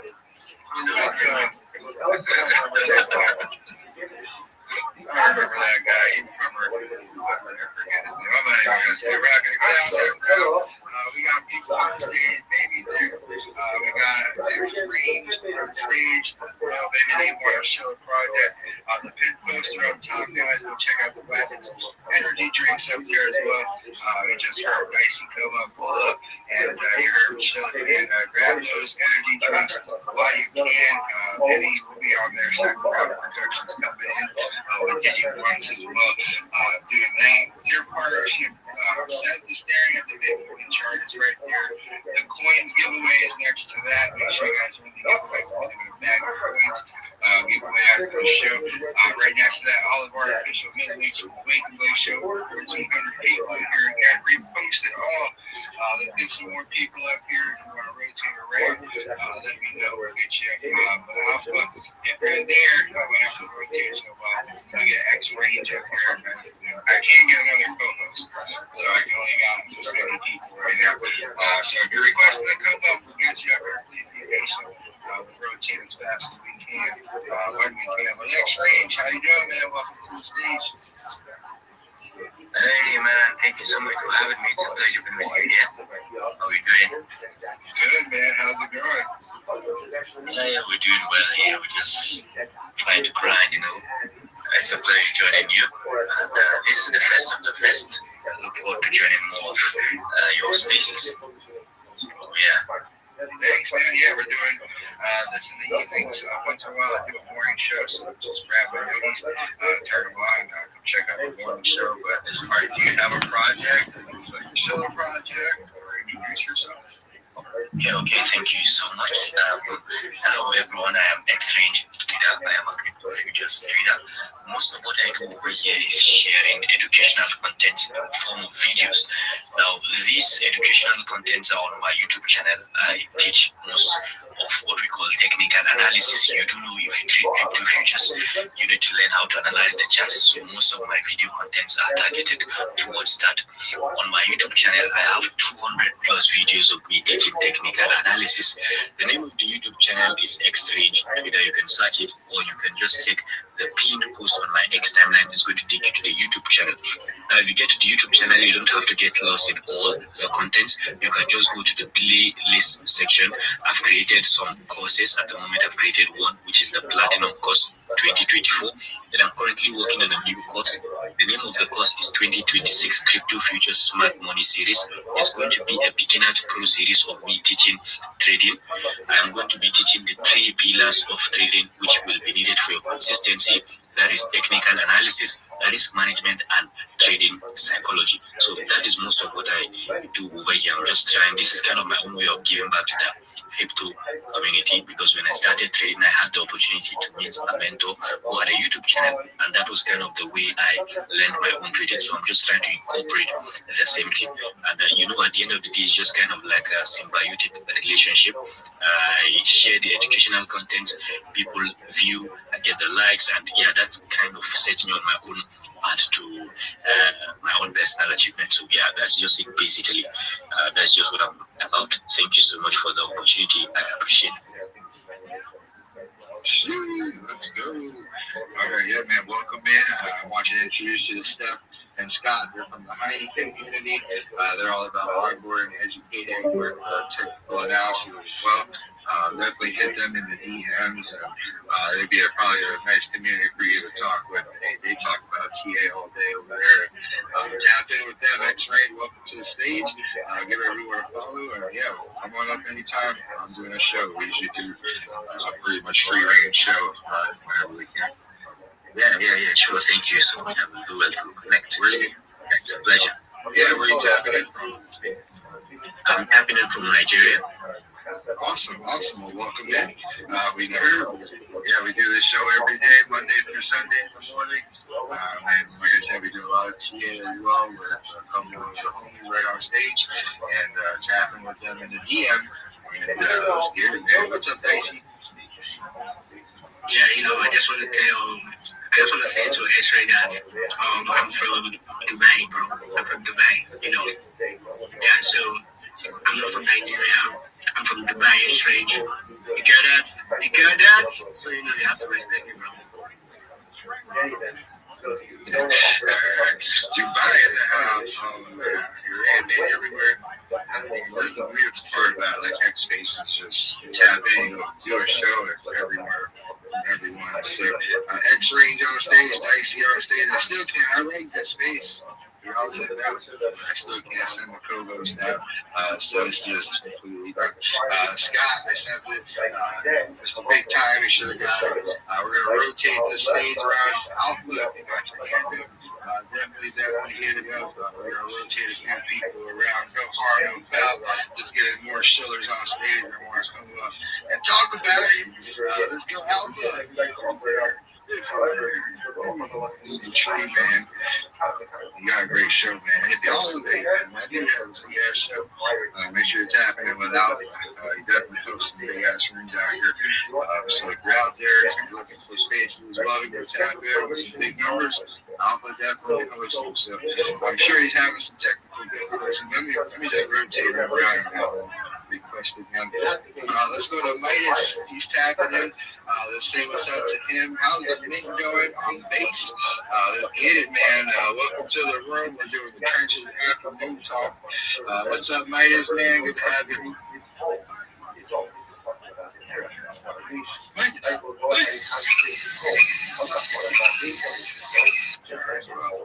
Okay, Midas, he's there. He's a good man. Bro, I think I'll do it. I think I'll do it. Okay, come on. Where are you at? Judge Public again. Hey, then I can see you down there, my bro. Shout out to BK. Shout out to Tree. Shout out to Henny. Shout out to everyone. Zibogo. Shout out to you guys. I can fucking see you guys down there.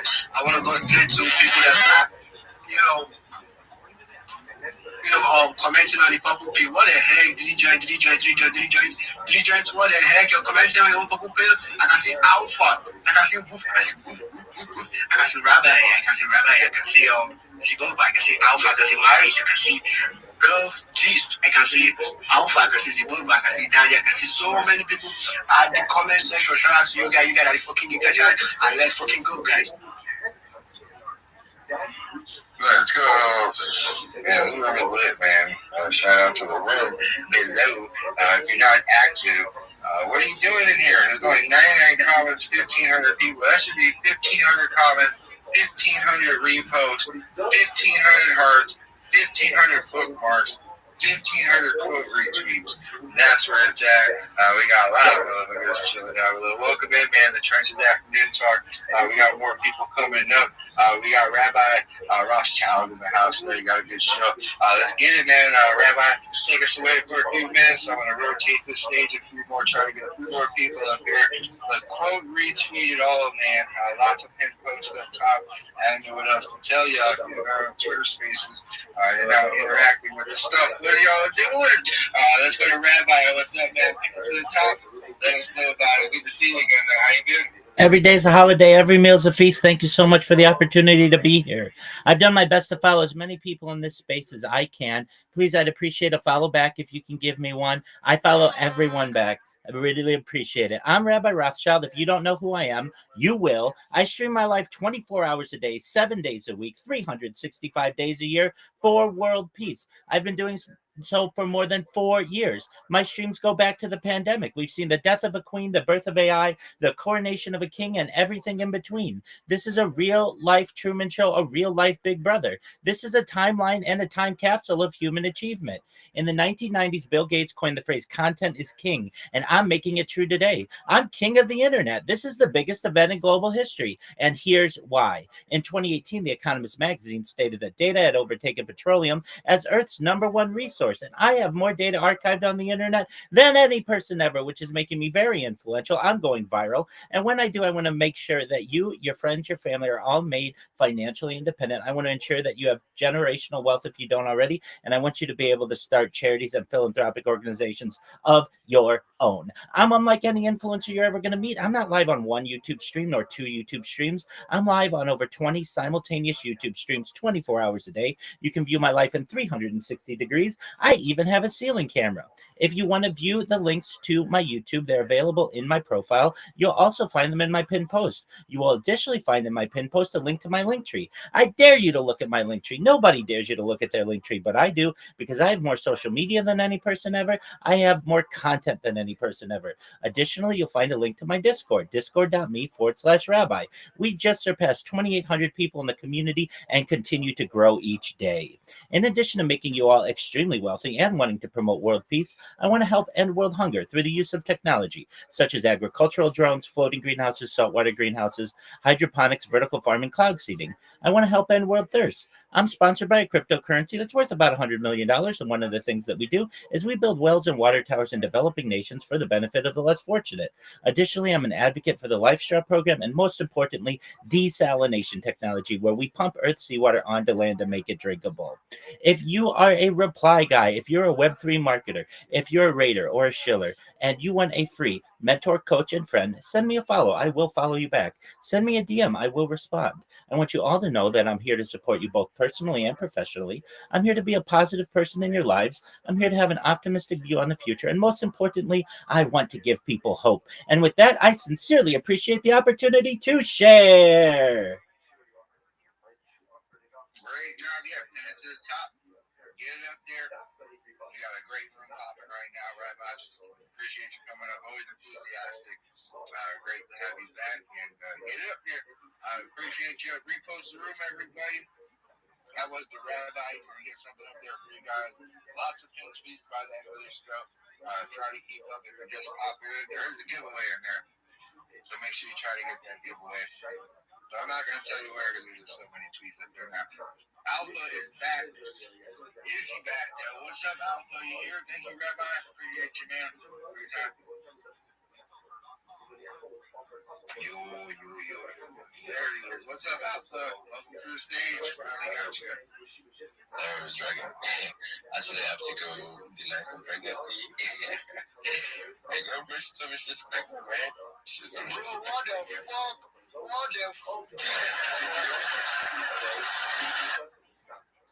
Yeah, where was going? You can't do that, man. The wife, you're going to kill me. She's like, what space were you on? No, it's a joke. I'm just trying to play along. How's it going, man? Welcome to the stage. Yo, we're shout out to everyone again. I'm going to shout out to my guy that I see the best host, event guys, Nashville, and sorry. Space host on X, anywhere, anytime, active 24 hours, 24 hours a day, 7 days a week. Go my guy, Dice is the best coach I've ever known. Very much active, man. Go get him. So, where are buddies? My greatest goals, where else goes? I see you with them. Ravish, I see you all. What's up? How you guys been? Nice busy, yeah. You guys, see, man. Go get him. So, where are buddies? My greatest goals, where else goes? I see you with them. Ravish, I see you all. What's up? How you guys been? Nice busy, yeah. You guys, hope you guys are doing well. Hope you guys are Chilling, yes. Don't have much to say really. All right, man. Well, shoot. Welcome to come in, man. What's your... Are you and Dicey working together? Because it seems like you're trying to get Dicey to come over there. I don't know. Dicey, did you see that about the... I don't know, man. Somebody here, bro. Hi, James, everybody. This place that I do that fucking conference. So send out the course if you mean right now. Go, send it. What a fucking So, yeah, man, I'm gonna try right now. I'm really try. Invite the co-host sent. It says co-host invite sent to Dicey with the dice. I know sent Dicey here. Young Fab. Everyone's DMing him. We'll get him as co-host. What the fuck? I was sent him by the motherfucking Marvin.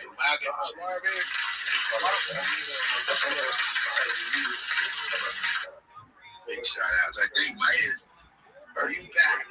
Midas. What's up? He's here. Let's go. How's it going, man? How's everything happening? Busy day today, man. Busy day. Top of working in real life. The whitelist is going on. So we had JJ's actually hosted like a 2-hour space for us, which was awesome. I know. I think I was working. Yeah, I saw you guys popping. I think Keith and everyone's there, right? Yeah, man. We're gonna have a big one tomorrow too. I think the Aki Ducks are coming on. JJ's, Keith. If you want to swing by, I think I talked to you about it this morning, but feel free to swing by, say what's up, and, drop some out.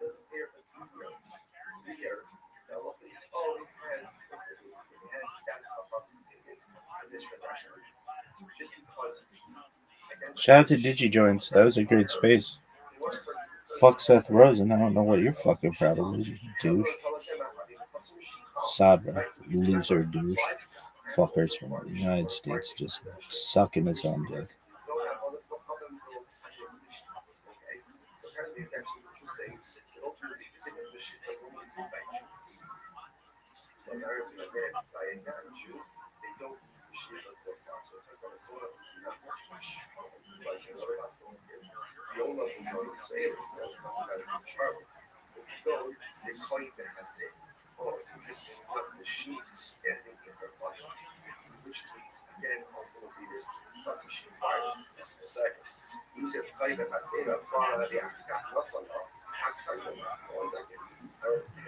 If it's in our thoughts, in our she acquires it, in our relationship, and ultimately, again, dedicated, totally dedicated. Starting in our thoughts, sure, acquired it. What are we talking about? In other words, she acquired it before, so this is actually, this is like the kind of dramatic case. She's acquired the sheet before the up. If the sheet is standing in her thoughts, so she can much more physical, the shot in the area. Very interesting. So here's the case. So everything comes to the whole of right here, this sheet is an upload. What is upload? Essentially, that says to her, I'm going to pay you for the relations, right? If I don't pay you money, you can take this sheet. So therefore, she doesn't really acquire the sheet initially. She acquires the sheet in the event that there is non-payment. The Amrullah, Naisina, right? So it's in contact of what you put up. Consistent, right? When you let's say within the next 30 days, good. And if not, shockingly best. But take this sheet ultimately again as your part of fine. Not saying negotiations, again, are bad people. All right. Well, your joke about anal sex is that sucks. It wasn't funny at all. Anal sex is not enjoyable, nor is it funny. It's not. There he goes, ladies and gentlemen. Elvis Bulldozer. Thank you, Elvis. Good luck, brother. Elvis, everybody. There he goes. A little reset here. This is absolutely incredible. This guy, 2 appearances all time, on the show, and yet another huge front runner for guest of the year. Make some noise for the one and only Carrot Top.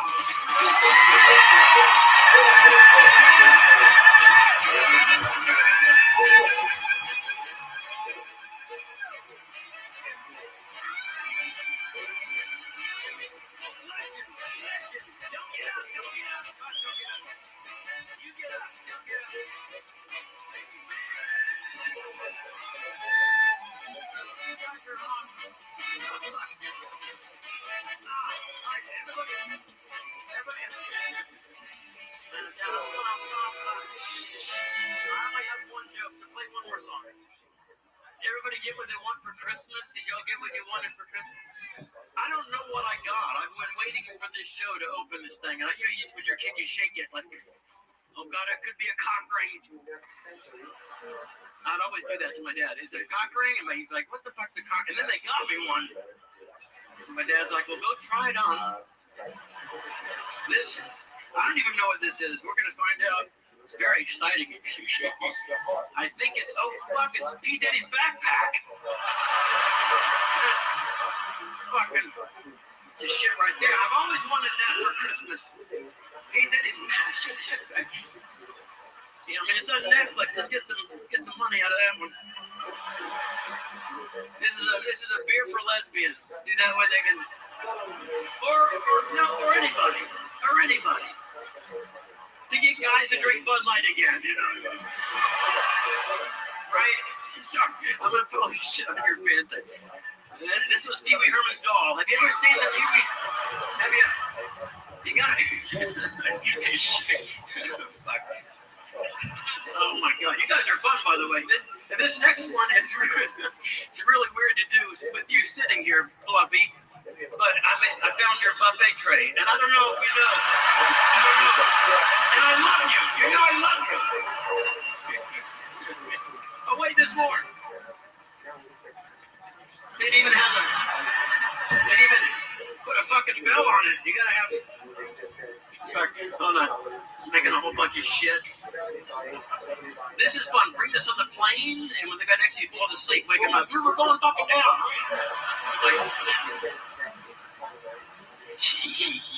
These are skinny jeans for fat guys, right there. That's if you could put them on, they would be funny. I'm making a mess. Oh my God, they found the Chiefs helmet. They have the Chiefs new helmet. Have you seen it? They came out. I kind of did the Dallas one.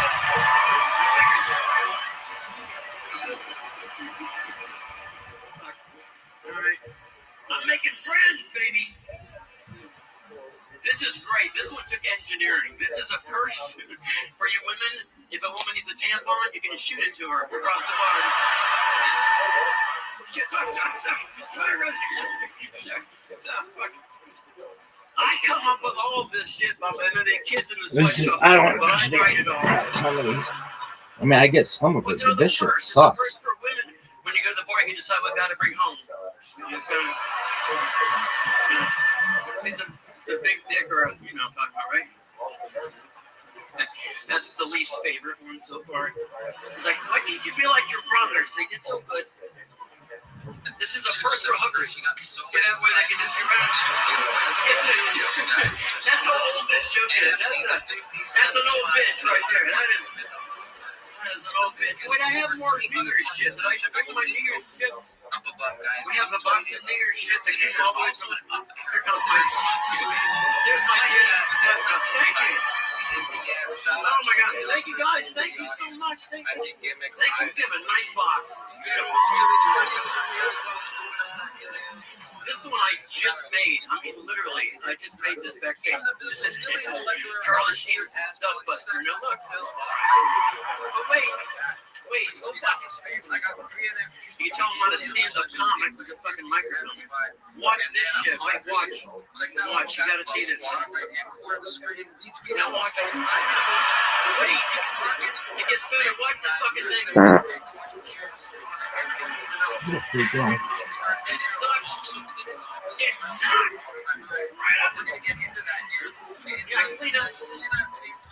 longer than I was supposed to. I'm just starting to take that. So there's like,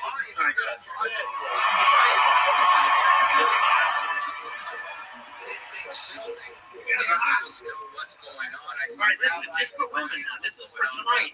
See, when you get drunk, it's a tool. It's a filter air. I'm excited. This is the time to guys.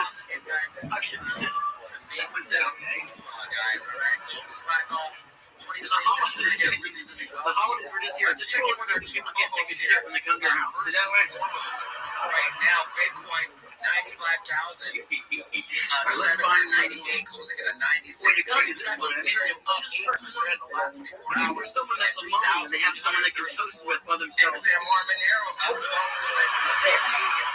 Happy New Year, Chuck.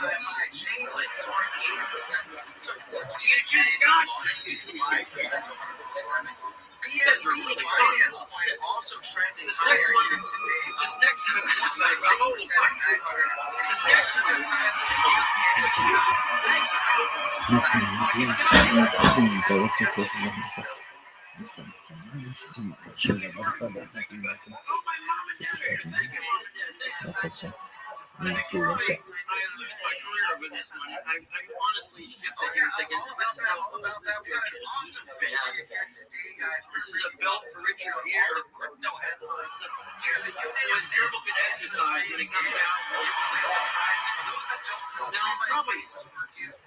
gonna need a lawyer tonight.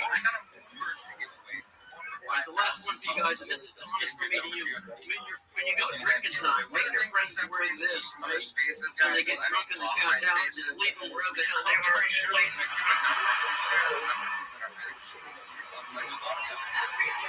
So I count on you guys to get the word out fast enough. Out the space of millions to give away, and we got a bunch of other prizes. I asked a trivia question. First in my Telegram here today with the goodies, guys. Make sure in my Let's go back to Oddly. Then I want to hear from Sarah. Ladies and gentlemen, one of the greatest regulars in the show's history. A boy who has accomplished a great many things coming from such a faraway land. Damn. One day, without a doubt, very soon, he will be an American citizen.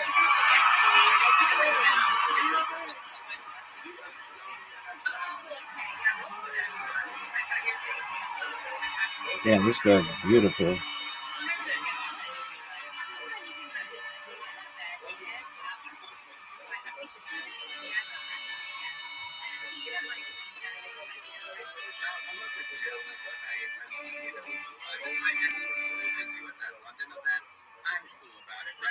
I think Juliana was there, and you know what? I got played cool, right?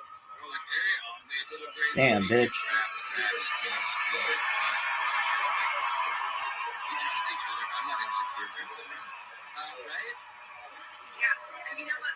I had a friend that used to say, if every man in the room doesn't want my bitch, I'm with the wrong bitch. And I thought that was so funny. And yeah, confidence is huge. You definitely, you need that. You need to be confident and secure in yourself. And jealousy is just, it's not attractive. So, a little. Don't go outside.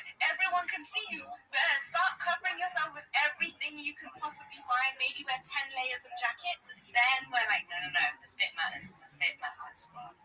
The fit is go. That's our co-host here, Avni Mahindra. If you're not following her, take a second to throw her a follow here. We want to hear about your projects, guys. My stages are wide open. Everyone's welcome to come hang out with us. Sarah, thanks for jumping in as well. If you see Sarah here on stage, throw her a follow also. We got Wise here. Molecular's here. Thanks for stopping by, Molecular. Arco from the crypto community here as well.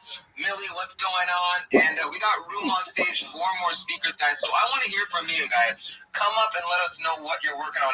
Everybody's welcome to come up, pin things, show things, and let us know what's going on with them. You see that purple pill, bottom right-hand corner of the screen? Click that, share the space. First giveaway at 50 participants, then 75. than 100. So more people, more prizes. There's also a pin post up at the very top, guys. Click that. Send some invites here as well if you haven't. And let's get to our first show. Rabbi, what's going on? How's it going? Every day's a holiday. Every meal's a feast, Tommy. Thank you so much for the ability to be here. If you haven't had the chance to send me a follow, I'd appreciate it. I follow everyone back, so I'm the easiest follow back in the game. Additionally, if you want to see me live pitch to you, check out my timeline. You can see I am live streaming simultaneously while being in this space. I'm Rabbi Rothschild. If you don't know who I am, you will. I stream my life 24 hours a day, 7 days a week, 365 days a year for world peace. I've been doing so for more than 4 years. My streams go back to the pandemic. We've seen the death of a queen, the birth of AI, the coronation of a king, and everything in between. This is a real life Truman Show, a real life Big Brother. This is a timeline and a time capsule of human achievement. In the 1990s, Bill Gates coined the phrase content is king, and I'm making it true today. I'm king of the internet. This is the biggest event in global history, and here's why. In 2018, The Economist magazine stated that data had overtaken petroleum as Earth's #1 resource, and I have more data archived on the internet than any person ever, which is making me very influential. I'm going viral, and when I do, I want to make you, your friends, your family, all financially independent if you're not already. I want to ensure that you have generational wealth if you don't already, and I want you to be able to start charities and philanthropic organizations of your own. I'm unlike any influencer you're ever going to meet. I'm not live on one YouTube stream nor 2 YouTube streams. I'm live on over 20 simultaneous YouTube streams 24 hours a day. You can view my life in 360 degrees. I even have a ceiling cam. If you want to view my YouTube streams, the link is available in my profile. Additionally, you'll find the link in my pinned post. You'll also find in my pinned post a link to my link tree. I dare you to look at my link tree. Nobody dares you to look at their link tree, but I do, because I have more social media than any person ever. I have more content than any person ever. You'll also find a link to my Discord, discord.me/rabbi. We just surpassed 2,800 members and continue to grow each day. In addition to ensuring that you all are made extremely wealthy and wanting to promote world peace, I want to help end world hunger through the use of technology, such as agricultural drones, floating greenhouses, saltwater greenhouses, hydroponics, vertical farming, cloud seeding. I want to help end world thirst. I'm sponsored by a cryptocurrency that's worth about $100 million, and one of the things that we do is we build wells and water towers in developing nations for the benefit of the less fortunate. Additionally, I'm an advocate for the Life Straw program, and most importantly, desalination technology, where we pump Earth's seawater onto land to make it drinkable. If you are a Web3 marketer, if you're a raider, if you're a reply guy or a shiller, and you want a free mentor, coach, and friend, send me a follow. I will follow you back. Send me a DM. I will respond. I want you all to know that I'm here to support you both personally and professionally. I'm here to be a positive person in your lives. I'm here to have an optimistic view on the future. And most importantly, I want to give people hope. And with that, I sincerely appreciate the opportunity to share. Bingo. That's how you show. That's the rabbi in the building. Thanks for joining us here, Rabbi. Special shout out to everyone pulling up. I see teens on acid. I see the fart duster community pulling up. What's going on, guys? Nice of you to stop by. Thanks for tuning in, ladies and gentlemen. God damn it, Wugs. Of course, the Retardio is going to interrupt me. Retardio Cousins in the building. I've been running with them in the last couple weeks. They got a takeover from Candy Labs. Doing interesting things. The price has spiked as well. Candy, if you come up on stage, we'll give away some of your kitten token here as well. Thanks for pulling up here in the building. We got Wise here. Thanks for coming back to the show. Also, Millie and Arky. I know Arky is with the crypto community. Don't know if he wants to give us his show. Like I mentioned, prices are taking off. Stick around. We got to get into the crypto headlines here today from the last 24 and 48 hours. The top trending volume leaders here as well. I'm your host, Tommy B. As a reminder, the spaces are recorded here as well, so be sure to share them with a friend. Let people know that we're doing this all the damn time. Review them after the fact here as well. And we got room on stage for more speakers. You see that purple pill, guys? Click it, retweet out the space, get the word out for us here today. And thanks for tuning in, everybody, sincerely here in our shows. Our shows are an authentic, organic experience, unlike other spaces. And we want to talk about what's going on. The big news, the big talk of the town is XMR, Monero Privacy Coin, surging to all-time highs, guys. And we want to know what the catalyst is for that. We saw Zcash taking off, but now we're seeing Monero do it. Dash Cash also is taking off, so the privacy coins are now spiking. Don't think you're too late into the game. Usually when coins and stocks hit an all-time high, they continue hitting all-time highs. Speaking of all-time highs, we saw silver hit an all-time high, and then the S&P 500 as well hitting all-time highs. So this is the time to lock in. If you want to slack off, do it in a bear market. But right now, this is the time to lock in, make that moolah, because this is a great opportunity to do it. Want to welcome MD here on stage as well. Thanks for pulling up to Mother Duck here in the building. Mamoshi, thanks for being here as well. We got Crypto Obama here on stage as well. What's going on, Crypto Obama? I want to hear from you. And Ark, you guys are both a part of the crypto community. You guys want to fill us in on what's going on over there? Hell yeah. Thanks for having me up, first off, Mr. Vivian. Thank you very much. Just want to stop by for some support. Crypto looks good here. That's all. That's pretty much all I wanted to say. Word. Hell yeah. Oh, exactly where does crypto look good? I'm not sure. Am I meant to be looking at Momo Hair and Mother Duck, at you? Like, where is it looking good at? All over, honestly. In your wallet, in my wallet. It's always looking good. If you look at the charts, any chart, you look at crypto, it's looking good. For those who don't know, I just want to make sure people know that the crypto is a coin. It's an actual cryptocurrency, right? So when he says crypto looks good here, you see Arky and crypto with this 3D thing. I had one of theirs. Their NFTs are called NFTs. All right, it's just like a funny, trolly kind of community. The coin is called crypto. That's the ticker. Right, it's just for people that don't necessarily know out there. You know what I'm saying? I just want to make sure people know. Obama, what's going on? I'm doing good. Always good here, always. Obama, are you stoned? Did you smoke weed and come on my show? No. I think Obama's nervous because he's about to show something that starts with a P. I'm about to sleep, so I just came on space to tell you guys that crypto looks good here. So, and cash is fucked. Are you chickening out on the show, Obama? Are you scared to say it? No. I'm not scared. Oh, you're so scared. I'm not scared. I just want to say that crypto looks good here. So you can check the CA and buy some cryptocurrency coin. Thank you, Crypto Obama. I'm just grateful that you're not Bitcoin Obama. Grateful to have you here in this space. Arky, what's going on? I'll put the cryptocurrency coin CA down in the comments if anybody wants to look at it. It's a very fun, artistic group of people. We just post memes a lot. I implore you guys to look into it. It's very, very cool, very chill group of people. A lot of shit's going on. If you go through my timeline on my page or whatever, you look at the stuff that I'm posting. There's I guess some alpha, some shit you guys can fucking see. That's not, I think it's crypto related, but not cryptocurrency coin related, but it's crypto related, which is also the funny meme of it. Dude, it's fucking hell yeah, man. Arky, thanks for pulling up. And by the way, I spent some time with the community, so I can vouch that they're organic and authentic.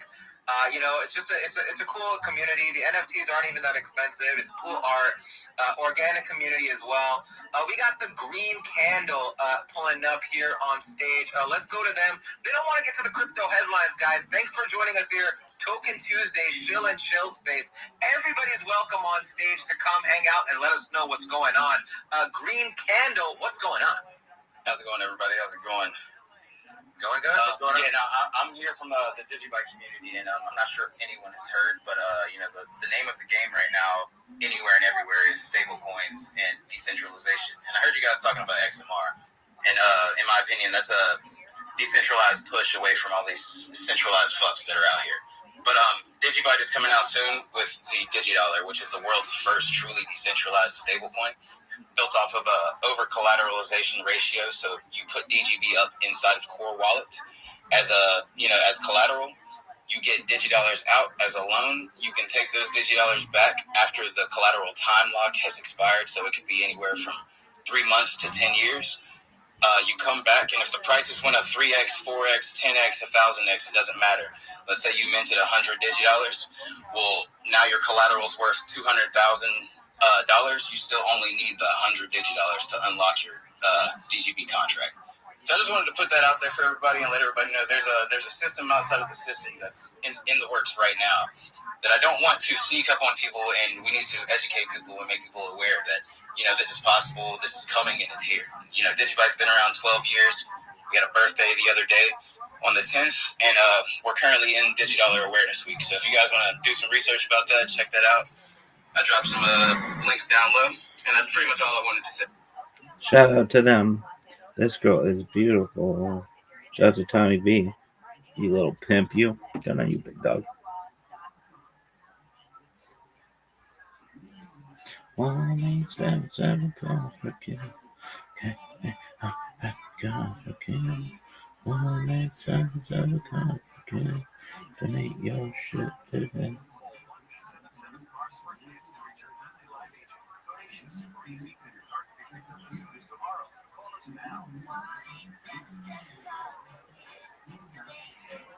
Today.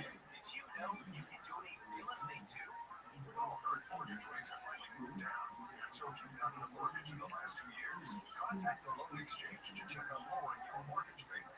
Today, the Loan Exchange is offering a 30-year fixed-free closer loan at 5.5% weighted APR. That's right, there are no closing costs.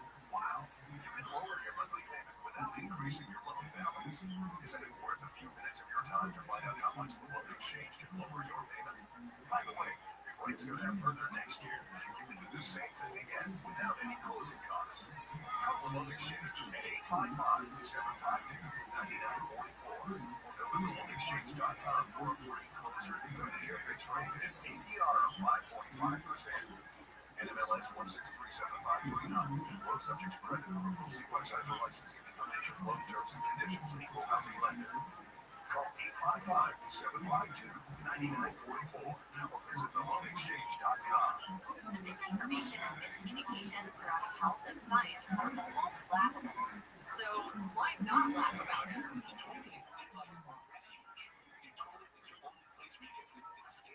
a new year, new start, and the hilarious podcast Health Stuff is taking a new look at health. This is a show about the basics of health, but this is not a basic show. Turns out, real health conversations aren't always polite. Open your free iHeartRadio app, search Health Stuff, and listen now. Guess what? Discounts have happened at banks and places to take credit cards nationwide. You were right, 99%. If you don't think something gets done, you fix that. You're stuck in the mess. Based on the February 2024 Nielsen report, learn more at disney.com/credit card.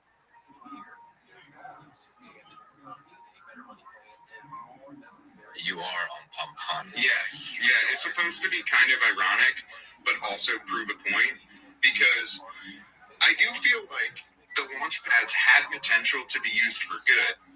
Like make it easy to launch a token, provide a lot of visibility for it, and create a system where it can kind of get trending on there, right? Like it could all be used for good if it were real projects. And I think one of the missions of ours is in order to shift this narrative is say like, hey, you can launch a token on Pump Fund. That we're really trying to end the Pump Fund mentality, right? We're trying to prove a point that you can really build a great thing and use the launch pad to launch the token for it.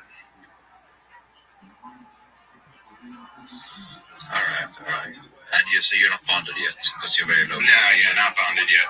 I did pay Dex Screener though, so that it is listed there, but yeah, we're not bonded yet. All right.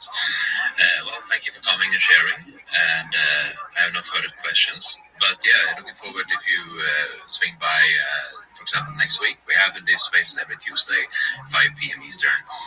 So thank you for coming up. Wally, do you have anything for End Pump Fun?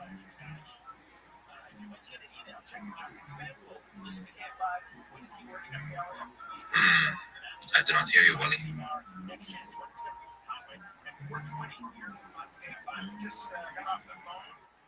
Do anyone else hear it? Negative. All right, yeah, he dropped down. So Jessica, do you have anything for End Pump Fun first? It's always interesting to hear about the other projects, so thank you for coming up and sharing. Well, I'm up here in my other profile right now. You need to kick me down.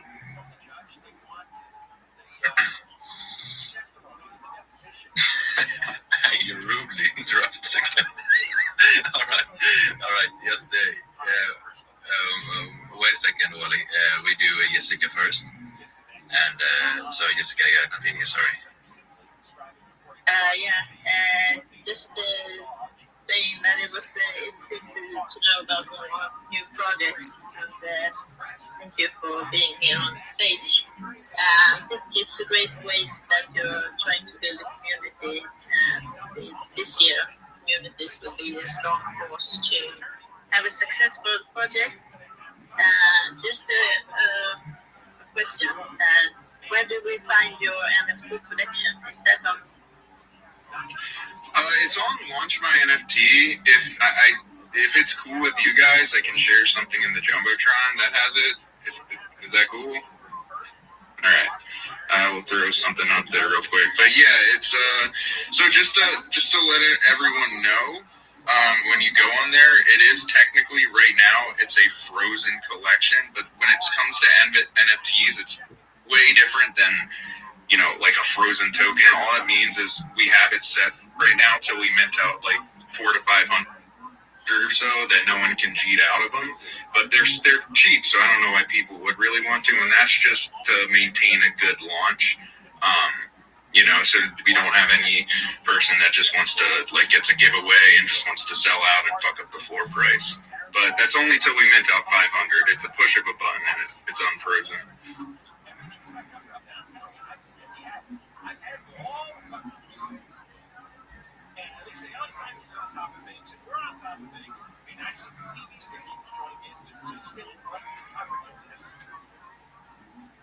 Every taxpayer here, you realize they wouldn't spend tax money. It's like the fire department. Lots and some concrete tomorrow, so just work is picking up again. The weather's been kind of nice, so it's a busy day. But I heard what you were saying over there, you know. So I do have a question. So basically, you know, an NFT when it's locked, it just means that nobody can sell the NFT until they reach a certain number or whatever. So you know, it just means that you have to reach that number though in order for really to have the unlocked value where you can sell it. So it just kind of locks things in place for you or whatever. You know, you can't really rug an NFT, you know, a community can't rug an NFT because once it's purchased and that value stays locked in the system, you know, so it's up to the people that actually hold the NFTs if they're going to change the values on things. So it doesn't really affect you. That is just kind of like forcing people to kind of get to that point. But you know what, each person kind of has their way of doing things, so there's nothing wrong with that. Some people do that so that way they can reach certain numbers. So, you know, that's cool. And then on the other thing with like Pump Fund or whatever, you know, it's definitely, you know, I hope that things, you know, start moving for you and that kind of stuff. And where you were saying, you know, you're talking about launching on Pump Fund, but you don't really like Pump Fund, but you're doing it to kind of be a smart, you know. And one thing that kind of sucks though is, you know, if you did your research on Pump Fund, you know, that when you bond, you know, half of your investors' money goes to Pump Fund for using that platform. So, you know, on some of the things, you know, it's kind of better off to do some research and look at the different platforms or different ways, you know, for actually getting out there and launching, because that's the one thing I always talk about. I mean, you know, me to put it down if you guys launch on there, if you go that way, but you got to get on there and you got to get off quick, because once you get to that 35K mark, you know, that halfway point is kind of where you sit in limbo land. So unless you have a lot of backers that come in there and push you back to the top, you know, you're working really hard there. It's kind of hard to get past that point sometimes. So, you know, I wish you luck, and I hope things do work out for you being over there. So definitely, you know, I seen your market cap, you're sitting like right around 11K or whatever. You just launched not too long ago. So I wish you luck, man. You know, it's definitely not easy to get out there. Just keep doing what you're doing. Good luck. I appreciate that, man. And yeah, I don't think they take like half of them. I think they take like they take fees from people, but I don't think they just like rip them. No, they take. Okay, so you gotta have 49 Solana to bond on Pump Fund to become a bonded token. When you bond, they take 25 Solana of that Solana goes to Pump Fund for using their platform. That is their creator fee. When you see that big red check mark on every token that ever is on Pump Fund, when you hit that bonding point, that's not the investor selling, that's not the dev selling, that's Pump Fund dropping their bag on you for using their platform and all your hard work that you put into it being on there. So really, you are giving away 25 Solana, and you know what 25 Solana is? That's 40K of your market cap value. So that's definitely a big number to give away. I mean, it's not something that I look lightly on. You know, I mean, I've been in the space for a little while, so I mean, I've kind of learned, you know, so I I know a little bit better. Some people don't know that yet, but I always speak like that freely because I want people to understand the fact that, when you use pump fund, you use a reputation. That's one thing because you're trying to get eyes on you because of that reputation. But at the same time, you're going to pay for that reputation. That reputation is $40K of your market cap value and your hard work. So there's other ways to do things. And if you take that $40K, that's basically $4,000 cash. If you were to take that $4,000 cash for about a third of that value, you could pay somebody to come help you write a contract. You could do that kind of stuff. So, some of that stuff is, better to do your research and actually take a step back a little bit before people rush and they take advantage of people because they make it easy for you. That's why. I mean, I'm looking. I mean, I've never heard of this, and I'm looking around or doing some research on it. I don't see anything about them taking 25 SOL. That's the way it always was been. They take half of the money. It's 50 Solana to bond, and they take half of that Solana as their creator fee for using their platform. So it's their service fee. If you read the contract when you first sign up and you make your creator contract, it says it right there that they take that period. You get a creator fee of, I think you get 1 Solana, and then your 50 top wallet holders get a percentage. Then after that, that's their fees or whatever. So you're looking at those two big wallets. One's going to be yours when you guys bond. And the other one is pump funds, and when pump fund takes that, that's their supply, that's their money, and that's what they take. So, they don't always drop in that every time, but 99% of the time they do. So when you'll see, man, if you don't want to pay a couple of tokens at bond, you're always going to see a big red flag, and that's from pump fund. That's who they are. Yeah, I'll have to look into that. I've never heard about this, or I don't see anything about it on anywhere I look, but I'll look into it. Yeah, look in the fine print. It's the same thing with Moonshot. Moonshot does the same thing like Dexcreamer's Moonshot. They do the exact thing. They follow the same guidelines, as Pump Fund. That's why you got to look at these different platforms, and that's why these different platforms have different options. That's why, like Smart DeFi, with FEG and that kind of stuff. There's different strokes for different folks, and it's what you're willing to put out there for your investors, and that's why it's really important to do your research before you hop in. And sometimes you don't see that small print until after you've already hit that button. So just make sure you read what's going on there sometimes. Awesome. So we are moving along. This is no news really. That's why people have a hard time when they rush up to the bonding curve, right? But either way, thank you so much for coming and Pump Fund. Wish you luck, like you said, right? And yeah, continue to pull up if you like to. Like every Tuesday, like I said, 5 p.m. Eastern to 7 p.m. Eastern. We need to move along because we are tight on schedule. We have some people in the request limbo. We can call it limbo as well. So normally I would like to put you up, Rabbi as well. But we do have some space etiquettes that we need to follow. If you want to come up here, you need to, of course, follow us. And you need to share this space on your page. That's all we ask. So we're moving on to Touch Grass. How are you doing over there, man? Hey, I'm doing pretty good. Just got inside from touching a little bit of grass. Just went on a walk. So, doing what the name says. But glad to be here. I'm sorry I wasn't able to make the mega space. I got caught up with some couple of things that were going on at home. So definitely glad to be able to make it here to the Trolls Den for Ticker Tuesday. Super excited to be here, and hopefully everyone's had a great start to the day. Oh, yes, we had. I can't answer for everyone. But, I think our days have been quite okay, right? It's, the market's good too. So, and I think we all touch grass plenty. Maybe not AI Alpha Wolf, right? Wally, given his name, he's probably sitting at the computer all day. Nobody's working too. But, just kind of for a fact are touching grass. So, how are you doing? Man, I've been doing good. So, mentioning the market, I know I just looked at my phone and Solana had pumped up to like $147. Not out of nowhere, but definitely a nice little pump there. So good to see that within the market.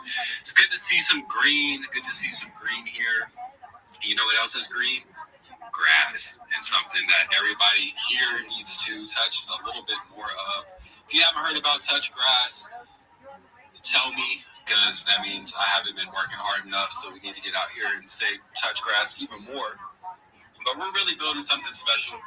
over here on Solana. So we're Touch Grass. We're a brand, a business, a movement that is being created that's about mental health awareness and is getting people outside to touch grass, just connect for a little bit. It's easy to get consumed in these spaces and social media and everything that's going on. And it's good just to take a step back sometimes and touch.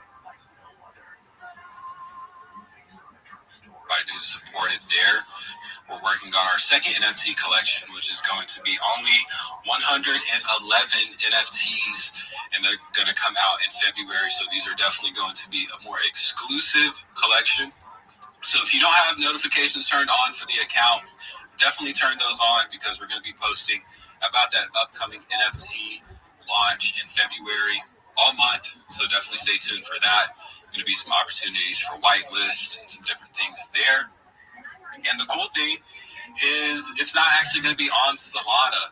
So we're either going to be minting over on the Binance Smart Chain or we're going to be over on Base. So working through those two options, just another way for us to be able to get cross-chain, which is where we definitely want to be. So that's going to be coming up in February. So definitely stay tuned for that. And other than that, man, we're just doing the same stuff that we've been doing, continuing to grow and expand on our social media platforms. We're averaging around 1,000 views on our TikTok videos. We actually had one that's actually performed pretty well. Has 5 figures in views. So definitely cool there, continuing to grow. Our market cap continues to grow. We're at 104K right now, all-time highs 125K. So we continue just to build new floors and get good people in to our project and being able just to be able to hold a good floor through what's been a pretty crazy 3 or 4 months in crypto in general. So just glad to still be able to be around, be able to build, and just be able to create something like we have been with Touchgrass. And really the main thing I'm messaging as of recently is just to get people to understand the opportunity with Touchgrass. We definitely are a token that continues to shrink in supply. So only about 18% of Touchgrass is still out there on the market. So just as we continue to have less and less supply that's out there, there's more demand as the market starts to heat up. It's going to become more and more expensive to get Touchgrass. So there's definitely going to be some supply shock that starts to kick in as well, on top of some big news that we have coming for 2026. So just pack your bags. At the end of the day, we just want people to be able to be a part of a community that's going to be positive, that's always going to be there to remind you to take a little bit of time to focus on yourself and your mental health. And then at the same time, just be a part of a good community who wants to see you succeed and wants to help each other out. So that's Touch Grass at the end of the day. And if you haven't already today, make sure you touch some grass. Nice, man, nice. Yeah, definitely. I like what you're doing. And, I'm a B&B guy, so I heard B&B. Nice, I'm up his future, bro. But, Base is really good too, so I wouldn't really mind any of those. I think Base have a better adoption in the United States, right? So it depends on you, right? But yeah, looking forward to that as well. But I'm a B&B guy. I think B&B is future. Undervalued as hell, bro. You just see a B&B runner. B&B has really been outperforming the rest of the big caps. So there's big things coming, and I think that it will be less regulated in the United States and so on pretty soon, right? So, yeah, looking forward to that. Yeah, I love B&B, honestly. For 2025, when I used to do more so educational videos and things, I said B&B was the token that would easily do a 2x in 2025. And I think it was around like $600 then. And it did it. So, I'm definitely super bullish on B&B. So that's why it's one of our options there. So I'll definitely take that into consideration. Nice. And they have the biggest gangster in the whole crypto CC. So, Wally, what you got? Well, Ton's got a good one too, but either way, I appreciate you. You can touch grass or kiss my arse. I appreciate you. I hope you had a good New Year's celebration. TG's been hopping, with Crypto Fight Club, and you guys having that competition over there, getting that going, and the excitement of the communities competing against one another, punching each other, knocking each other out for a couple of days, or playing that touch grass or hop, that Frogger game that I made for you guys. So it's been kind of cool, man, just to watch you guys' community come together, watch how you've been pulling things together and how Dre and all them guys and things have been going, man, so it's been good to see that, you've been over there supporting Interlink too, using the Echo Link bot and stuff, so, you've been cross-supporting the different communities, and if you do migrate or you do different things, you can actually use the NFTs that go cross-chain that way too, and, meet your NFTs out on base or meet your NFTs out on BNB just to kind of bring your name into that side of things. You don't actually have to bring your token over there because eventually everything's going to be universal through the wallet. So, if you stay on one chain, stay chain agnostic. You're really not blocking yourself out to things anymore. That multi-chain thing is old school because now it's universal wallets and that kind of stuff. The fools are becoming agnostic because they're building the bridges that work and simplify things for the people out there that can't do things. So, BNB is definitely going to be the next runner-up. When you go look at the action that's been in the market for the last week or so, BNB and Solana have actually been the two most moving as far as, the volume numbers, so they both been bringing in those numbers and I see those both growing, I see BNB outpacing Ethereum when the time comes. BNB I think is an outpace Ethereum and I think that's going to be this year. So, if you're one of those BNB maxis and you've been holding tight and building your bag, I think you're going to luck out this year. Not financial advice, this is just my opinion and my guesstimate from the way the market's been moving and kind of the way this thing's been, the signs that have been kind of coming out, so it's going to be interesting to see because I know a lot of the government and stuff like that has been getting into the stable side of things and they also been moving over on Solana. They've also been looking at the Ethereum side of base, because of the value of it. So, those different things, man, to be on those ecosystems now is you just never know which way it's going to go. And I know you guys are building over there and your market cap's growing, so that just goes to show you that you're putting that energy and that effort in. So that's what's important, man. You're touching grass every day, so keep it up, man. Woo! Let's go! BNB, baby. Hey, Jessica, what do you got for us for Touch Grass? Congrats to minting out your collection. That's awesome. Quite a lot of items too. So just huge congrats to that. So now I'm even more happy about my birthday gift and still holding it. So that's awesome.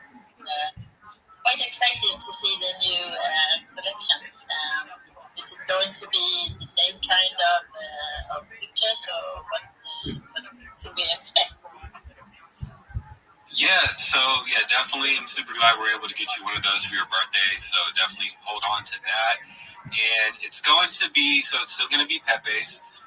It's going to be a different artist, so it's going to have a different art style, and I think that's pretty cool since we can support some smaller artists in their collections. So it's going to be a different art style, and it's actually going to be very different than our initial collection. So our initial collection was kind of like the grass touchers. And then our second collection is going to be somewhat the opposite of that. It's a little bit of just a little hint. So it's going to be really cool, different art style. Definitely still Pepe and have that grass, touch grass elements still in there. So looking forward to it. Oh, that's amazing.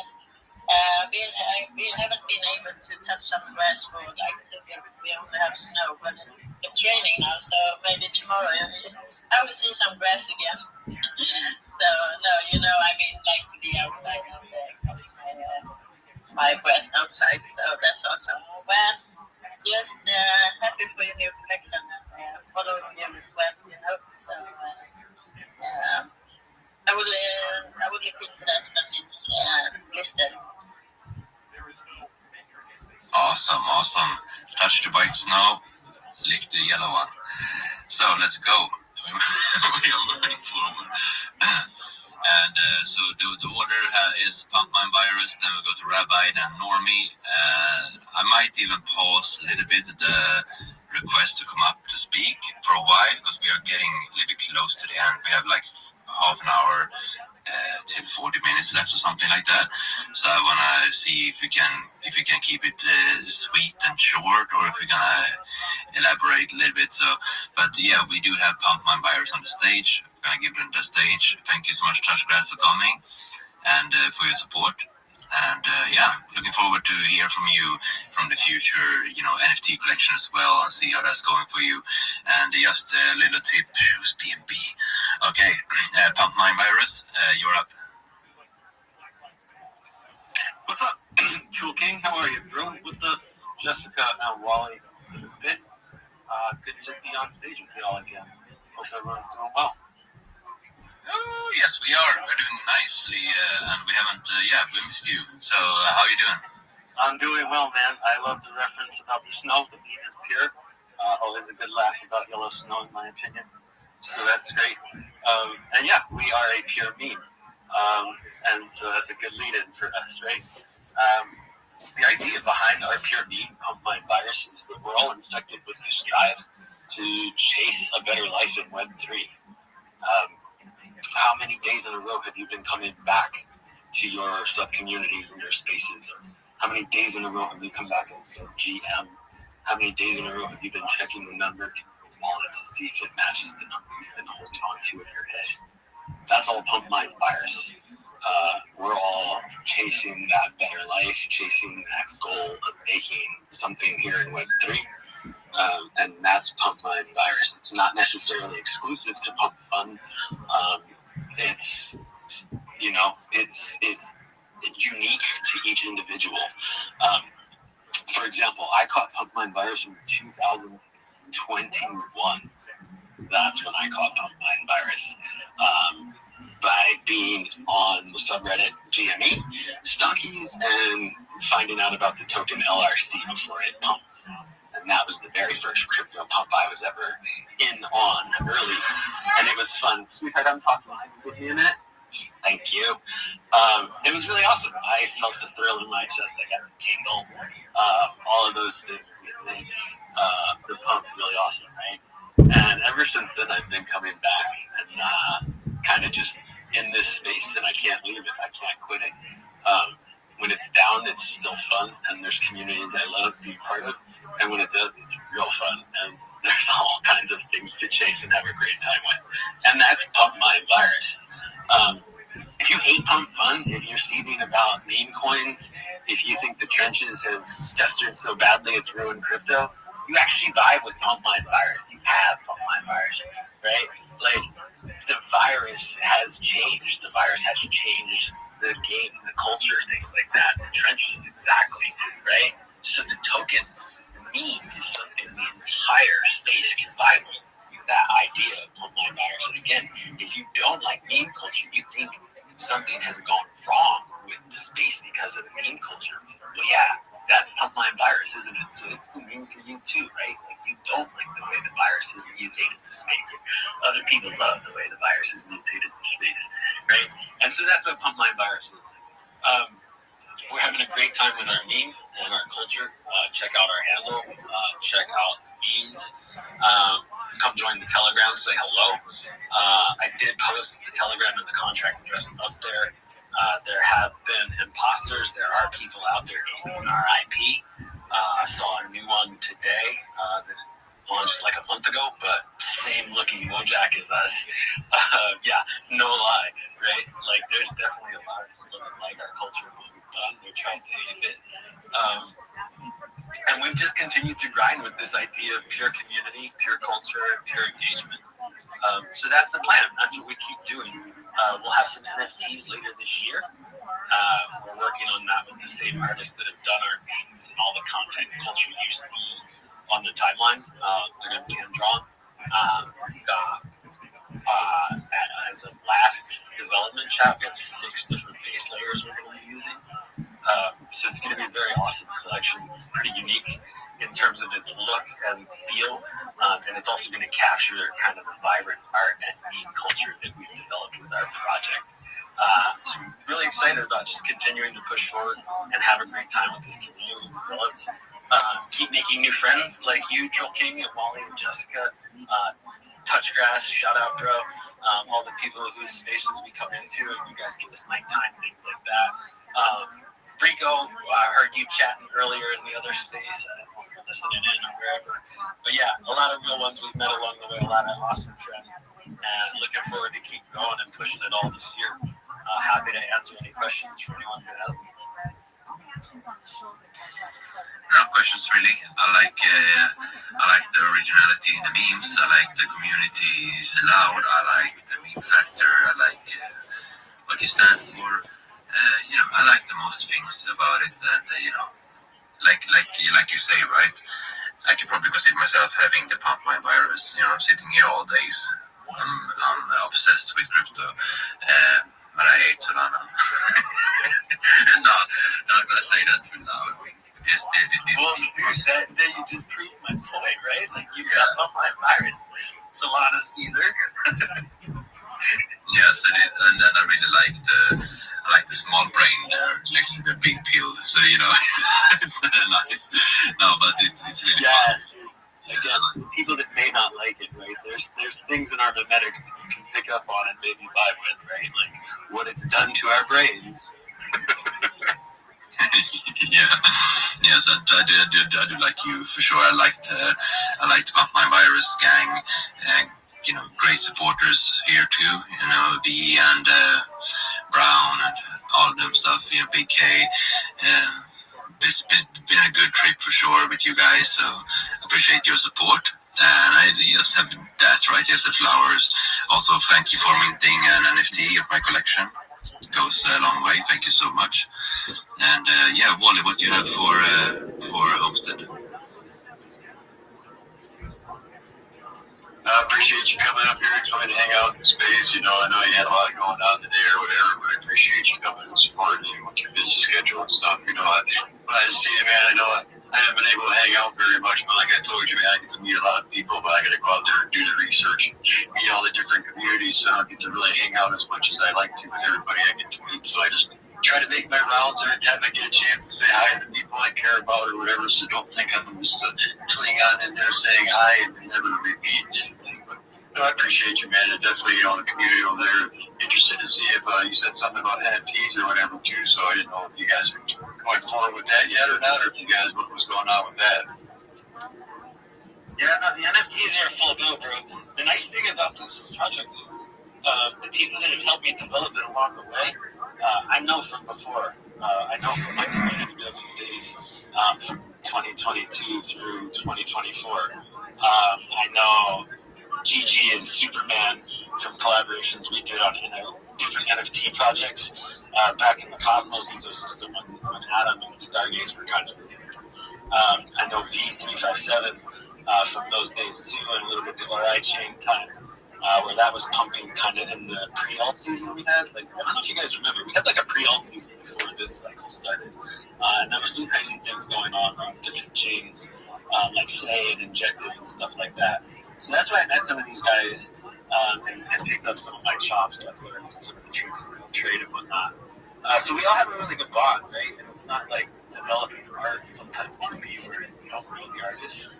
You don't know where it's coming or where it's coming from, or if they're even going to follow through, right? Or if you're going to be like pulling teeth at the end, trying to get them to deliver the collection to you. The collection's done, but they're like extorting you. I don't have to have that fear right now with this art collection, which is really awesome. And you can tell I've been through that, like as a collab manager, community manager with others, from the way I talk about it. Yeah, so no, it's really cool the way this project's functioning and our team. And because of that, like I can say with certainty the NFT collection's coming this year. We have a friend who's going to help us layer it so that we don't have to use like typical software for layering, where you can kind of get some like lots of awesome trades or like sameness in the collection, just generic layering that can happen. We have a friend who's done some NFT stuff, and it's kind of like a vibe dev. He runs a couple of his own projects. He's got a script that we can layer our NFT project with. And that's why we can have multiple different pieces without really worrying about it. So he's really having a great time trying some of this stuff. And we can just, like I said, work off of the means we've already put out there, work off of the content and culture that's already out there. And that's where a lot of the trait look of this stuff is coming from. We can make it more of a cohesive NFT look that captures our community and culture a little bit more. So that when we come into a room with our PFPs, it looks more cohesive as opposed to just all of us zoomed in memes and things like that. But yeah, it's definitely coming, Wally. It's probably a few months away because, again, it's all being hand-drawn and developed slowly with like an eye towards the traits and things like that and how it works with our branding and our culture. It's like some of our memes are pretty like wild and crazy, and we want to capture that. But we also want to make sure we capture the branding of the brain, like what Troll King talks about, right? Like this tiny brain, this pill is overtaking the head. So we're making sure we get the art just right. But I don't have to worry about it not getting finished. Is the nice thing for sure. Well, I appreciate you, man. Thank you. Awesome. Jessica, what do you have for Homestead? Always nice to see you, Homestead, and yeah, exciting with the new collection. 6 layers is kind of a great thing to come to. So yeah, otherwise just short of don't take notice about PJ saying praise in Solana because we put his own collection of Solana. So saying that put up in the mid costs results. So. Yeah. He can have a meme at me. It's cool. I don't mind. Sure. Yeah, don't let TK lie. He's got lots of Solana tokens in his wallet. I know.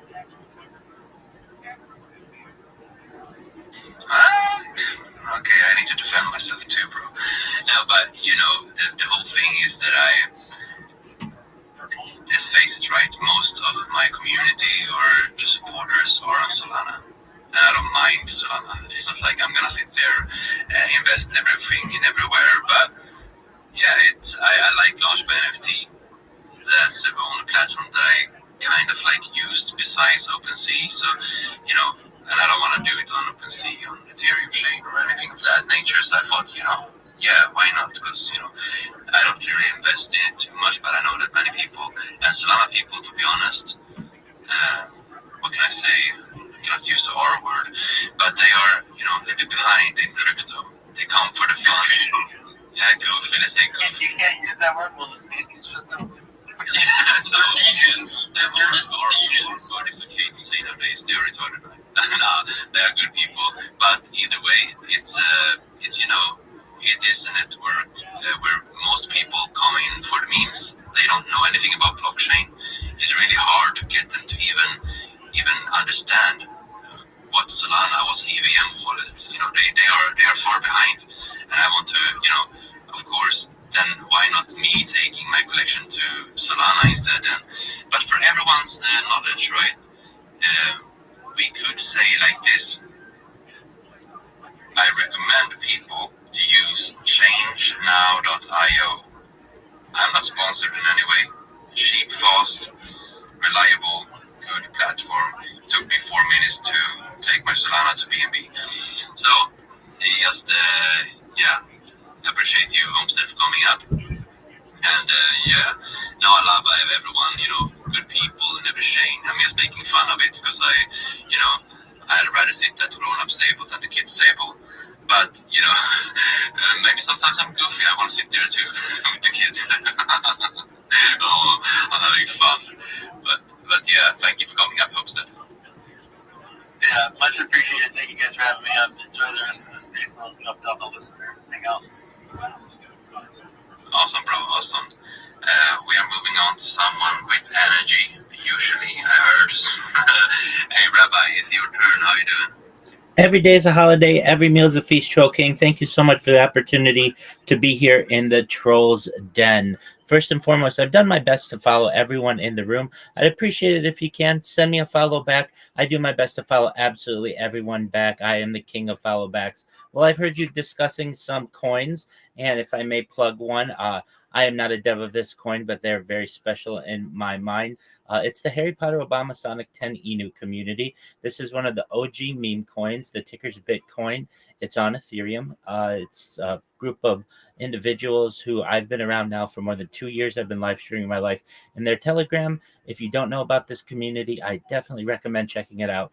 It's a really great group of people. With that being said, I'm Rabbi Rothschild. If you don't know who I am, you will. I stream my life 24 hours a day, 7 days a week, 365 days a year for world peace. I've been doing so for more than 4 years. My streams go back to the pandemic. We've seen the death of a queen, the birth of AI, the coronation of a king, and everything in between. This is a real life Truman Show, a real life Big Brother. This is a timeline and a time capsule of human achievement. In the 1990s, Bill Gates coined the phrase content is king, and I'm making it true today. I'm king of the internet. This is the biggest event in global history, and here's why. In 2018, The Economist magazine stated that data had overtaken petroleum as Earth's #1 resource, and I have more data archived on the internet than any person ever, which is making me very influential. I'm going viral, and when I do, I'm going to make you, your friends, your family all financially independent if you're not already. I want to ensure that you have generational wealth if you don't already, and I want you to be able to start charities and philanthropic organizations of your own. I'm unlike any influencer you're ever going to meet. I'm not live on one YouTube stream nor 2 YouTube streams. I'm live on over 20 simultaneous YouTube streams, 24 hours a day. You can view my life in 360 degrees. I even have a ceiling camera. If you want to view my YouTube streams, they're available in the link in my profile. Additionally, you'll find that link in my pinned post. You'll also find in my pinned post a link to my link tree. I dare you to look at my link tree. Nobody dares you to look at their link tree, but I do, because I have more social media than any person ever. I have more content than any person ever. You'll also find a link to my Discord, discord.me/rabbi. We just surpassed 2,800 people in the community and continue to grow each day. In addition to making you all extremely wealthy and wanting to promote world peace, I want to help end world hunger through the use of technology, such as agricultural drones, floating greenhouses, saltwater greenhouses, hydroponics, vertical farming, cloud seeding. I want to help end world thirst. I'm sponsored by a cryptocurrency that's worth tens of millions of dollars, and one of the things that we do is we build wells and water towers in developing nations for the benefit of the less fortunate. Additionally, I'm an advocate for the Life Straw program, and most importantly, desalination technology, where we pump Earth's seawater onto land to make it drinkable. If you are a reply guy, if you're a Web3 marketer, if you're a raider or shiller, and you want a free mentor, coach, and friend, send me a follow. I will follow you back. Send me a DM. I will respond. I want you all to know that I'm here to support you both personally and professionally. I'm here to be a positive person in your lives. I'm here to have an optimistic view on the future. And most importantly, I want to give people hope. And with that, I sincerely appreciate the opportunity to share. Nice, man, nice. You've been on it for a while. So how's it going with your curve when it comes to engagement and numbers? I'm really proud of the recent developments that we've had. So I've only started using this X account since November, and I have over 3,400 followers. Really great over the course of about 75 days or so to get that kind of turnout. Additionally, as I said, we just surpassed 2,800 people in our Discord community. We've got some people who stay in the voice call 24 hours a day alongside me. We get some people who come in regularly, routinely from around the world, anywhere from Australia to Asia to Africa to Europe to certainly the Americas, just depending on whatever time it is in their world. We have a regular group of people who watch documentaries, play games. Additionally, I just get some people who like to sleep on the stream, and we certainly welcome that. In addition, on YouTube, I've been seeing more growth than I've ever seen. Every single day, we get more and more people who are subscribing to any one of my 20 different social media different YouTube accounts. And then another exciting development that we've had, I have been hosting spaces, video spaces actually, now for more than 300 days. On February 14th, I'll be closing in on one entire year of 24/7 spaces, video spaces. So literally, I have an entire year of my life or upcoming archived, not just on YouTube, not just on Twitch and all the other places, but also on X Spaces, which is really exciting. So I'm excited for that event to occur. And then I can basically say I'm one of the very few people who has done 24/7 spaces on X. And I don't know another person who's done it on video. So I think that's some really interesting and exciting things that we've got coming up, and hopefully even more growth in 2026. Nice, thank you. Yeah, Wally, what do you have for Rabbi? Well, I don't have really much to say on that one or whatever. I had a call come through or whatever, so I missed it talking. But I appreciate you coming here to the space. I've seen you a couple times, been a couple of our spaces before. You're a good speaker. And, I know you're a good guy from what I've heard of you about without you in the spaces. So, just keep being you, man. Stay original. Keep doing what you're good at, man. That's all we can do is build together and get to know one another so that way we can help each other get to where we need to be. Nice, nice. Jessica, what do you have? I think it's huge to be a stream 24/7, 24 hours a day. That awesome. Just one question: what impact do you think your stream, your work has on your work? Certainly. Well, it all starts with one person. If we're able to talk about peace and re-inject this discussion into the larger conversation of society, I feel it's very important. When I was a kid, people used to talk about world peace. They used to talk about really living in a day, hopefully in the future, of not having war. And I think perhaps the military-industrial complex, the certainly the contractors of the world have somewhat changed people's opinions that war is inevitable and forever wars are necessary. And I'm against that. I feel personally that I don't have any right to put my hands on you, and you don't have any right to put your hands on me without consent. And if we could all live by that, then perhaps it would be a better world for not just this generation, but future generations. Now, I understand it's a big lift to really get everybody to get along, but it starts with one person. We need leadership in the realm of world peace. And just like we've seen really amazing developments in, say, like the environmental movement over the course of the last 70 or so years, and perhaps even the social justice realm within the last decade or so, I think we can have the same kind of push towards world peace. And hopefully one day, uh, maybe not today, maybe not tomorrow, but someday, our future generations will think of a world that where war was something of the past and they don't have to deal with that anymore, and then they can focus on really some of the other topics that I like to discuss, like focusing on futurology, science, certainly artificial narrow intelligence, artificial general intelligence, artificial super intelligence, space tourism, all of the really exciting things that we should be focusing on perhaps, and we don't have the opportunity because we're too busy hurting each other. And I'd like to see that change. Thank you for that. Yeah, exactly. I think I will look into your work again. Thank you so much, Rabbi, for coming up and for requesting the mic, letting us know. It's been a while since I heard about what's your progress and so on. So it's good to know that you are doing well and that you're thriving. Yeah, like Jessica said, I don't know if I could ever do that, but good as someone is taking their time or dedicate their time, I would even say life, to the cause. But yeah, for sure, thank you for coming to the space. Thank you for grabbing the mic and letting us know. Yeah, Wally, go ahead. Oh yeah, and I almost forgot all about that part too, because now that you guys said it, now I kind of remember when he was in space last time when he was talking about, it's to give that kind of dedication, to give up that privacy of your life to the world. That takes a lot for somebody to do, and to give that kind of dedication to your community and to your project. That's definitely a self-sacrifice that takes a lot. So I give you props for that one too, because I've tried to get myself to be able to try and do that stuff. A few times, and it's hard to get yourself in that thing, and it's hard to get yourself on camera, let alone come into a space sometimes. So, give you props, man. Keep it up. Thank you for your kind words. I much appreciate them. Nice, man. Keep grinding, keep working. You can achieve great things. So, thank you so much. We are moving on to Normie, but also, I brought up Straw Hat because he's a Shad. So, and we're moving. We're moving to closing time pretty soon. I don't want to go over 21 more minutes.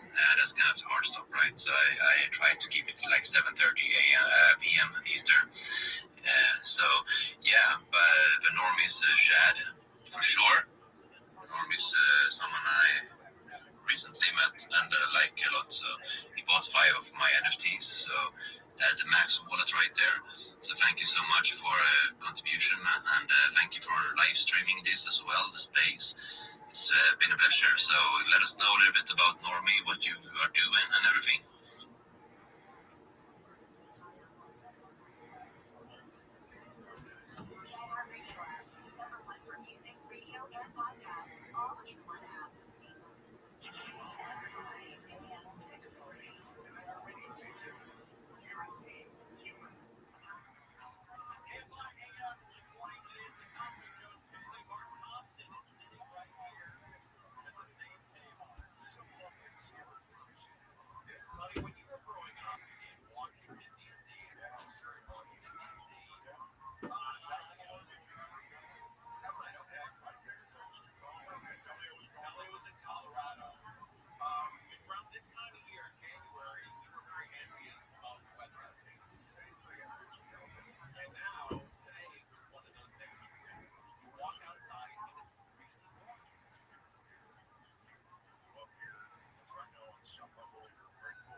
guys know what a BBL is?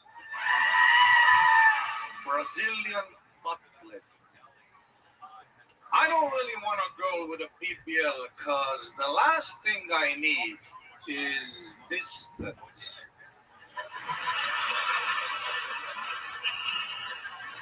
Girl, you get a BBL, your pussy is in no danger. My dick is gonna be in the hallway, fucking.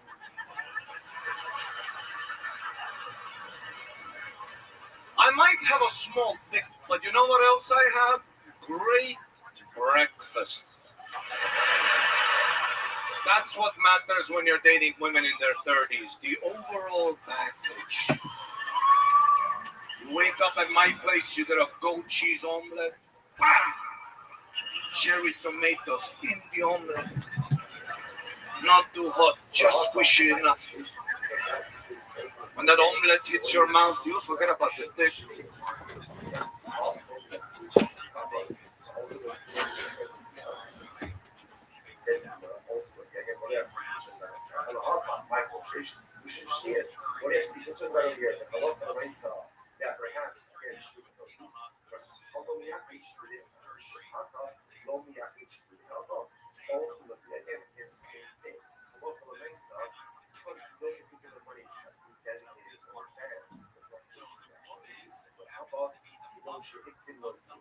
What's the case? So we hear this word about time is in France, the money. Okay, so this changes. Shape the Lord, while applying is bigger than the Chodem Shushala and slow. The hashtag that our bias are being so this changes everything. So in the case of we are ultimately again the Christ says that a Reuben says to his workers, go to the head, go to the shop, eat and drink, whatever you want, it's on me. The case we already Reuben gave the money to the shop. So there's no extension of credit. In other words, he has a tab, but it's paid for it. So now that makes sense. Because now that it's paid for already, ultimately, again, if they take limited things, it's literally like he's supplying them with limited items. At least so the Shmeitik, I mean, that's the only kind of so the word says as follows. So again, all of this single transactional needs. Like that's happening. So it says, negotiate. I'm sorry, at least the Shmeitik made us. So I said this over in front of the City of America. And what happened? However, he asked and the trains the prices shouldn't be that. He says to his workers, go out and drink and I will pay. I will pay you to tell he hasn't paid. Rather, what should it say? You should say, go out and drink, and then I'll settle up. Right? I'll settle up ultimately again with the shop. Because again, we're saying out of he's over here, you make your day. Right? So you left money in the shop, and then it's a question of saying, yeah, I left you $100. How much do you consume? Which was, oh no, you're right. So you're right. Sorry. Ultimately, again, a compromise is that I change the price to the price should be the following way. That compromise are inconsistent. So please remember, essentially there are two cases in price. Case number one is when Ruben gives his workers $100. Since customers go out and because we turn on that case, whatever they do, it's on them. It's not case two, the way he was understanding it now, is that hello for myself, Ruben paid them. He went ahead and gave $100 to the shop. They said, my workers going to come in, let them buy, let them eat, let them drink. Okay? Now the UN says that's the problem. You have to be concerned if you have access now to the diagnosis and it's estimated Ruben is going ahead and supplying them from the way that price should be is Ruben says to his workers, see Ruben should go out and drink, but I need a cash and I will settle up over the with the shop. That's what we're going to say. Yeah, let's stop over here for today. Shkoyach, everyone, coming down.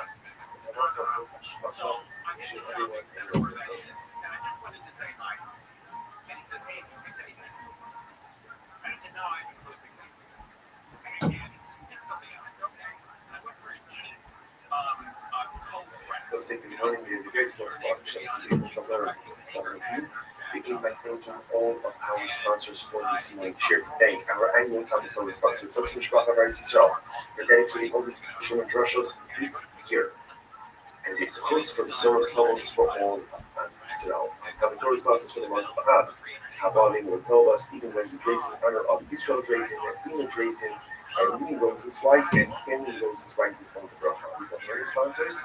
Dr. Evan Faith Wolf, production of the yard site of Dr. Wolf's father, Cyrus Wolf, Shalom, Ben Tzvi Hirsch, and Nathan, and that kind of memory of their father, Ben Adam, Clover, Baruch, Mordechai, Ben Malin, Russell, as always, we dedicate our name to Swiss Just Shalom, and Karan, and Merkel, and souls to give them success. All of us, and what's in the back of us, the exciting gap ahead of us today. Today's gap is Sunday. We are here on Saturdays and days 16 the day of the is 2, 4, 6, 8, 10, 12, 12 lines off from the bottom. So verses as well. Today of the night, yes, we can she is nothing. Part of the she is supporting members of the household of Rabbi do as follows. They would follow sheets of produce from the store and then repay them with 8-year produce, 9-year produce of the following year. So they would do that. She actually says, Yasi Kirishi is culture is not up here, obviously. Again, without getting into all the sheet and technicalities of Havakala, my son, you can go ahead and lend or borrow, not covers, but lend or borrow sheet and produce while it's still readily available from so because once it's no longer readily available in field, you really can no longer kind of keep it to yourself. So the idea is so you look at also looking at borrow sheet of produce from the idea of sheet.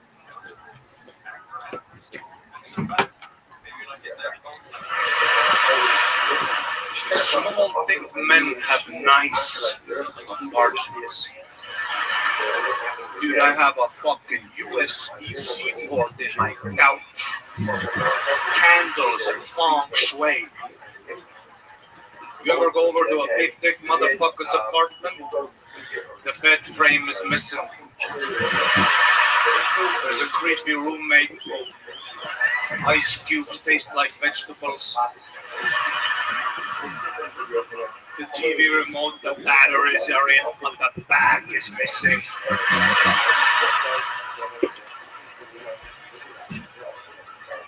A big dick motherfucker will fuck you for 15 minutes, and then it's 23 hours of nothing. I'll fuck you for 4 minutes, and we have a full day of activities. We go hiking. We play Monopoly. I tell you about my dead mother. Russia and Ukraine conflict. I explained. You're learning, bitch. I have a Helix sleep mattress. Body temperature regulating. Sure, big dicks are great. You know what's better? REM sleep.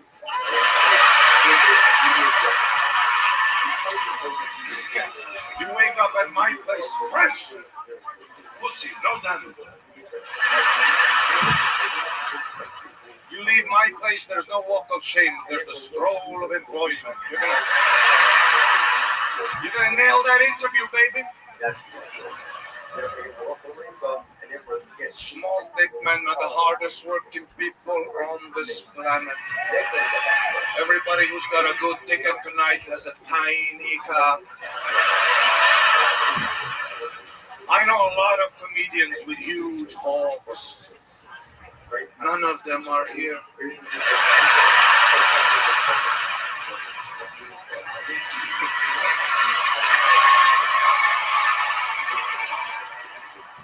Who's the biggest economic force in the world? China. Only a tiny dick motherfucker will work for Timu, make you a Shrek mask for 90 cents. Have you ever been to China? They're the fucking future. AI is building roads. They're fucking alphabet. One symbol means 700 different things. Have you ever been to Africa?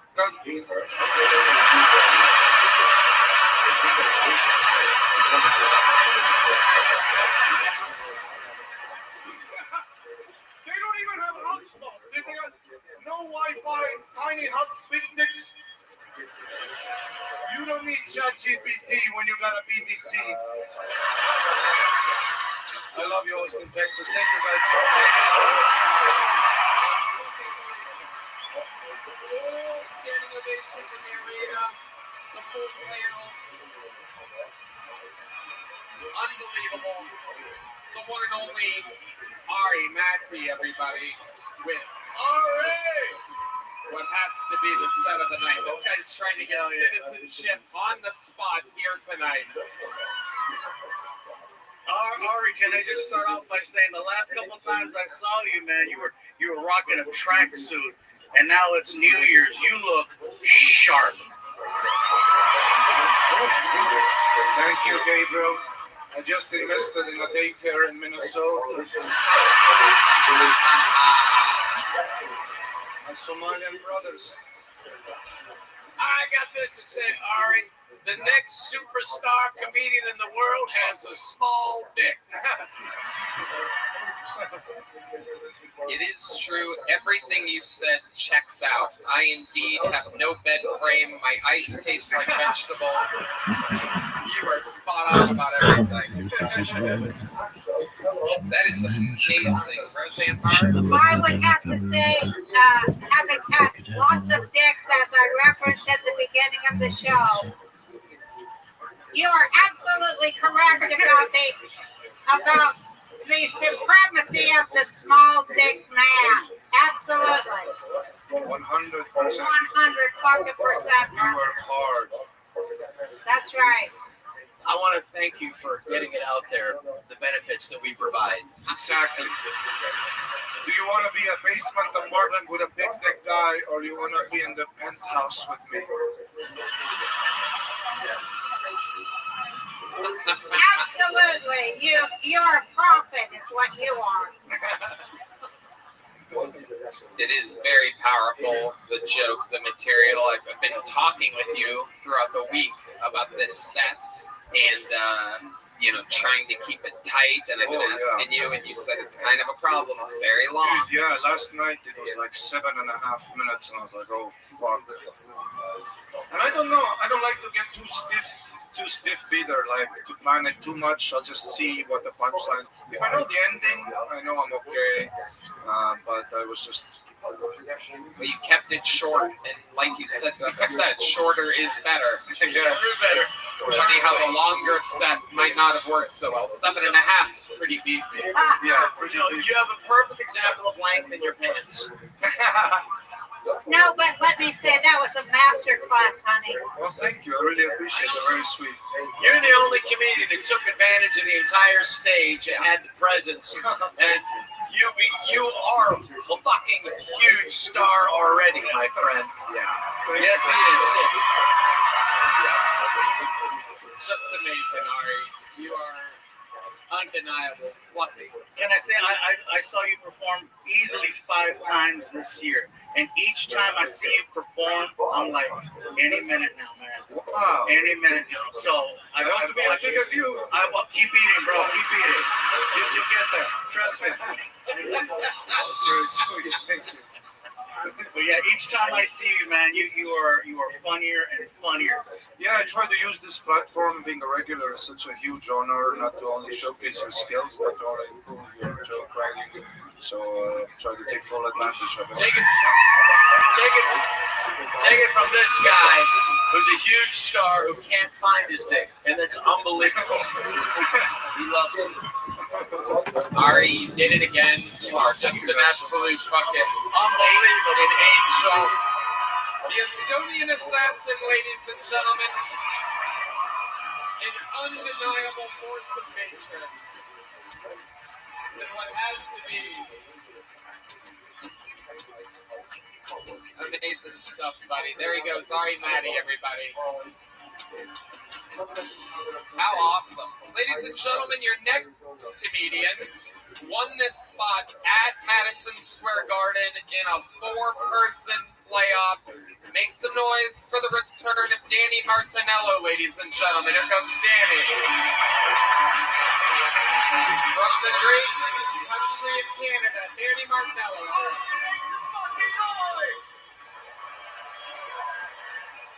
this city. I've been living here for a year, and you guys made me fall in love with America. Hey, all it took was watching a flyover at a Longhorns game and seeing the assertion of aerial dominance. That's all it was. All it took was... And immediately I said, who's got oil? That's what I said. I'm not even American. I pledged allegiance to the flag for liberty and justice and said, let's fucking invade. And I like America because you guys are proud of your military. You guys have museums everywhere. I was traveling through Tennessee, and I saw a World War II museum for female fighter pilots. Female fighter pilots. World War II. I didn't even know you girls were flying planes. I thought you were just sewing flags for the war.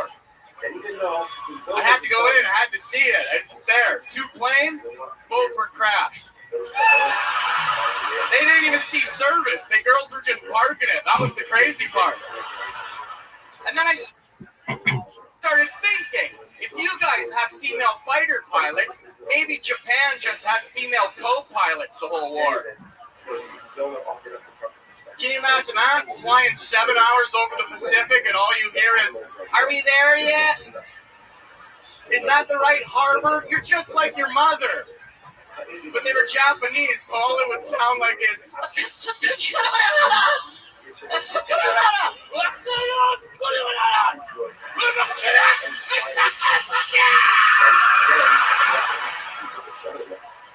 There you guys, my name's Danny Martinello. Danny Martinello. Great set, buddy. Thanks, Tony. Hell yeah. You're back. I'm back, buddy. That was great. Thanks, I appreciate it. Yeah. Brother, you came out swinging, and I enjoyed the fact that you wasted no time. You moved the mic stand and you jumped right into your set. And you were 100% energy from the beginning to the end. Thanks, Gabriel. Yeah, man. You hate women. I love it. No, I love women. I wouldn't be sure I am if it wasn't for a good group of beautiful girls. No, my mom's the best person I know in the world, and without her, I wouldn't be who I am. So you gotta love women. Oh, good. It's too late for that, but good. No, you already said how much you hate women. No, but it's good. Very funny. I like that. It's also, you're going the opposite way, which is good. You're not trying to be likable, kiss assy, which is good. And thankfully, you left that cowardice country of Canada. I'm so glad you left. I gotta say, I'm proud of where I'm from, but right now, America's on top, guys. Yeah. And I love Texas, and I love you guys. USA! USA! USA! USA! No, I was just, seriously. You guys are mental. All it takes is US and go. And that's what pride is about. Roseanne, what do you think about the little Canadian boy, Danny? Well, you've got a lot of energy, that's for sure. Thank you, Roseanne. That's really good, being from Canada and having a lot of energy. Well, you have to. It's cold all the time. You gotta stay warm. And coming down here and loving Austin, that's all good. We love that. And, you've got a great delivery and all that. Of course, I don't like you blaming everything on women. That pisses me off and everything. Because, those women were, they were in service. No, I know. So that makes me think you're homosexual. And it makes me think that you're hiding things. Because, it's only homosexual men that don't like women, I think. But I wish you would just embrace your homosexuality. And then I think you could go forward with a lot of good jokes. Because you've got everything else. If you could have just embraced your homosexuality, it would really help your career. Yeah. If you want to embrace your homosexuality, you'll probably get a lot more spots on the show, by the way. Yeah. Let me tell you, me and Tony have been having a back and forth like a hot girl in high school. Yeah, let me tell you there.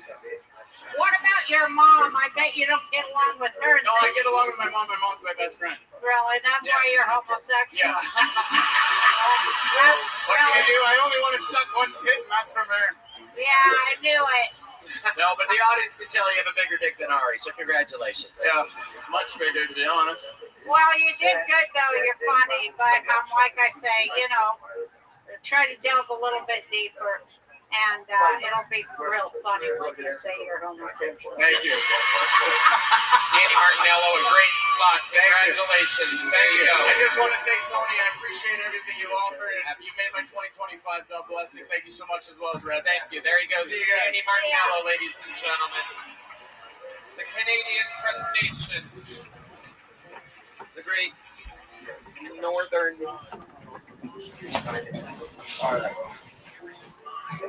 All right. How about a hand to the lovely ladies, everybody? Busting some tables for us real quick. All right. Let's keep it moving along here. Another very, very special treat out of the Legends bucket. This guy, without a doubt, one of the best guests of the year and of all time on the show. Doing his set for us. Make some noise for the great James McCann, everybody.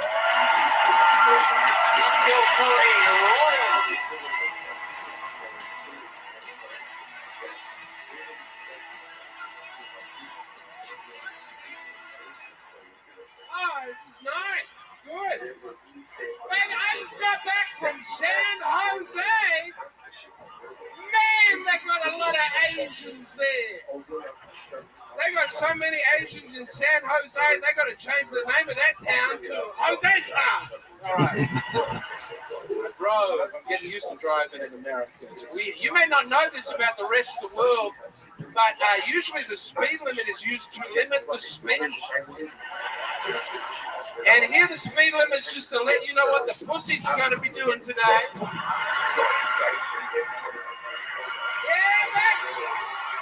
Everybody else is just out there feeling out the vibe. I don't know what the speed limit is. I'm watching what other people are doing. I'm doing that.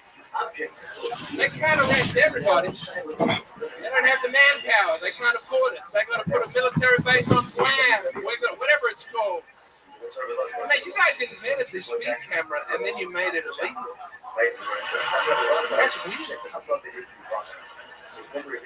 In Texas, I mean, do you know what? They say there's no speed cameras in Texas because they are unconstitutional.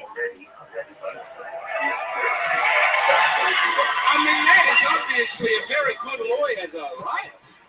I mean, I love the result. But what, we're saying that 150, whatever years ago, when they wrote the Constitution, there was a guy there going, if ever, one day in the future, the genius should devise a vehicle capable of moving faster than 100 horses combined. And if there was a second invention capable of rendering speed into a number, why would we find to use those inventions separately, but never together? We must keep those inventions separate but equal. I do believe. I love driving in this country, baby. Yeah, I love it. Sometimes there are speed cameras, they got no consequences at all. There'll be a sign by the side of the road that says the speed limit's 65. You do it 98. And then it flashes like I won a high score. It doesn't send me a letter in the mail or anything. It just goes, sick, brother. You've almost cracked triple digits. Well done. Believe in yourself. A lot of driving in America. Turn signals. You don't need them. Because you've got a right to privacy in this country. You understand? It's nobody else's business what lane I'm moving into. That's between me and God. And the Toyota Sienna I have clipped. And their respective insurance companies. Yeah.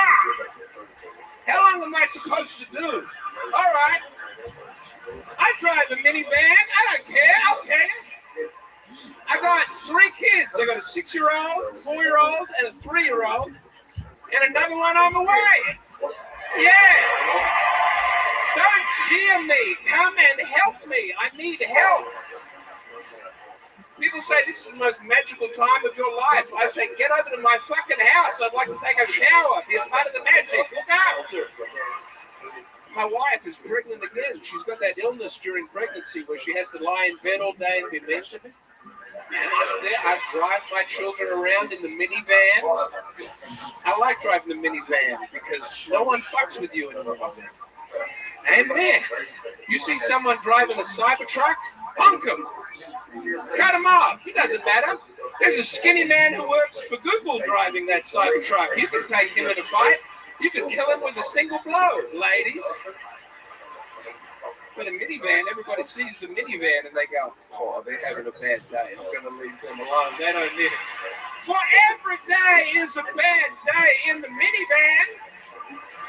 I got my son screaming at me in the back seat, give me an apple. I don't have an apple for you right now, mate.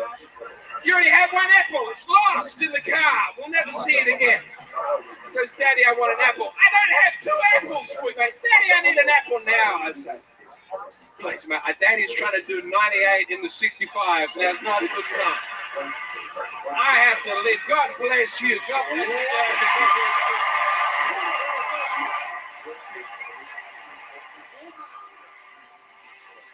Taking the ball and absolutely running with it. All the way. And he's trying to do 98 in the 65. Now's not a good time. I have to live. God bless you. God bless you.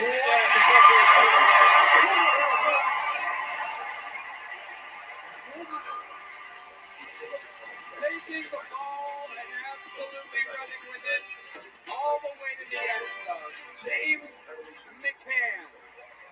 Holy shit. No, don't go. Take a moment. Come here. Stay up here, brother. When you said, I don't know how long I'm supposed to go, you can keep going, man. I wanted to hear more. Well, you are funny. You killed it. That 100 horses combined fucking murdered me. That was hilarious. You rocked. That was hilarious. You got the whole package. You didn't waste 1 second of time out here. You owned that stage and you murdered in front of 15,000 people on Netflix. Yep. Congratulations, Rob Schneider. That's very nice. I appreciate that. That is the definition of a breakout performance. Roseanne Barr. You came and you ate. Thank you, Roseanne. You left no crumbs. You left no fucking crumbs. You gobbled it all. You swallowed it down in one big gulp. You left nothing for nobody else. That almost sounded like a compliment at the start of it. That's what I'm saying. She means you killed. What I'm saying to you is, you fucking killed a Star is Born. Oh, right. Yeah, that's so I don't know what to say. I'm all embarrassed now. Yeah, just read this. Roseanne, it's like, kill good, ate it bad. That's all. You know, so. No, he came to eat and he ate. That's what it We don't know what she meant, right? Yeah, we know what she meant. Rob, you're out of it. You're so fucking old. You're out of it. If you eat you're it, fucking old. If you eat it, it's not good. No, I said he can't not eat it like we used to say. Well, I've had a great time. It's been great to be here. We got to get on with this show, I think. Good night, everybody. Thank you so much. Shane Gillis in Australia. Shane brought him to America. We all fell in love with him. Austin's own James McCann, everybody. I gotta say, I have not seen a shocking breakout performance like that since 1 hour, 55 minutes into the roast of Tom Brady. It was this young buck, got up from a table, made the most of it, changed his own life. How about one more time for James McCann? Now, this is a very exciting moment. This is out of our normal bucket, ladies and gentlemen. I've been lucky enough to draw one of our great crew members that actually works with us, helps set up everything today. Ladies and gentlemen, I present to you our Dusty, everybody.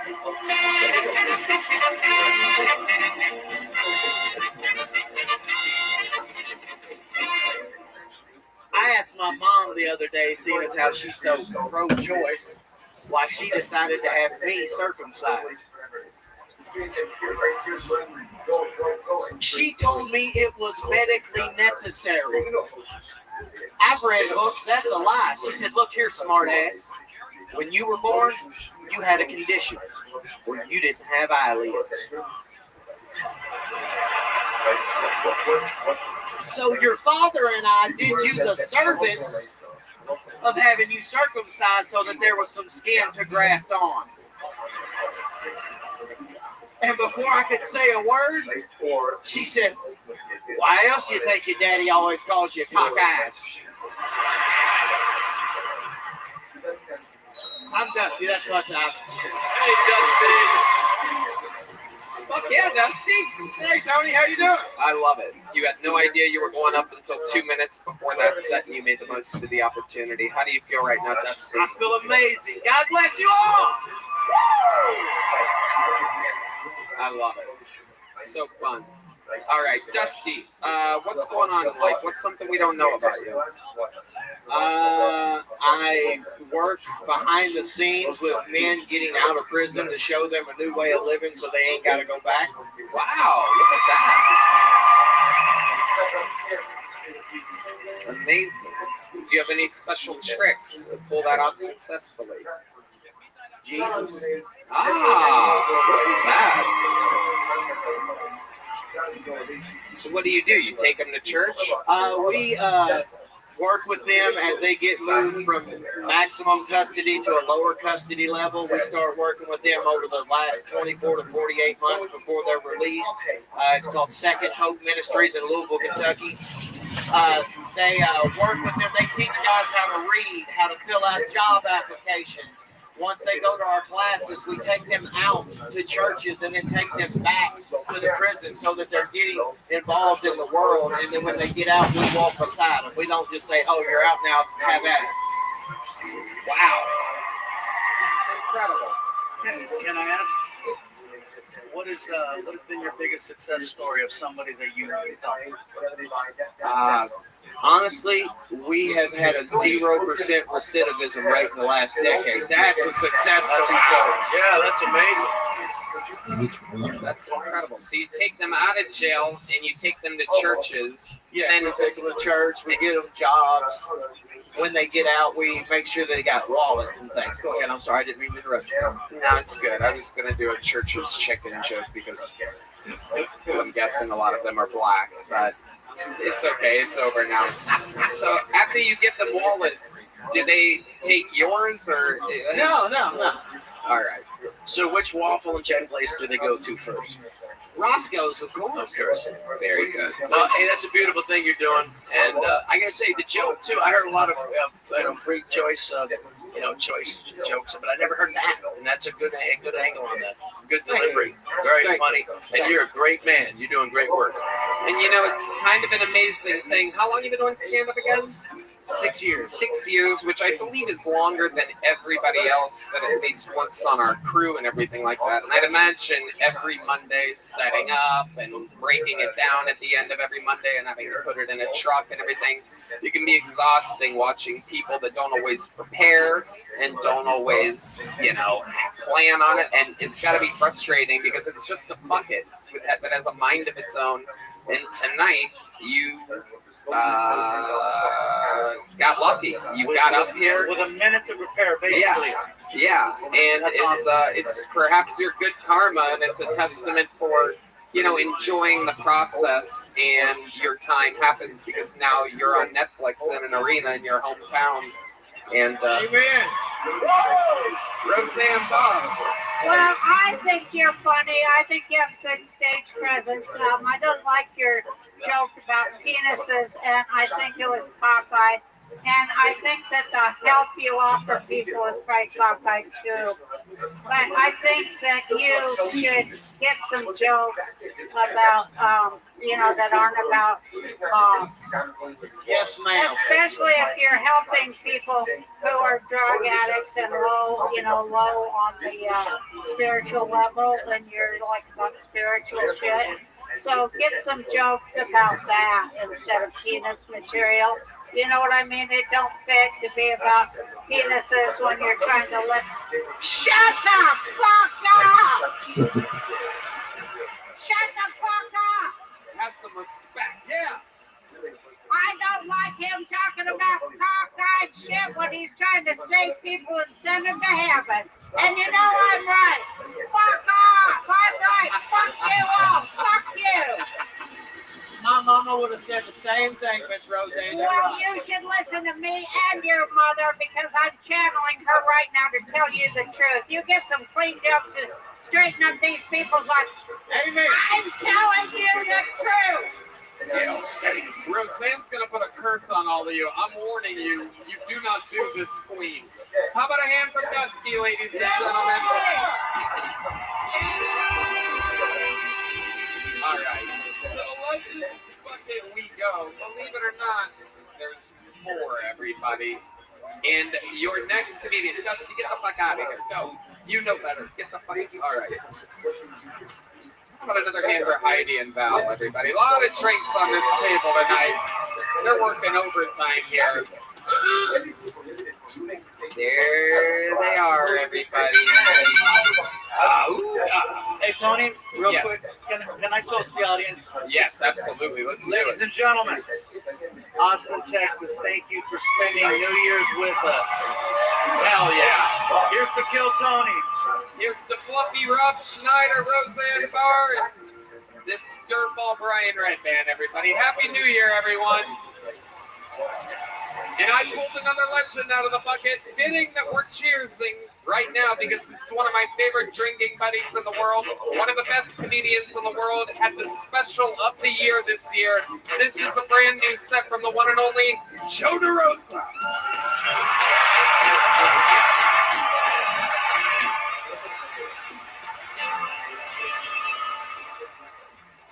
Austin, what's going on?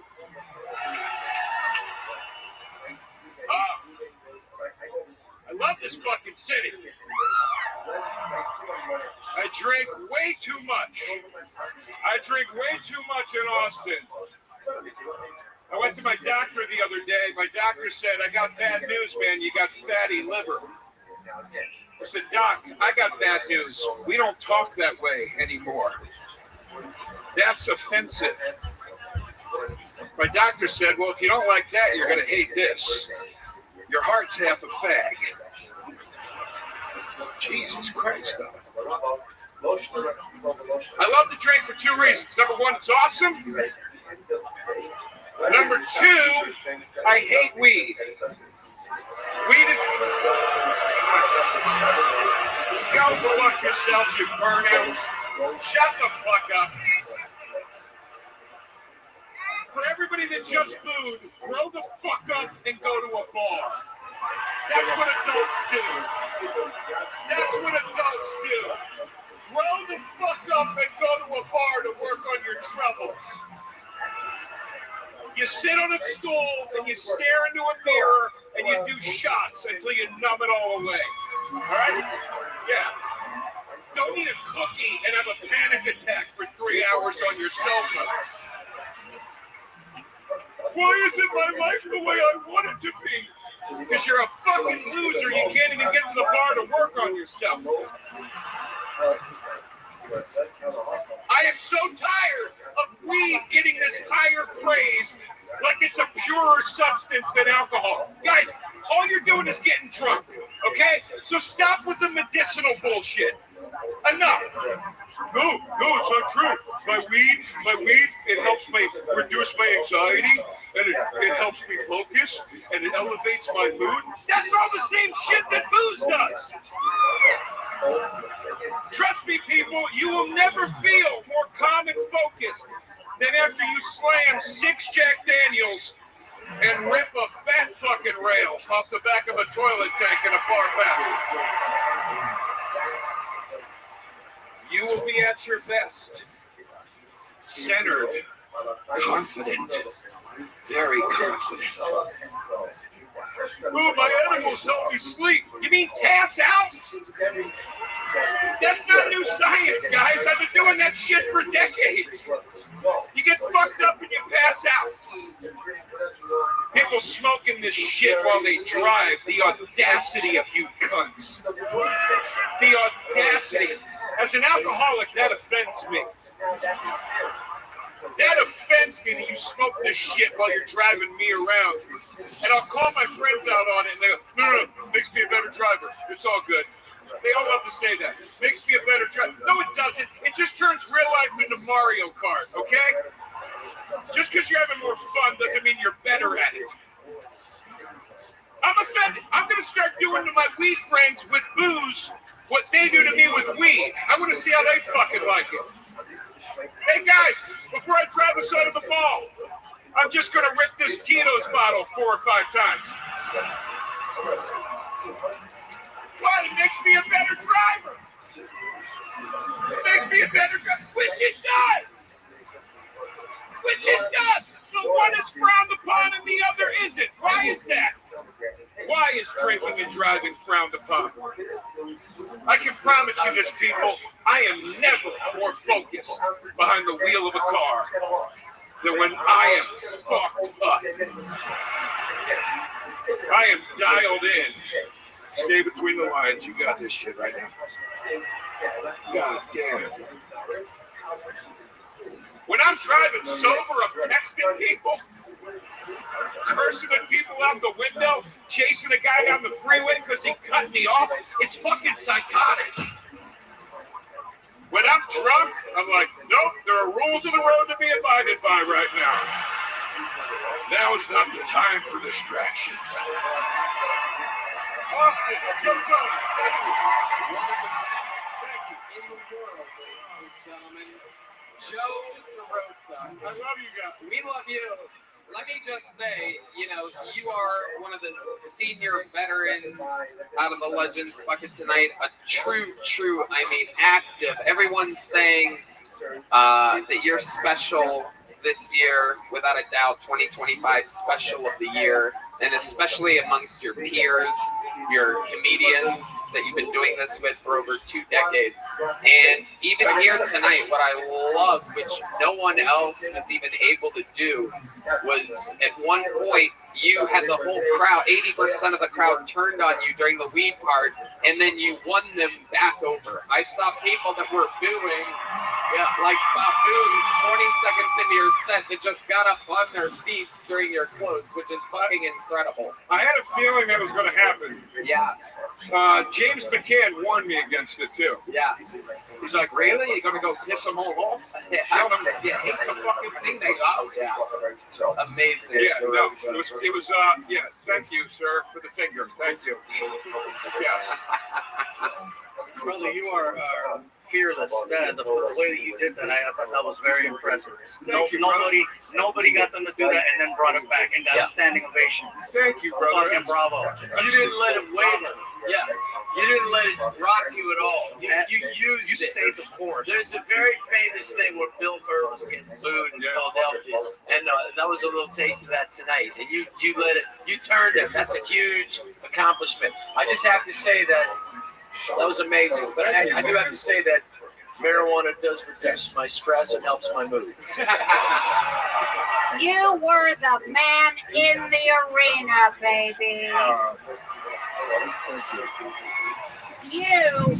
You were a boxer. You were a boxer up there. You were throwing jabs. You were throwing left hooks. You had the whole audience as your opponent. And you walked away the winner. It was fantastic. You're a great comic, a great writer. You took all the assumptions and just shoved them up everybody's ass. You were like, yeah, fuck you. This is my opinion. This is America, and you're going to listen, and you're going to laugh and fuck you some more. And you won. You were great. Roseanne, it means the world coming from all of you. I got to tell you, I grew up with you, and before I came down here tonight, I called my mom to wish her Happy New Year, and I said, Mom, I'm going to meet Roseanne Barr tonight, and we were both so excited about it. It really means a lot to me. Thank you so much. You tell your mother that I said she raised a genius, and she should be very proud. And a big theme of the night is, like you greats have said, talk about stuff that you know, talk about what's real to you, and I promise you, nobody knows how to drink more than Joe Roadside. So that is truly who he is. One of my best friends, one of my favorite comedians, my favorite drinking buddy. I love you guys. You and Red Dead, thank you for everything, guys. I love all of you. Thank you, guys. It's a great show to roast every night. And I gotta tell you, I gotta warn him.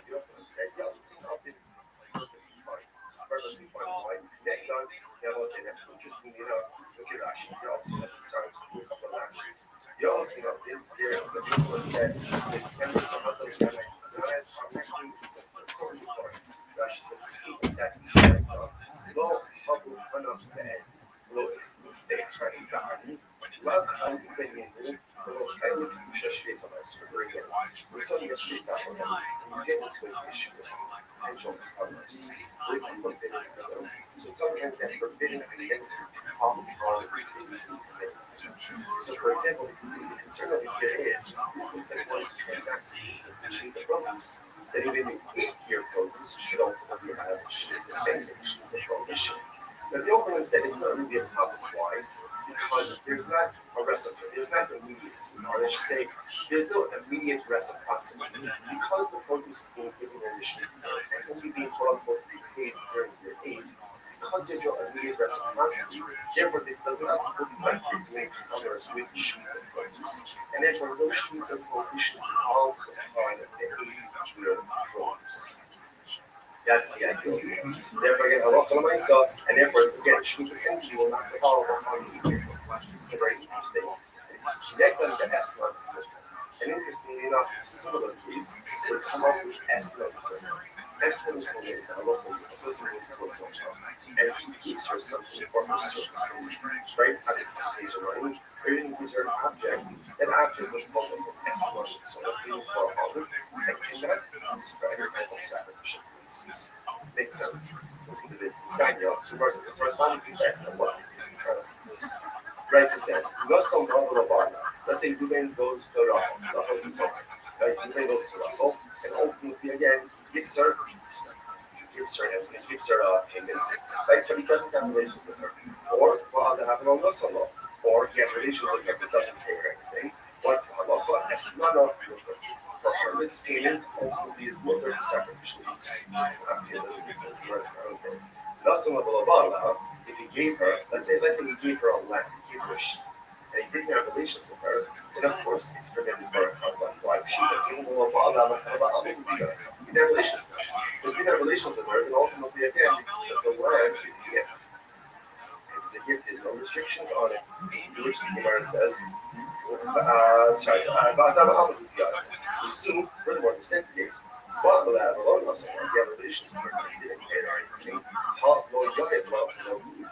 Ultimately, they vary. If you can bear anything, if you don't know Allah, my essence, if you can bear anything, then what's the meaning of the statement? The Raisa that says that halacha will be essence is water. Doesn't make any sense. In which the Gemara says, Allah, Rather, this is what it means to say. If he gave her, let's say he gave her the sheep, and then only afterwards, in other words, what anybody takes is outside. Since we wasn't going to say like this, what if something become an Esla, an Esla, or a harvest payment, where there's transactional immediacy? Pays are relations, right? Our relations pay. In other words, when there's immediacy, that's when it's an Esla. If there is a lack of transactional immediacy, then the payment does not take on the status of Esla. So, what that means practically is that it can be used ultimately, again, let's say, for some type of sacrificial or temple use. So, watch this. So, what's Alex covered? No Sabah, he gave her the sheep. What does it mean? Rashi says, Akshav, hello, the Akharzman. He doesn't have relations with her now. Rather, again, sometime later. Now, of course, how exactly can you go ahead and translate immediacy? I think there's some more work on this that's easier today and have relations with her in 3 hours tomorrow. Again, as opposed to payment relations. But it's not a movement. Ba'ala, or for that matter, she has relations with him. And sir, that's not a in these cases, however, also, therefore, what we're saying is as follows. The root is about to blow off this joint right now because I have a special surprise for the entire Kill Tony universe that you're not going to believe. This is the return of one of the greatest regulars in the history of the show. A 26-year-old that accomplished the unthinkable by going from being a Kill Tony regular to being a full-time cast member on Saturday Night Live. And now, he's coming home. He goes to Texas.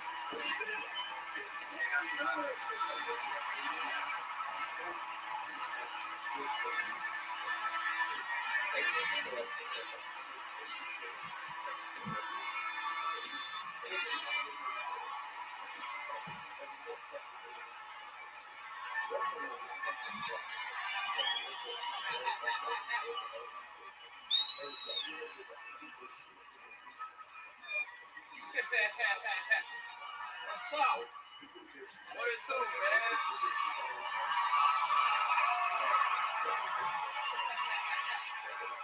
I gotta go. Hey, listen. Yeah, I'm on SNL now, dog. It's pretty cool, bro. It's dope. I like it, man. You know what's crazy?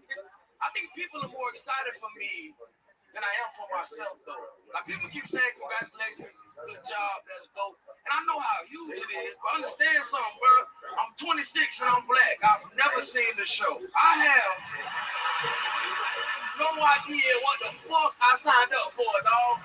I'm kind of just scared, man. And listen, it's not the shit, not for me. It's for white people, really, dog. And really, they have on celebrities I never heard of in my life. And we had on Glenn Powell at one point, and I was like, who is that, right? And they was like, he was in Top Gun, and I was like, never seen it, right? And then we had on Miles Teller, and I was like, who is that?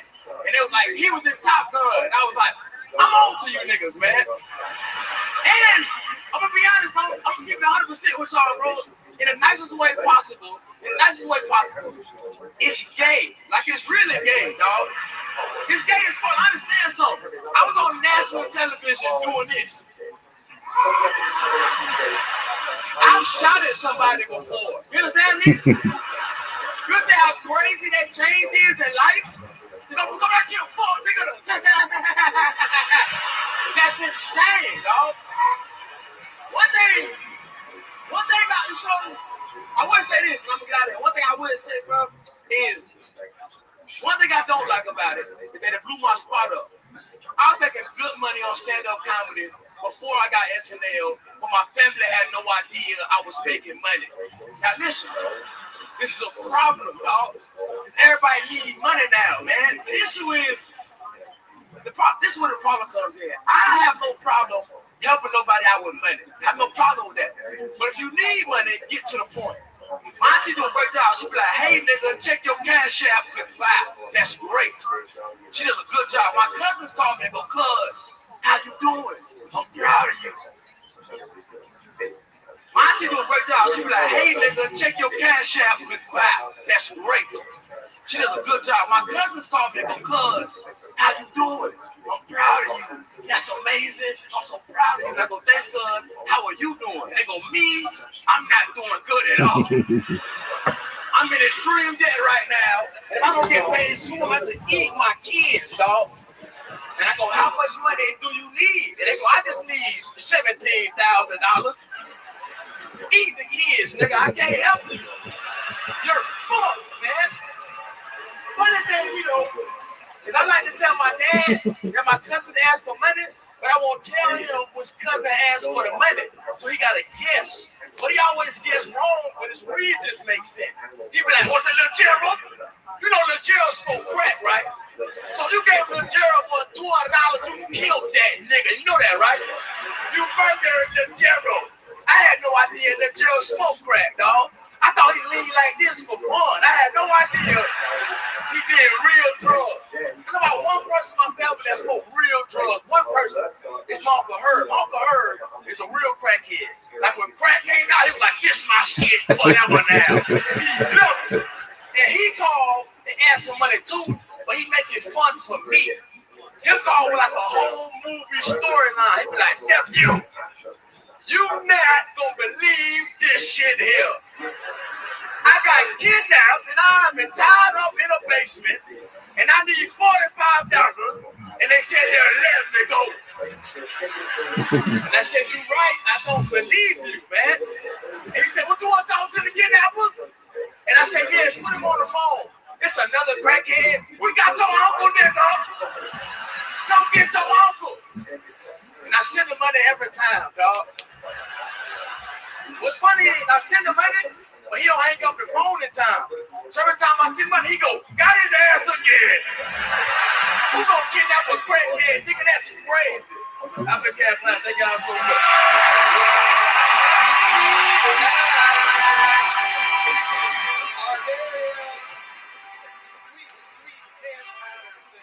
Has returned, and it brings me so much joy. I mean, absolutely unbelievable. Welcome home, my friends. Unbelievable. Hell yeah. Wow. Hell yeah. Hell yeah, man. Listen, Cam, I was on Saturday Night Live, and I just want to tell you, $45 you got off light. That's a good time. Pay those ones. But I have, when I was at SNL, you have family members who want money. That's when it's important. Now you develop a really terrible gambling habit. Just say, I'm blowing it all. I'm sorry, there's nothing I can do. I have that shit going. They gonna fuck up. Just an idea. I'm throwing it out there. You don't have to use it. I'm just putting it out. It is so funny. I love the line that you were making great money before SNL. You were wildly successful before SNL, but SNL let your family know how much money you were. I heard a huge cackle from down there, and I look at it, Fluffy cracking up like a man who's been on these highest grossing comedian charts for a while that gets hit up from family members. It seemed like it makes stuff all the time. That's why a lot of times, like, how come he doesn't post more? Because family's watching. What's up, Netflix? Anyway, I didn't even tell him I was going to be here tonight. I'm going to get a call tomorrow. They got $45. I wish. No, your success is a sure thing. You're a superstar, buddy. You're a superstar. You got it, man. You got the whole thing. SNL's got to be good for you, man. I really fuck with it, dog. When you start making movies, then they're going to really come after you. All right? You're going to have to change your address, your number, and everything. I already did all that shit, dog. They have no idea why I'm Roseanne Barr. Well, I remember at the club when Tony took me and he's like, hey, I got somebody I want you to see. And I told you this. And so he says, I'll go over. So we went over on the balcony and I was looking and you was down, in this half circle, club. And you were I go, look at him. He's just working that stage. He's using every inch of that stage. And he's like, look at him. And I was like, oh my God, this is the whole new generation. I said to Tony, oh my God, everybody rolled up into one and even better. And, I love you. You're for real. Your life is for real. Your heart is for real. Your jokes are for real. And I love you. We all agree with that. It is incredible.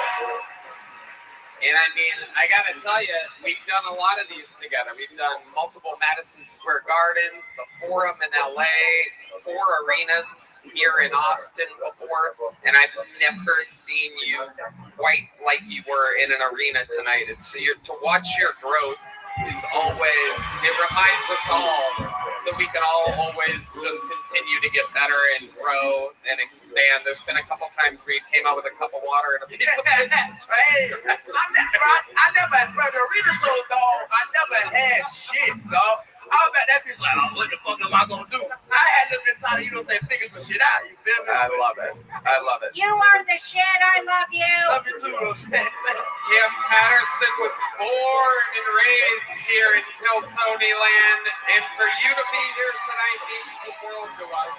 We love you forever. You're always part of the family anytime. I'm sure we'll see you at Madison Square Garden in August. You're a superstar, a superstar. How loud can this place get for the great Cam Patterson? for the expectations and levels obtainable by a Kill Tony regular. It is amazing. How about a hand for these ladies again? Incredible. Just amazing. Well, the place is about to go nuts again. I gotta warn you. Ladies and gentlemen, another golden ticket winner. Perhaps the greatest golden ticket winner in the history of the show. The only person who I'm afraid of. The only person that can get me to do whatever he possibly wants. You know who it is. This is the undeniable, one and only, Timmy No Break.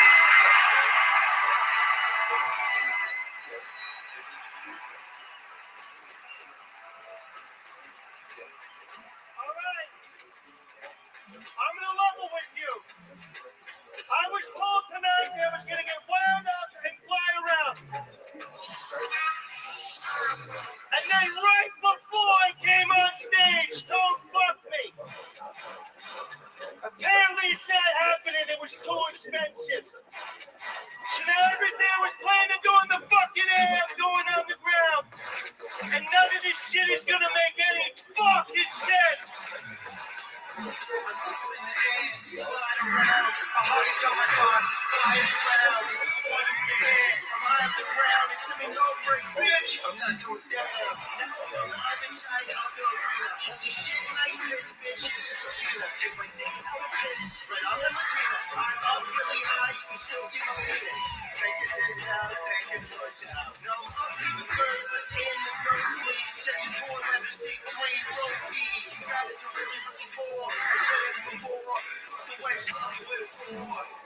All right, you just got the interview gig, guy.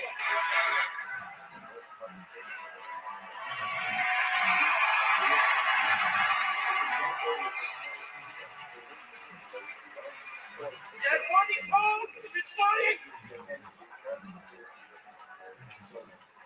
Timmy, it was gonna. I looked into this, and you. What the fuck?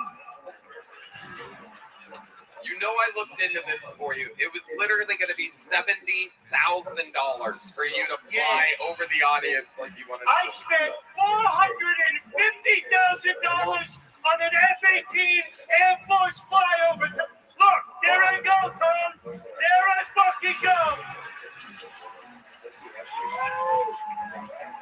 This is the worst night of my life. Why are you covered in some type of slime? I don't. It's flame retard. I was gonna set myself on fire in there. It was gonna be amazing. Fuck!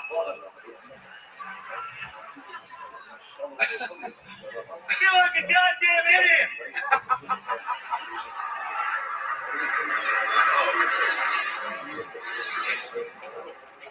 Why is the roof not open?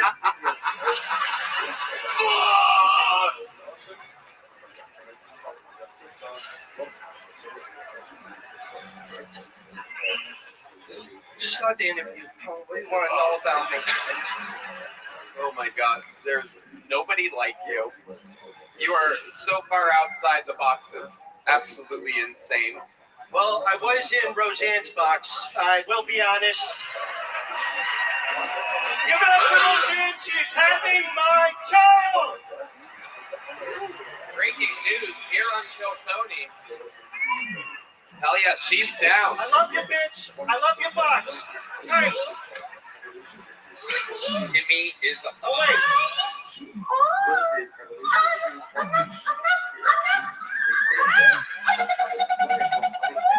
I can explain. I was gonna fuck somebody that was Japanese in the audience. She was gonna come, obviously. I need everybody to know she was gonna come. All right, let's move on. Next question.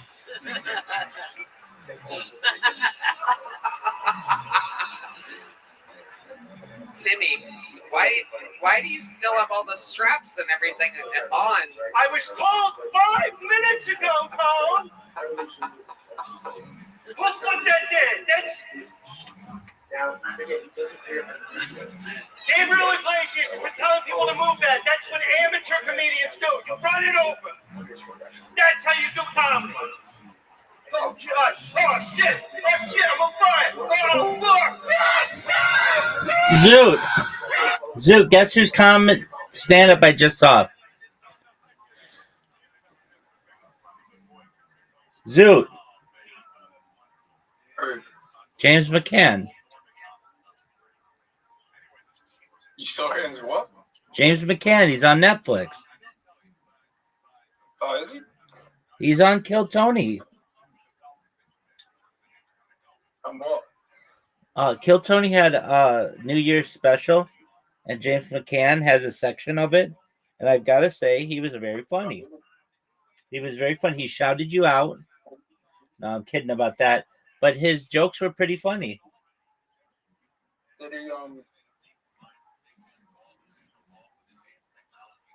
he shout out Henry Wilson? No, he talked about driving in the United States. His first joke was really funny. He said, wow, there are a lot of Asian people in San Jose. They should call it Jose San, which is a funny joke. And then he...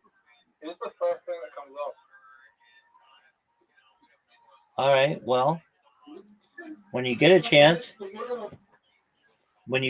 you should watch his shit. Is he the first one live? No, he was like in the middle of it. But he does a really good job. And He's the first one. He's the first one there. no, he wasn't. He might be the first one who shows up, but he was like in the middle. But he does a really good job. Normally, I've never seen him do any stand-up, and his stand-up is pretty funny. It makes me want to watch his Netflix or his YouTube special. Are you gonna go see him tonight in Adelaide? Yeah, I was thinking about it. You want me to pick you up? Yeah. Okay, cool. He is I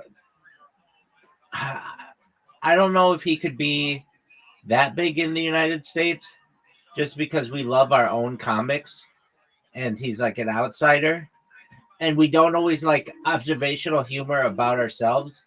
Like, yeah, we know that we drive fast and stuff like that. But I think that he just in general, for being a foreign comic, did a really great job and connected with the audience really well. And the thing that impressed me most about him, which it wasn't even as his stand-up, but there was an American comic who came up who talked about like how weed was bad. And James McCann was like, so you're going to hate on everything they love? And the other comic was like, yeah. And that was like, showed how connected he was, at least to the audience, that like he knew that this guy was going to bomb.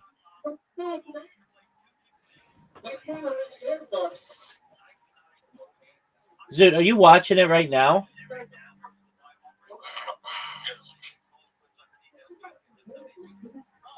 Zoot, you are watching. He goes for like 10 minutes.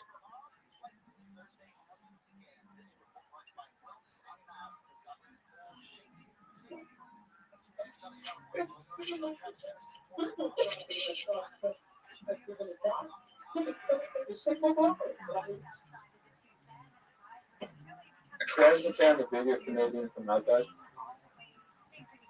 I think so. Either you or he is.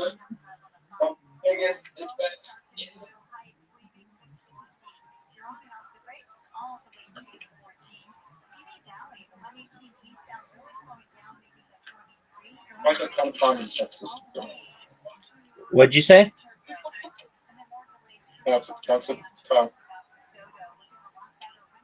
That's the name of the comedy special.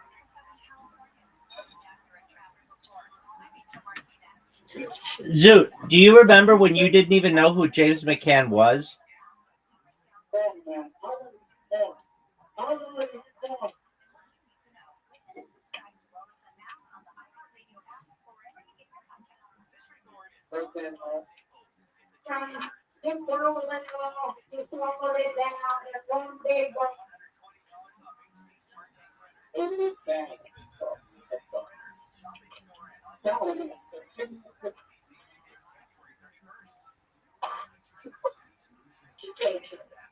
Zoot, you fucking love James McCann.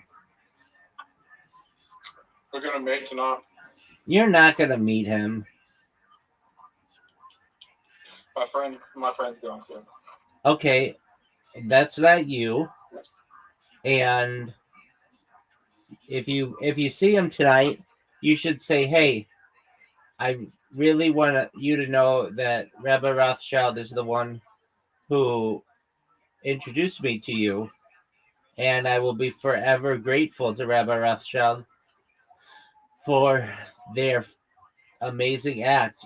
And I hope that you're aware that it is because of that person that I know who you are."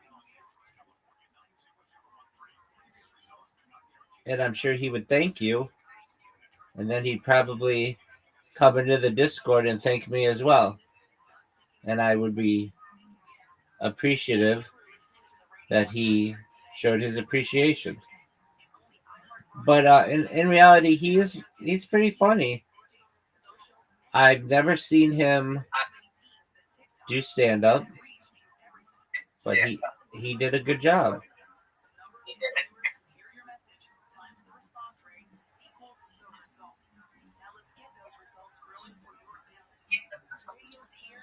And I really, if I ever meet him, I would tell him he really deserved to win Guest of the Year this year.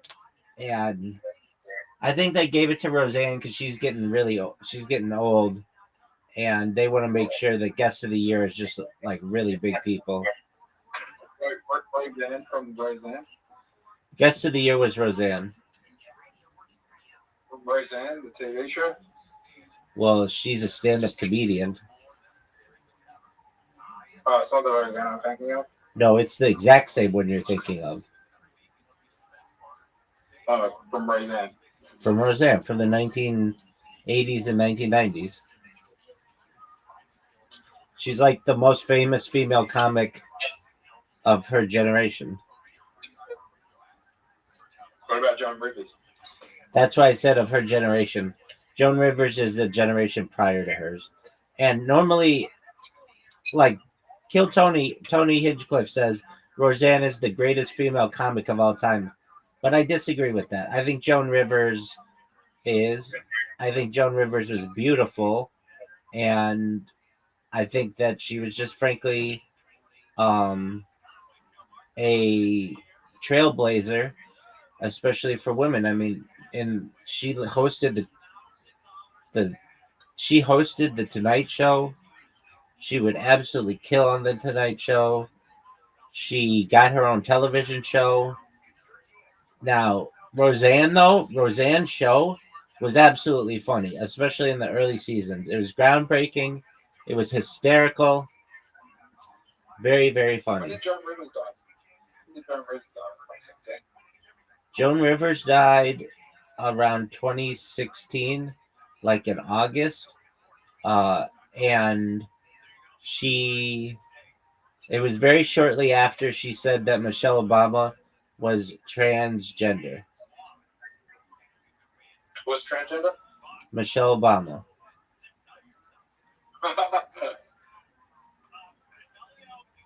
Is she the one that came up with that? No, that was a rumor for a long time.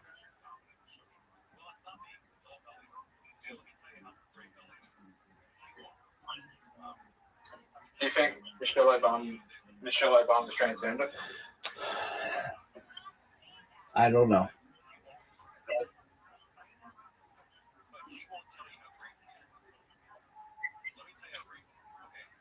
Would you fuck Michelle Obama? No. Why not? I don't really find her that attractive. Would you fuck Kamala Harris? I don't really find her that attractive. Now, that doesn't mean I don't find black women attractive. I find tons of black women attractive. But those ones in particular, they're... Would you rather Kamala Harris or Michelle Obama? Well, if Michelle Obama is all natural, but she's just, they're both kind of scummy to me. Kamala Harris is going to P. Diddy party. That's what. Yeah, I just give me another choice of that. How about Oprah? No. Fuck. Who's Oprah's best friend? Gail King. Okay, I'd take Gail King over the other two. Yeah, Gail King. Yeah, I'd take Gail King over Michelle Obama and Kamala Harris. Did I prom or now?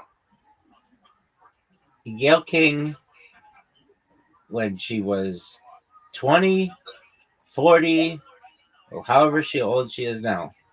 I just, the things that Kamala Harris and Michelle Obama have done make them kind of unattractive to me.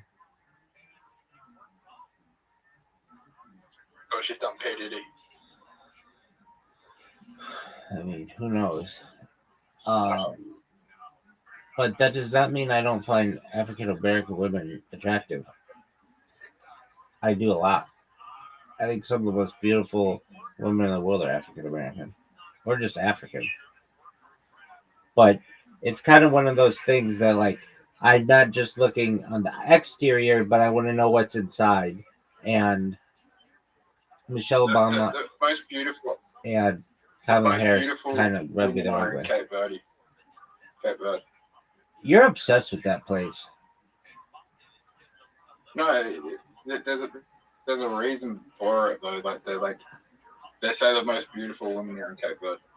Okay, and you're obsessed with this place. I do think it's going to be one of the global hubs of Africa in the next 20 years. I think the more you look into what's going on behind the scenes, it's going to be a very big tourist destination. I could get that. I could see that.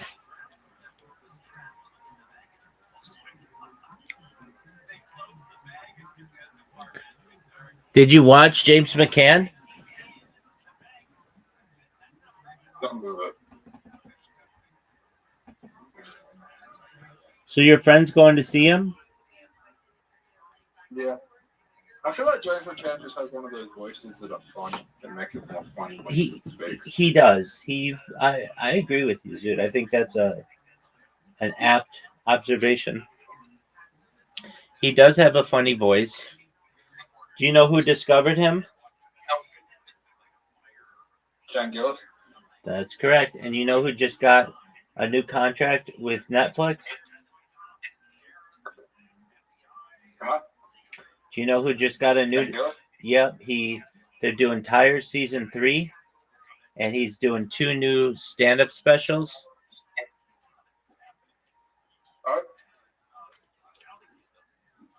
So that'll be really big for him. You don't know the real story of James McCann. What's the real story? Do you know who introduced him to Shane Gillis? Zoot? No. He knew Shane. Well, he met Shane Gillis in Australia when he was doing the Fringe show, when he was over here in Adelaide. Right. I think Shane Gillis was over here in Adelaide. Was it Robert? Was it Robert Irwin? No, he went over to America and he linked up with my step cousin, who was friends with Jim Jeffries at the time, and then he tried to get a spot on there. But that failed. Then he linked back up and saw Shane Gillis again in America, and Shane Gillis put him on. Okay, well, that's amazing. And pretty baller. And but what? James doesn't make James McCann stories really rare because to be a comedian and